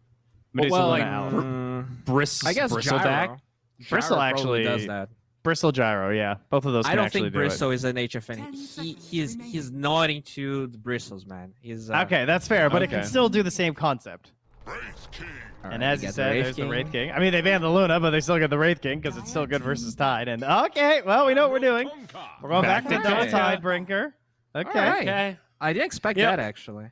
Trent, I just want to say welcome to the Dark Mago fan club. And I knew that you were going to join. It was just a matter of when. You know, Bowie and I predicted this at week 0. Yeah, once and he here jumped we are off week 5. Tiny. Well, you know, he still had some decent games on Tiny. But either way, your membership card will be in the mail. It's an exclusive club. Okay, yeah. 5 seconds remaining. All right, so I love these kind of moments because now I really am curious to what Beast Coast thinks is good to try and do the strat again, right? Like in their head, they know they're playing the exact same Dota once more. So what heroes replace this Luna? Troll, okay, yeah, get rid of that guy. Just quality hero versus Beast. Huh, they banned the Monkey King. It would have been interesting to see Beast Coast try to mix that in, but I guess it's a threat against the Tide as well. It could have went mid versus the Kunkka. Yeah, I think you take Terrorblade here if you're Beast Coast, right? What? You mean no ping? Terrorblade? Oh, ban Terrorblade. Yeah. You take the Terrorblade out because you can diminish the Metamorphosis cooldown. It's really good versus Wraith King. It's actually Wraith King Beastmaster, so you get a lot of value out of this Terrorblade Q. Dire team pick. Oh, okay. They take the gyro. The gyro. Yeah, one of the other coddle pairings we kind of threw out there. I guess Terrorblade into Clock is a little sad because you don't want to go. You don't want to go Hurricane Pike. You don't want to get a Force Staff. But I don't think there's a better pick than Terrorblade here. 10 seconds remaining. Yeah, for HFN, I'm struggling to find something. I mean, literally Anti-Mage is like one of those ones that comes to mind. It's not very good this game, but I don't think it's... thinking HFN. I guess you could either Naga or what about you PL? Could... What about PL? What? They could PL Coddle. Yeah. PL. PL Coddle's not really, you know. I mean, it is. It's still a good hero, but that aspect is kind of sad these days. Well, yeah, it's good actually. I think it's Isn't not that an an HFN hero. though? Oh, it's not like. Oh. Yeah, it's not. It doesn't farm the same way Luna does. Like PL is much more fight heavy. Nobody farms the way Luna does, man. That's not a fair standard. I like the PL a lot, I have to say. Yeah, the PL is a great pick. I think, you know, if you're talking stats, it's probably the best pick here. I'm not sure if HFN is going to go for it. They're probably discussing this. You have. Is there anything else that's great against now, is he a Razor player? Lycan is really good versus him. Does he play Bloodseeker? Is that too YOLO? Yeah, I think it is a little YOLO. But I don't want to say it is, and then Bloodseeker's picked, and you know, it's the Sven again. Hey. Well, at some point, you got to stand up for something, Bowie.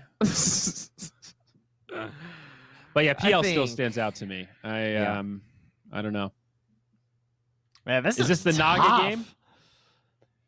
I think they might end up Nagaing, actually. The more it Team delays. Naga. I think PL Naga. I think that either one has an argument here. Oh, there's also PA. That's someone who can jump on the cogs. The cogs aspect is nice. That part is true.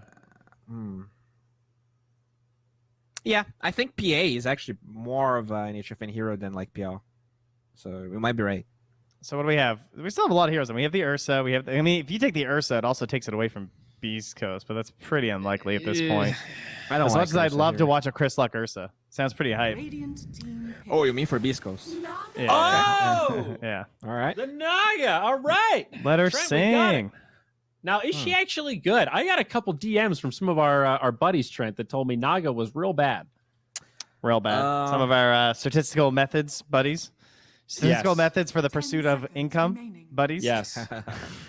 Naga is it's kind of like Luna.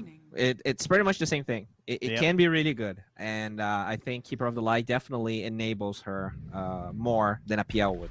Oh, that was fast. And a quick slurp. Oh, the classic. Mid the slurp. Chris Luck. Oh, fish on fish. Oh, God. And they knew, too. I mean, that was a snap pick. There was no hesitation. Fish on fish. Internationally, this is definitely his signature hero, I think. Yeah. Everyone remembers the Chris Luck Slark, you know? Yeah, I would say so. Wow, really interesting drafts here. So after knowing that No Ping took game number 1, they lead this series. They've upset Beast Coast already. HFN Naga, Chris Luck Slark, K1 Wraith King, Mago Kunkka. What do we like? Guys, I actually like No Ping's lineup. I think they're going to do the same thing again with the Keeper and the Kunkka. What's going to stop them from doing those stacks on the Ancient side, on the Dire side? A Clockwork running at them. Does it? I mean, Earth Spirit couldn't. Can't you just kill him? Isn't it the same conundrum? Yeah, you can't just run in there. I do feel like they might. I feel like they're going to be prepared for this. They have Beastmaster Hawk on top of it. 3 reasons I think That Beast Coast will win this. helps. First of all, Chris Lux Lark. It's a classic. We need 3 games. There's no way No Ping is going to 2-0. All right, No Ping might win this series, but they're not 2-0 Beast Coast. There's absolutely no way that's going to happen. And 3, they have the King. You got to ride with the King, and let's go King. Beast Coast. I'm going with the Fish Lady. All right.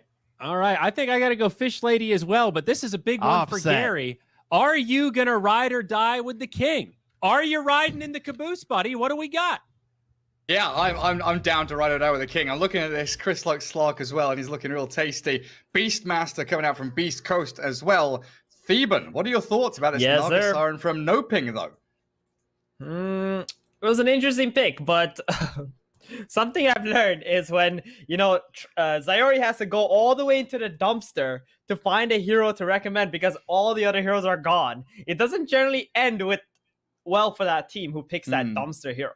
So even though they got it right, I don't think it was going to be the hero that's going to win them the game. I think this time Beast Coast, they got all the good heroes, man. They got Wraith King, they got the Slark, they got Beast. They're not here to joke around. They might have made, the King bleed one time, but do you really think they can do that again? I don't think so. It ain't going to happen. 30 seconds. Well, let's see if No Ping can perform the big upset here, or if Beast Coast are going to rally around this draft they built for themselves. I mean, it's Grimstroke and Clockwork as a support duo as well is a real treat. As we will have that Oscar tied down bottom. 4 Beast Coast heroes are lurking around the bounty runes, ready and waiting for No Ping to make that first move. While it looks like Whisper should be pretty safe up top, just scouted by Matthew for now. Yeah, Beast Coast, they actually make the walk up to the triangle, trying to secure those runes for themselves. 2 for 2. No real contest, just going to spread out on the map, but it looks like Whisper's going to be on the receiving end of a decent amount of damage before the lane actually begins. You're going to burn through an early tango already. Yeah, Schofield's up here. It looks like they want to really secure this lane first before they TP bottom. Tidehunter, it's going to be okay by himself. Just for a little while, using Gush to get a last hit, maybe. Okay, there we go. He's TPing bottom already. Schofield is at the creep wave top side, so no XP will be missed. Yeah, gets himself into that lane position. They did a great job just guarding that Beastmaster away, though. Down bottom, Grimstroke and Wraith King, pretty good combo, especially when they get into that level 2. Inkswell plus the Wraithfire Blast, going to be able to offer a lot of damage onto this Nyx and Tide. And equally so, though, Stinger's positioning, like he's under a creep wave now, and that Gush with a minus armor, straight down to half HP. Missed a stroke there, too. Schofield pulling the second creep wave. Where is he going with this? Oh, he wants to bring it between tier 2 and tier 3. Okay. I think this is the first time I'm seeing this. Maybe someone else has done it in another region, but at least for me, it's the first time I'm seeing this. No, he's bringing it to the tower. Wait, what's going on? The courier being denied, killed off by Kotl. Okay, Snipe so the courier. Kotl might have done a little too much damage to the Schofield here, so he decides to just bring it into the tower. That means they're not going to be able to deny any creeps against this Naga. Wraith King Grim hit level 2 bottom, though. So Matthew's still there with just the Impale, but he's got himself out with that Tango regen going and the Boots move speed. Panda Boo's courier getting sniped out towards top. But yeah, it's a move we used to see from like Earth Spirits in the old patch, was dragging them all the way between tier 2, tier 3, right? Not something we've seen much in this patch. We see the tier 2, tier 3 like on Dire side, because he can't really pull it into the tier 1, tier 2s. On Radiant, we typically just see it in between tier 1 and tier 2s. But yeah, pulling it to it's because it's so efficient, and you're closer to your offlaner. If you want XP, you can always come there too. Oh, the stun spot again. He does have Carapace, Matthew, and again, proving he's too speedy to catch. Boots versus Nyx. And I feel like all his action on the side lanes, we've not really looked into mid, where Chris Slark is pretty even in farm against the Kunkka, but is this meant to be a Slark heavily favored matchup? I don't think so. I think Kunkka can do a lot of damage to Slark with that Tidebringer. Not like Slark can avoid the damage that's gonna come out. He did go 2 levels into Essence Shift. I think one of the reasons why Kunkka worked so well last game is that 5 minutes when the Storm died to Dark Mago, and he got that little bit of extra XP, and then later he farmed the stacks. So if that doesn't happen, and the Slark and Kunkka are like completely even, I'm pretty sure Slark should be able to contest those stacks at nighttime. You get that bonus vision too. Yeah, go and see what's happening there. And also, Slark against melee heroes, usually we see Slark do pretty well stacking up all that Essence Shift, but mid lane's a much shorter lane, so he doesn't have that long distance to be able to chase, keep going, pounce, keep going with the Orb of Venom. Dark Mago has that tier 1 as safety. Yeah, typically we see these Slarks nowadays only being picked up against Bat Rider, and not so much against other heroes. But you can see right now, there's a lot of pressure on Chris Lock at the moment. Yeah, forced to salve up. Pounces forward, but there's a Nyx Assassin here. Runes are spawning soon. And there's the axe into Torrent. Dark Pact gonna take it off. Still got that Impale. Clockwork will be the target for Matthew, making sure that he can't get in on top of Dark Mago's Kunkka. Good call. And Rune spawns bot, a regen for the Kunkka. Feels good. No bottle though. He was wondering if there was a rocket coming out from Schofield. That's why he waited. But there was a rocket. Look at Schofield's skill build. 0-0-1. He's got nothing. Did he have nothing skilled until that moment? Yeah, I think so. He's got battery assault. He's level 3 now though. He can skill up his battery assault if he wants to. Well, he does cancel out the regen, so nice little play, but Chris Luck misses the pounce while down bottom lane. K1's being bullied. The stun from Nyx before the Ink-Swell can land. What is going on, first K1? blood. Matthew takes it, and it feels like, K1 a little bit out of sorts in this series. Yeah. That's that Nyx was gone for a long time too. It was just 2 of them bottom against his Tide. I think he must have got frustrated that he couldn't bring this Tide down while the Nyx was gone. Not just dying like that. Hey, you know what, Gary? It must be really boring for these guys to play Wraith King by now. It's actually the same build every game, right? Phase boots, 2 or 3 branches, stick, radiance. Mid lane. Oh my god, Chris Luck's gonna die! Solo killed by the Kunkka! Dark Mago has him. I was saying how if Slark doesn't die and it's even, then you can contest this Kunkka and his stacks and farming in the jungle, but he just died by himself. And now Kunkka's level 6, so you're gonna have that X mark boat, and of course Slark can't really do anything against that X mark. Always gonna drag him back no matter what he does. No ping, looking real good. I think, we talked about it, that momentum they get from the previous series. I mean, now it's 5 on the trot, 5 individual game wins. Definitely. But hold on, Gary, how much momentum did Beast Coast have? Doesn't matter anymore, they've lost their first game. But how much did they have before this? A lot. I think it was 10, wasn't it? 10 in a row? Yeah. But it's Beast Coast maybe getting a little complacent, possibly. It's like every single lane. Like Beastmaster 16-3, Whisper is finally going to be able to drag this wave closer to his tower. There's Naga Siren though, completely free farming. Tides at the top of the CS at 40 and 4. At least Wraith King does have a decent amount of money to his name with the phase boots, and the Kunkka's rotation might have put himself out of place. Late. The boat landing, the fairy fire there. Where's the finishing blow? Where's the final bit of damage? It's not coming. He is fine. Schofield, the only one to die. And Oscar's now cracked level 6. Unfortunately, doesn't have any stick charges, so Ravage won't be coming. And that Torrent not landing onto K1 means Dark Mago is going to have to ditch. Alright, Gary, I'm getting real worried right now for Beast Coast. They lost the Wraith King bottom, they lost the Slark mid. Kunkka's getting big now. Tidehunter is almost out farming this Wraith King. So what's the kind of piece in the puzzle here they need to get slotted in? Is it this Beastmaster with the Necro Book to pressure towers? Because he's getting picked off. Jumping in with that Torrent. And there's the X mark from Dark Mago. Naga Siren comes back across. They roar the Kotl. They don't bring any more heroes up here though. Whisper's just been left on an island. And a final Torrent. Well placed. Will secure the kill with the Tidebringer. It's like 200 off his Necro Book too. Feels really bad to die like that. I think they just got to get some good rotations going with the Roar and the Slark. And just like start picking heroes off one by one. The problem is they're bleeding quite a lot in this laning stage right now. Kunkka has... Look at all the stacks. How much do we got here? A lot! God damn. Yep. I mean, it was Matthew in game 1, but right now it's Pandaboo. Jesus, look at that stack he's making on the big camp while stacking the medium camp too. You got it! My god, both Oh camps. my lord. That's hundreds of gold, thousands of gold. The Ravage is in the mid lane. Nyx will survive. The Carapace is there. They've ravaged this Slark and Clock. They pop a smoke in the middle of it. Bit of panic from Beast Coast.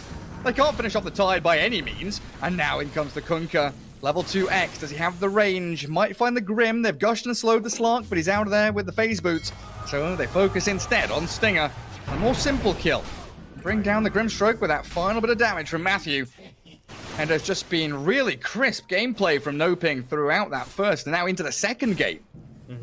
This Slark also has max Essence Shift.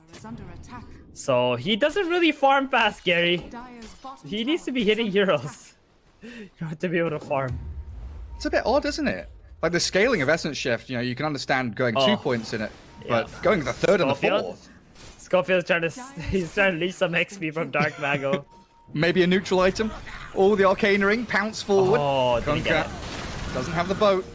Just clips the torrent onto Slark, but they have trapped the Cottle inside. Trouble being, Naga Siren's decided to arrive. She wants to get involved here. Song of the Siren, the hardcore reset button. Get the Cottle out there, TP home, and nothing lost by the Dire side. They cleared the majority of their stacks. There's, what, one medium camp that still remains. Beastmaster and Grimstroke are going to try and clear it out, while Kunkka gets scouted. But without a hook shot, you don't have the gap closed to catch him. Yeah, I mean, they'll take that medium stack. That's good. That's taking away from the Kunkka. Don't let this guy get any stronger than he already is. Yeah, he's closing on 5k net worth before 10 minutes. Man, I've not even had a chance to think about Naga Siren and her item build. What's she going for?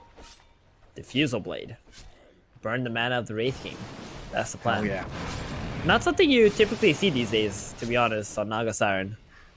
The Diffusal Blade build. Hey, we saw a pretty big shift away to like Manta Skadi, right? Yeah, Manta Skadi, Abyssal, Silver Edge. Top lane. Another rotation. Dark Margo is making it work every step of the way. 2-man stun as well from that Nyx Assassin. Puts the Grimstroke in a dodgy spot, but they get the Cottle with the DD Slark. And now he's going to start to try and rack up some Essence Shift stacks. Matthew down. So we've got a little bit of bonus there. 2 permanent Agi for the Slark. Making the DD work for him. Yeah, he's also sitting on 30 Agi from his maxed out Essence Shift too. So that's going to help him take this top tower. They got the catapult here. Open up the map a little bit. Wraith King is farming quite well while all that was happening. Wait, what happened to Oscar and his net worth? I guess he's been moving around, right? He was middle, he ravaged defensively to save the Nyx. He hasn't really been farming. Because earlier, he had pretty much the same net worth as the Wraith King. And if he just stayed bottom, that would have continued to happen. Yeah, he did come in to save that mid lane, and I guess playing a little defensively when he's not seeing the clockwork. Schofield is level 6 now, so they've got K1. that long-range initiation. And K1's got his cheat code on, you know? He's doing K1 things. Or gold out of nowhere. Yep, farming very fast. Greed is good, 3,800. Pandaboo dead. Stinger with Chris Luck up in that top river spot. Now a bit of pressure towards mid lane, but that's going to be defended easily by Dark Mago. Maybe even pick off Schofield, honestly. X-Boat, combo it up. Crashing down onto the clockwork. Chain stun, and actually a double stun. That's wonderful. Chris Luck now has the Dark Pact and maybe even Shadow Dance as he's being hunted. Yeah, ulti forced. That's a pretty long cooldown for the Slark to be expending defensively. He's got 50 agility on his Slark right now. Okay, it's time to wear off the first that he had. That's why he was in a really aggressive position. He wants to Whisper. Utilize that. It's absolutely non-stop. The relentless pressure from Dark Mago is 4-0-2, and he wants to add a 5th one to his tally. Oscar wanted it more. 2-0 on him as he looks like was heading into Vlad's. So he's just picked up the Morbid Mask, thinking about the Vlad's, now actually committing to Halberd, it looks like. Super good against Slark. Yeah, very true. Needs that against the Slark. Or the Slark is just going to feast on the Tidehunter. Your Anchor Smash might even just work against you. Well, the Wraith King timing is still going to be coming. yeah. K1, he's got 1 death, no kills, no assists. He hits creeps, and only creeps. A few hundred off of that recipe, and then when that Raddy comes, he's going to be ready to go. HFN very often went back for the Yasha first, instead of the Diffusal Blade. I think it's better. Like, it helps you farm a lot better than a Diffusal would. It makes you much speedier too.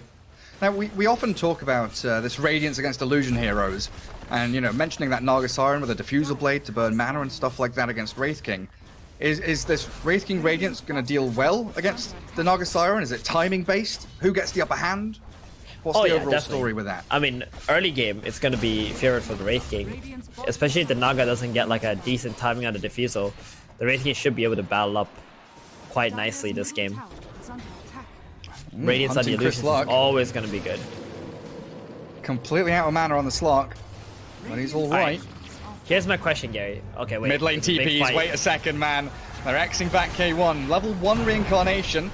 Don't catch him with the boat, but there's the first death. Schofield has a hook shot, trying to line it up to save his buddy. K1 just being shredded by the Naga Illusions, though. And now Schofield's put himself in a dangerous position.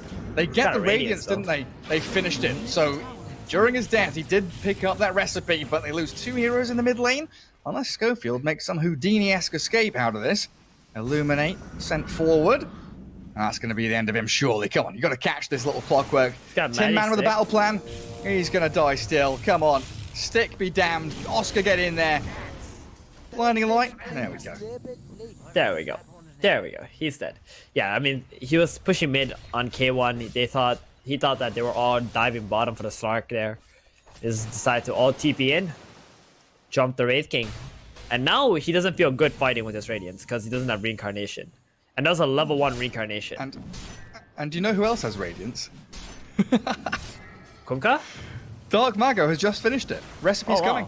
That's nice. Yeah, I mean, Radiance is very good against Beastmaster, Slark, Wraith King. You know, these are all physical damage, very reliant on their right clicks.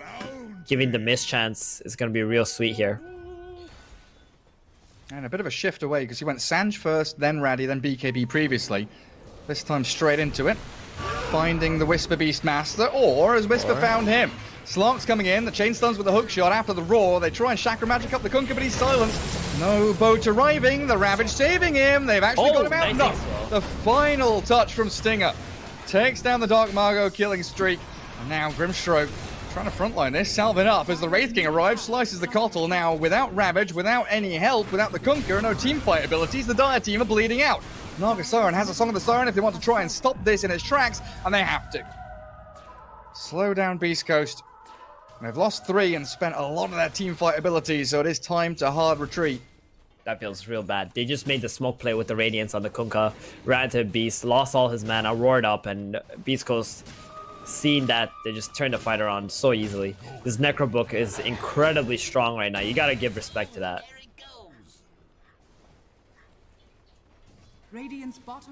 What's that Slark up to now? Phase drums, 2,000 gold saved. How much Slark have you seen recently? I've seen a lot of Slarks against Batrider.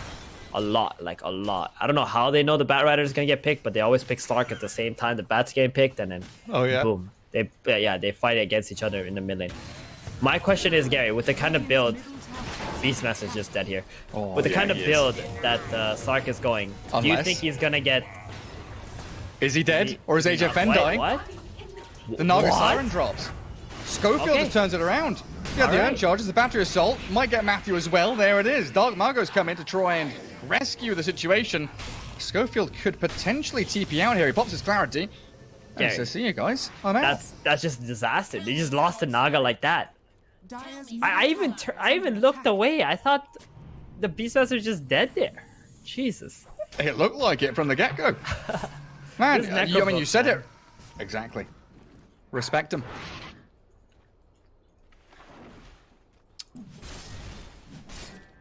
K1's going to have a pretty reasonable BKB timing off that Radiance too.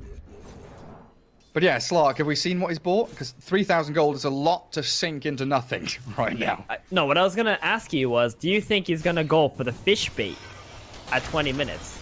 I've been trying to ask you that for like a good 5 minutes, and then just non-stop action, I think. Yeah, what does Fishbait do? We've got a nice pause here. We can read it. Do you want to read it? That's how you pause the game, so we could check out the spell. All right, well, it reduces movement speed of an enemy by 30% for 6 seconds and provides true sight vision over them. If Slark pounces on the enemy during that time, he will be rewarded with 75 attack speed for the duration of the leash. Ooh. So yeah, so it slows them down, and then it sets up for your pounce because they can't really move, and then boom, you get this instant burst of movement speed. It's quite nice against the Nyx too, so you can't just vendetta and get away. But yeah, pretty good if you're thinking about Glimmer Capes coming out from the Dire team too. Yep. It doesn't look like they are. They're going double force, but it's very good too. They should definitely have some kind of a Glimmer on this Keeper of the Light. He's going for the force out first because of the Slark, right? The pounce and the clogs too. Yeah. You got multiple reasons why it's good, the force staff here. Have you seen Clockworks go the +2 power cogs to hit talent on 15? I don't think I have. Yeah, so is it super obnoxious? It's pretty obnoxious. Like, you go in, you get the Aghanim Shard, right? The jetpack, and then you just cog them, then you jetpack out, and they're just stuck in there. And they're like hitting the cog, right? They gotta hit it 4 times. They think they gotta only hit it twice. They hit it twice and they're still stuck in there. And then your team is just like destroying them while they're stuck. Well, it's like those greater treants from the Sprout all over again. You think you're out, but you're not. Yeah. Back we go into the battlefield. Dire still need to get this Naga Siren online. She's about 800 behind the Wraith King net worth-wise. Has that Diffusal Blade and the Yasha, but not going Manta. Now it's like Heart and Butterfly queued, so more of a scaling, hard carry Naga Siren. But the rest of her team getting embroiled in these little scrappy fights everywhere, like Clockwork. He's up top lane, dragging creep waves around. Slark now, finding the stragglers. Nyx Assassin, soulbound, they force the Ravage. In onto Grim, the Slark got a Shadow Dance off, and the Summons chasing forward towards the Kunkka. Without this, it's hard not to Ravage anymore. Teamfight feels a little bit lacking. They're trying to Solar Bind up on the Beastmaster, slow him down, and the Naga Siren will chase. Diffusal Blade with the Inhibit slows him. Not bad for no ping in the end. But they're kind of stuck up here, and they're not bolt. And that's Wraith King's ready to fight. Straight back in again. Slark's regen back to full. Kotl burst. And K1, level 2 reincarnation ready, so you can't focus the Wraith King. The Ink Spell, he's been force staffed away, so it doesn't connect the stun, but they've killed off Dark Mago regardless. That first life of the Wraith King is going to pop back up. Can you kill him a second time? I don't know about that, because Oscar, sitting on about 300 HP, Kraken Shell pops, walked it off, and HFN, now the illusions start to do their work. The hookshot's forced out. Schofield toys with them and forces the song yet again for the reset from No Ping. Yeah, very good re-engagement there from Beast Coast, just waiting out that Kunkka Rum, healing up the Slark a little bit more, and then going back into the fight. Chris Luck has been doing a really good job at just going in and out. He sure has. Has he spent his money? He has. BKB. So they're going to have triple BKB, right? Wraith King, Slark, they have theirs now. Beastmaster, I guess he's a little bit distant from it. Yeah. Still needs another, what, 2,600 or so.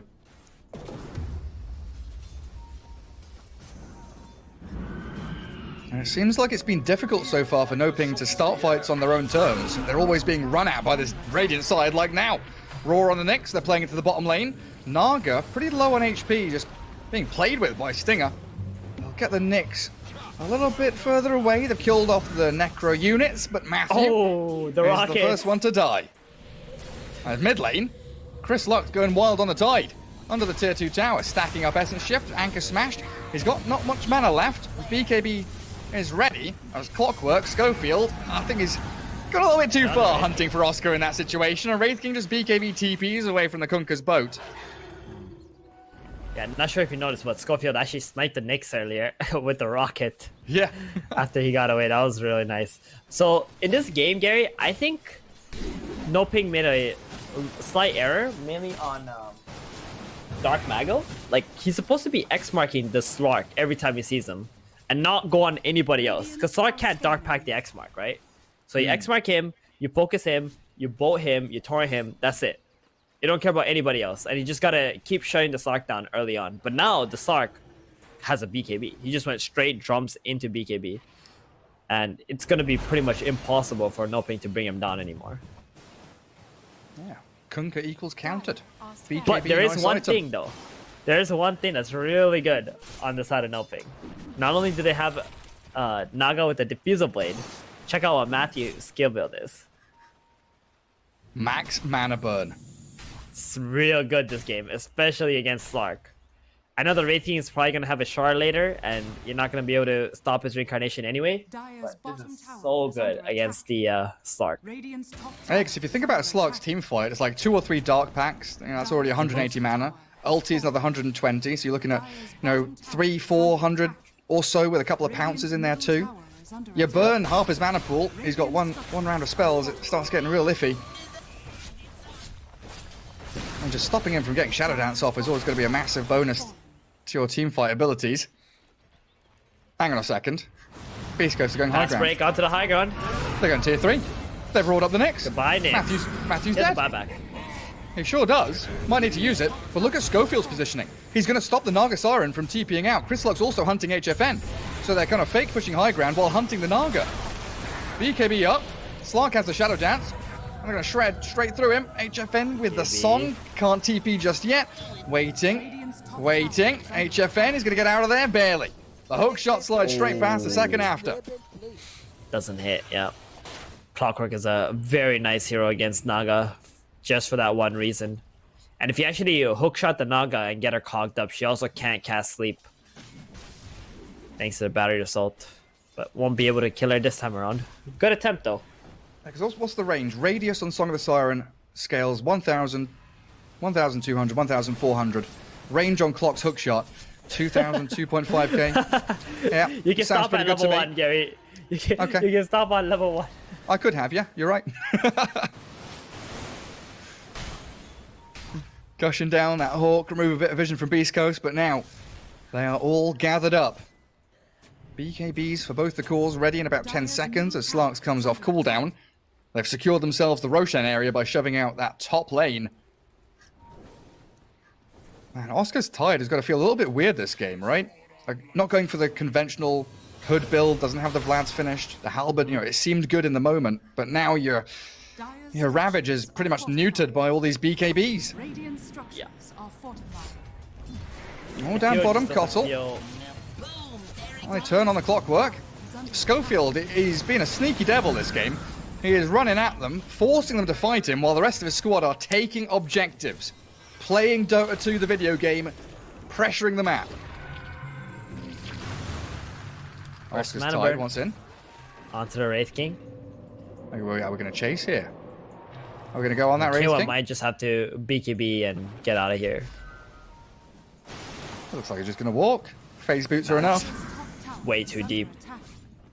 Beast Coast would have been able to set up and counter that fight quite easily for all that time that they spent chasing. I think one of the big keys here is Beast Coast. It feels like they never bring more than what they need to the fights. Like this Beastmaster and Slark kind of playing together, or the Beastmaster and the Grimstroke playing on one of these side lanes, hunting for people, and everyone else is just pushing towers, playing as this 3, while Noping kind of have to group up as 4, while the Naga is doing that split push farming job. So we're losing out on a little bit of that efficiency, especially the Tide sitting just under 9k net worth, and they found Matthew again. Under the Necro units, he can't invis, scutter away. So sniped out just outside Roshan, and K1, he walks straight in. Chrislock, he's going to provide some vision. Maybe get some aggro off this Roshan. They got him X. BKB. He won't. X Ravage. He didn't BKB, so he dies. There you go. That's all. That's exactly what I was hoping would have happened in the early game. And now, they can stop Roshan maybe. They've caught the Naga inside the cogs, but the boat flying on top. Soulbind arrives, only onto the Naga Siren for now, and Wraith King.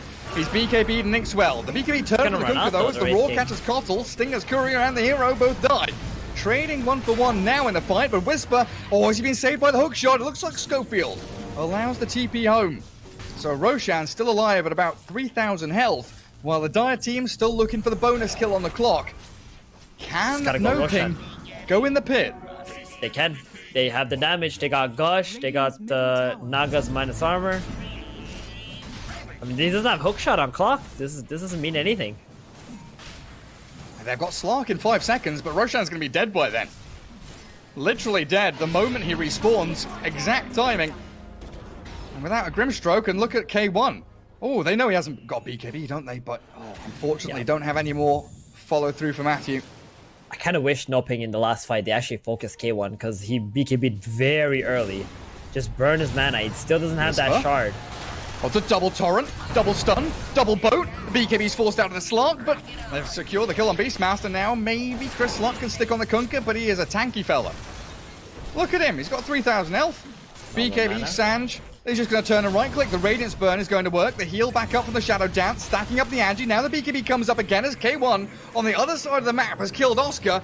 Oh, they get Chris Luck out of there. Chris Luck's X-Mark. Oh no, he's exited the Torrent. He's dead for sure. The Radiance Burn, there it is. Meanwhile, HFN is cleaning up in the top lane. They lost the tie to K1, but the song comes back after killing off that K1 Wraith King. They've got the Schofield Clockwork trapped in all the illusions. My god, a 5-man wipe is what we're going to end up with. Grimstroke also dies in the mid lane. This game just turned upside down real quick. I mean, it all started with Chris Luck going in, trying to make a play all by himself. Didn't click the BKB when he got X-Marked. Ravage killed off. Then they take this 5 versus 4 fight in the Roshan pit for no ping. Very, very favorable for them. And this Wraith King, he still doesn't have a shard, Gary. How does he get the reincarnation off? Fighting into Naga, Diffusal Blade, and a Nyx mana burn. That's a real good question, man. Do you think he buys it like now, or is he? Yeah, yes, he does. Gets the 1,400 gold and literally clicks the button. Doesn't bother finishing off the Assault Cuirass. Yet again, I asked a question which is immediately answered. But a lane of barracks coming through from No Ping. 28 minutes in, they've secured at least the melee, it looks like. Slark trying to delay this. Gets in with his BKB and an Inkswell there, but he's dropping incredibly low quickly. Does have Shadow Dance to fall back on. Pops the wand. The tentacle's coming. Oh, he's jumped out of it. Already dispelling it. And he's going to make that swift escape.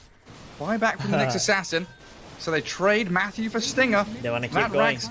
They need to finish it off. Come in and take Naga and claim. That Naga is so huge. Tanky. She's going to have Butterfly and a few hundred gold as well. 2-man hook shot. Cog's going to push him back. Naga Siren just slaying K1 though, forcing the reincarnation. When he respawns, he does have BKB. But I don't know if he can actually do anything. There's no Grim, no one's helping him. Schofield has to slip away while the backlines, they're being stabbed by the Slark, but the console rejoins the group. Gets back in with the squad, and they've taken down the Clockwork. K1 now, remember, no reincarnation, so if he dies here, this game could very well be just out of the question for Beast Coast. They've also got the X-Mark onto the Slark. Chris Luck! He pushes his luck. Well, it wasn't his lucky day, Gary. He's dead. Do they have what it takes to stop the Naga just from keeping on going? Because they got Aegis for another 2 minutes. It's too late. They needed that Roshan so badly to keep progressing in the game. Giving that fight away and losing the Aegis just kind of killed Beast Coast's chances right now. They'll try with the Roar onto the next, but the 4 staffs disengage. Beastmaster now isolated from his squad while this Wraith King and Grimstroke being hounded. No Slark for 30 seconds. They do need to come back and deal with Whisper though. Nyx and Kotl still trying to track him down. Missing out on the Torrent. Can't get him with the X-Mark. Well, they pull the look at HF. Look at HF. Oh, wait a minute. Doesn't have reincarnation. He doesn't have buyback. Oh no. It looks like it's game over. Yep. Not only is it Beast Coast's first loss as an individual game, it's a 2-0. It's their first series loss. It's a 2-0. No ping. This HFN lad has come in, and they're looking absolutely dominant. They've awakened the team, Gary. No ping's alive. They're diving fountain at this point. Oh my god. 3 heroes dead for 45 seconds. Tier 4s are open. They're going to expose the throne in a couple of seconds. And they've got Ravage back up for round 2. Nyx Assassin sticking here with 20 HP. Right here. It is just over, you're right, Thebon. Roar, okay, you kill the Nyx. Whisper's in there, he gets 1 kill, but it is absolutely done. No ping with a 2-0 upset over Beast Coast. I'm baffled. This is crazy. Absolutely crazy. I mean, it just started with one Chris Luck error there. He's just dying while his team is doing Roshan, and then his team is in a very compromising position.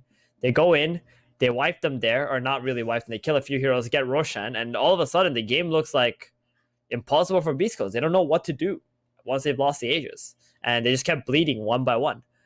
Man, no ping. Like when they first got HFN, you saw a little bit of cool things Shakiness? from him, and then it was a bit shaky in the other games too. But now they look really good. Like after winning a few games, getting some momentum, this team, maybe they won't make it to the major in season 1, but season 2, this team is going to be something to look out for.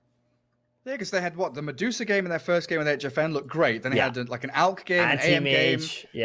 Those are not look good. But then it's been, Medusa, Nagasara, and Luna looking exceptionally good. My God, Beast Coast dropping a series.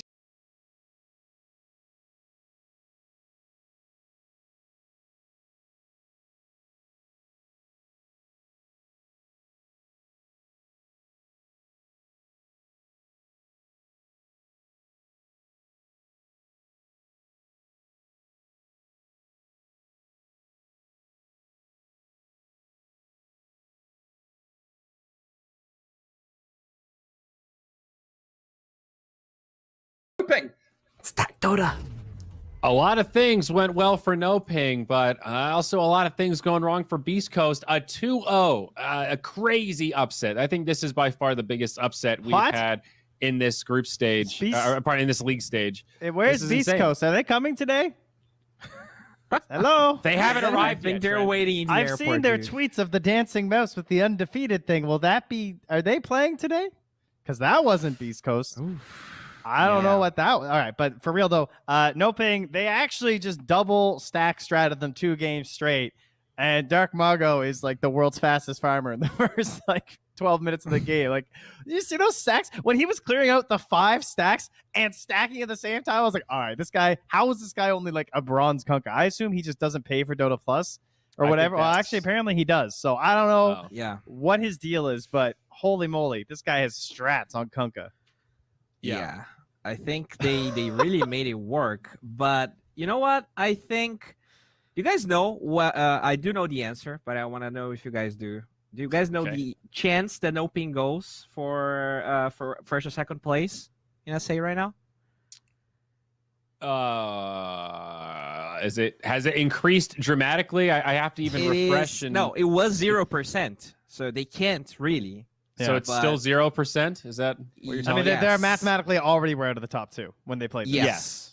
Yeah. So it's kind of a shame, right? It definitely feels like they grow. They grew a lot as a team. Their first performances were not great. It's insane. But I mean, after this performance, I'm not sure if Beast Coast they're slacking off a little bit. I just feel like they really. I mean, first of all, they showed why Kato is so good. Yes. But even with that shaky start, they came back really, really strong. Also, I think Chris Luck, some pretty game-losing mistakes with the way he took that fight during Roche. I think. Oh, wait, which really fight? Good spot. You mean like 5 of them? The whole game, yeah. I don't know about that. He didn't BKB, and everything just snowballed out of that one mistake. Because if he just BKBs, they get Roche. He gets out, and the game is winnable. I think they were doing much better in the first game. I mean, he was lowest hero damage on his team aside from Grimstroke, which isn't surprising when you have a game like that as Slark, right? That's exactly. You spent most of it just trying to recover. Versus a Kunkka, I don't think I've ever seen that happen. I don't know that matchup that well, but it does not seem like something that should occur regularly. That's for sure. Everyone actually played so well in No Ping today. Like I can think of moments from all of them throughout this series. It's very easy to highlight Dark Mago and HFN because they definitely, they carry pretty hard, especially on Brazil with the No Ping. Am I right? Huh? Well, it was the rally around the strategy, though, right? We knew that this team could do this around the HFN Medusa. What? I didn't think they could do this. I thought if they got Medusa, they were still going to lose. Are you serious? No. This Don't kind you of down-talk Beast Coast? No, not against Beast Coast. We've seen them do it against other teams. We know that they can Sorry, execute I'm just this kind you of Dota. Okay, this is what news should be like. It should be instantly fact-checked. That's a good shout. But like we've seen them do this kind of strat where they're all on the same page. It's okay. Everyone rally around the Dusa. She hits these key items. Then we do these key things. We break the game open. Easy win. But we saw them really struggle to do that with other heroes, right? That stat, HFN only had wins on this team with Medusa, 100% win rate, guaranteed loss on any other hero. They finally found a solution to that, right? These two games were different heroes. Yeah. The Coddle is a big part, but I mean, Oscar, Matthew, they also played a role. It wasn't just the Coddle, although I admit the Coddle was definitely a key piece in both games. If only Beast Coast had banned the Coddle instead of the Luna. That was absolutely the play, huh, boys? I would say it would definitely force a different play style, and it felt like they were comfortable with the play style that they ran throughout both games. I think again we have to look at. That game was winnable though, regardless of the Coddle ban. Yes, Beast Coast played pretty 100% poorly. winnable. Yeah, to their standard, that is. And we obviously have very high expectations of them. I expect them to be in like the top 3 teams across North and South America, right? I don't, combining all these regions together, they're in my top 3. So that's rough, man. They did not look like Beast Coast today. Well, I guess of all the times for that to happen, this is a good one. Let's take a look at the standings because I think Beast Coast are still in pretty good shape. They've got 1 series to go. They are now 5-1. As mentioned, no ping. They're now done. They've played their 7 games. They are 4-3. And I think this is where they end, right? Not even a tiebreaker scenario can get them into top 2. Because Thunder Predator has weird. It did say 0%, but I guess it assumes that Thunder Predator will win a game against win the series against Latam Defenders. That's one of the last it's big probably series. just not coded properly with tiebreakers, would be my guess. It is actually possible. Yeah, that would be. So it is possible. Yeah, we have that's true. Tiebreakers are a little different here than how the system we're using would consider it. So, I mean, this was an upset. If Thunder Predator somehow managed to lose, then no ping. I guess their hope is real. So you go. Now, that's nuts, actually. When is that match? That's on the 24th as well. So that day's gonna be crazy. We're gonna have in the lower bracket. We're gonna have the lower of the upper division of Infamous versus EGB to decide who gets eliminated, and then we're gonna have Thunder Predator trying to guarantee their spot to the major. Yeah. Well, and possibly that's not necessarily true because of this upset with Beast Coast. Because now the SG game versus Beast Coast has it's more likely, right? Yeah, we got a mess here. If SG can beat Beast Coast now in the final series on February 26th, next Friday, this gets really interesting. We've got some badass looking tiebreakers here that I am so excited to potentially cover, but we're not there yet. The first step, SG versus Unknown, that's going to be coming up tomorrow. Our next upper division series, that one's kind of for the middle, but SG's hopes of that potential tiebreaker scenario rest in a win in the series tomorrow. Yeah, so that means Unknown are still in if they manage to beat them. Yes, because that'll put Unknown at 4-3. Oh my gosh! Unknown's gonna be waiting for the Thunder Predator versus Let's Have Defenders match too. So if you guys are tuning in, you're like, what the hell are the tiebreaker situations? If there is a tie, and it is the difference between being any of the important things like, guaranteed playoffs major, or, I'm going to the major, or the bottom chart, I'm getting eliminated. No matter what the head-to-head was, if the scores are the same, we're playing tiebreakers. So that's why we might end up with a really messy situation at the top, even if you beat the team before. Yeah, that's one you got to tattoo it on your forehead. Head-to-head does not matter. In most tournaments that have a group stage or something like this, to be clear. Doesn't matter for anything. Matters for catch. But in the big break points here in terms of relegation or going to the major, head-to-head is moot. We're playing more Dota. So what a mess. What an absolute mess. I heard Europe's a mess too. I won 3 teams with a tiebreaker here. SG, Thunder Predator, and No Ping. Can you imagine? Dude, that would be insane. Especially if No Ping keeps playing like this. Like the rate that this team is improving. A quick shout out to No Ping for how hard it is to switch carry players halfway through a league. They had Mingate for 3 or 4 games. Now they've got HFN for the remaining, whatever it is, 3 or 4 games. That is not easy. And you have a lot of time in this league format to prepare, but still. Guys, there's one thing we didn't talk about just briefly. They are out of games with their standing, right? Right. If this actually becomes a tiebreaker, does that I don't count know for what's gonna tiebreakers? happen Are you here. sure? That's a good question. 4 games. They play 4 It's games. just with each it's opponent. just 4 games flat. 4 games flat. Does it tiebreakers included? Oh, yikes.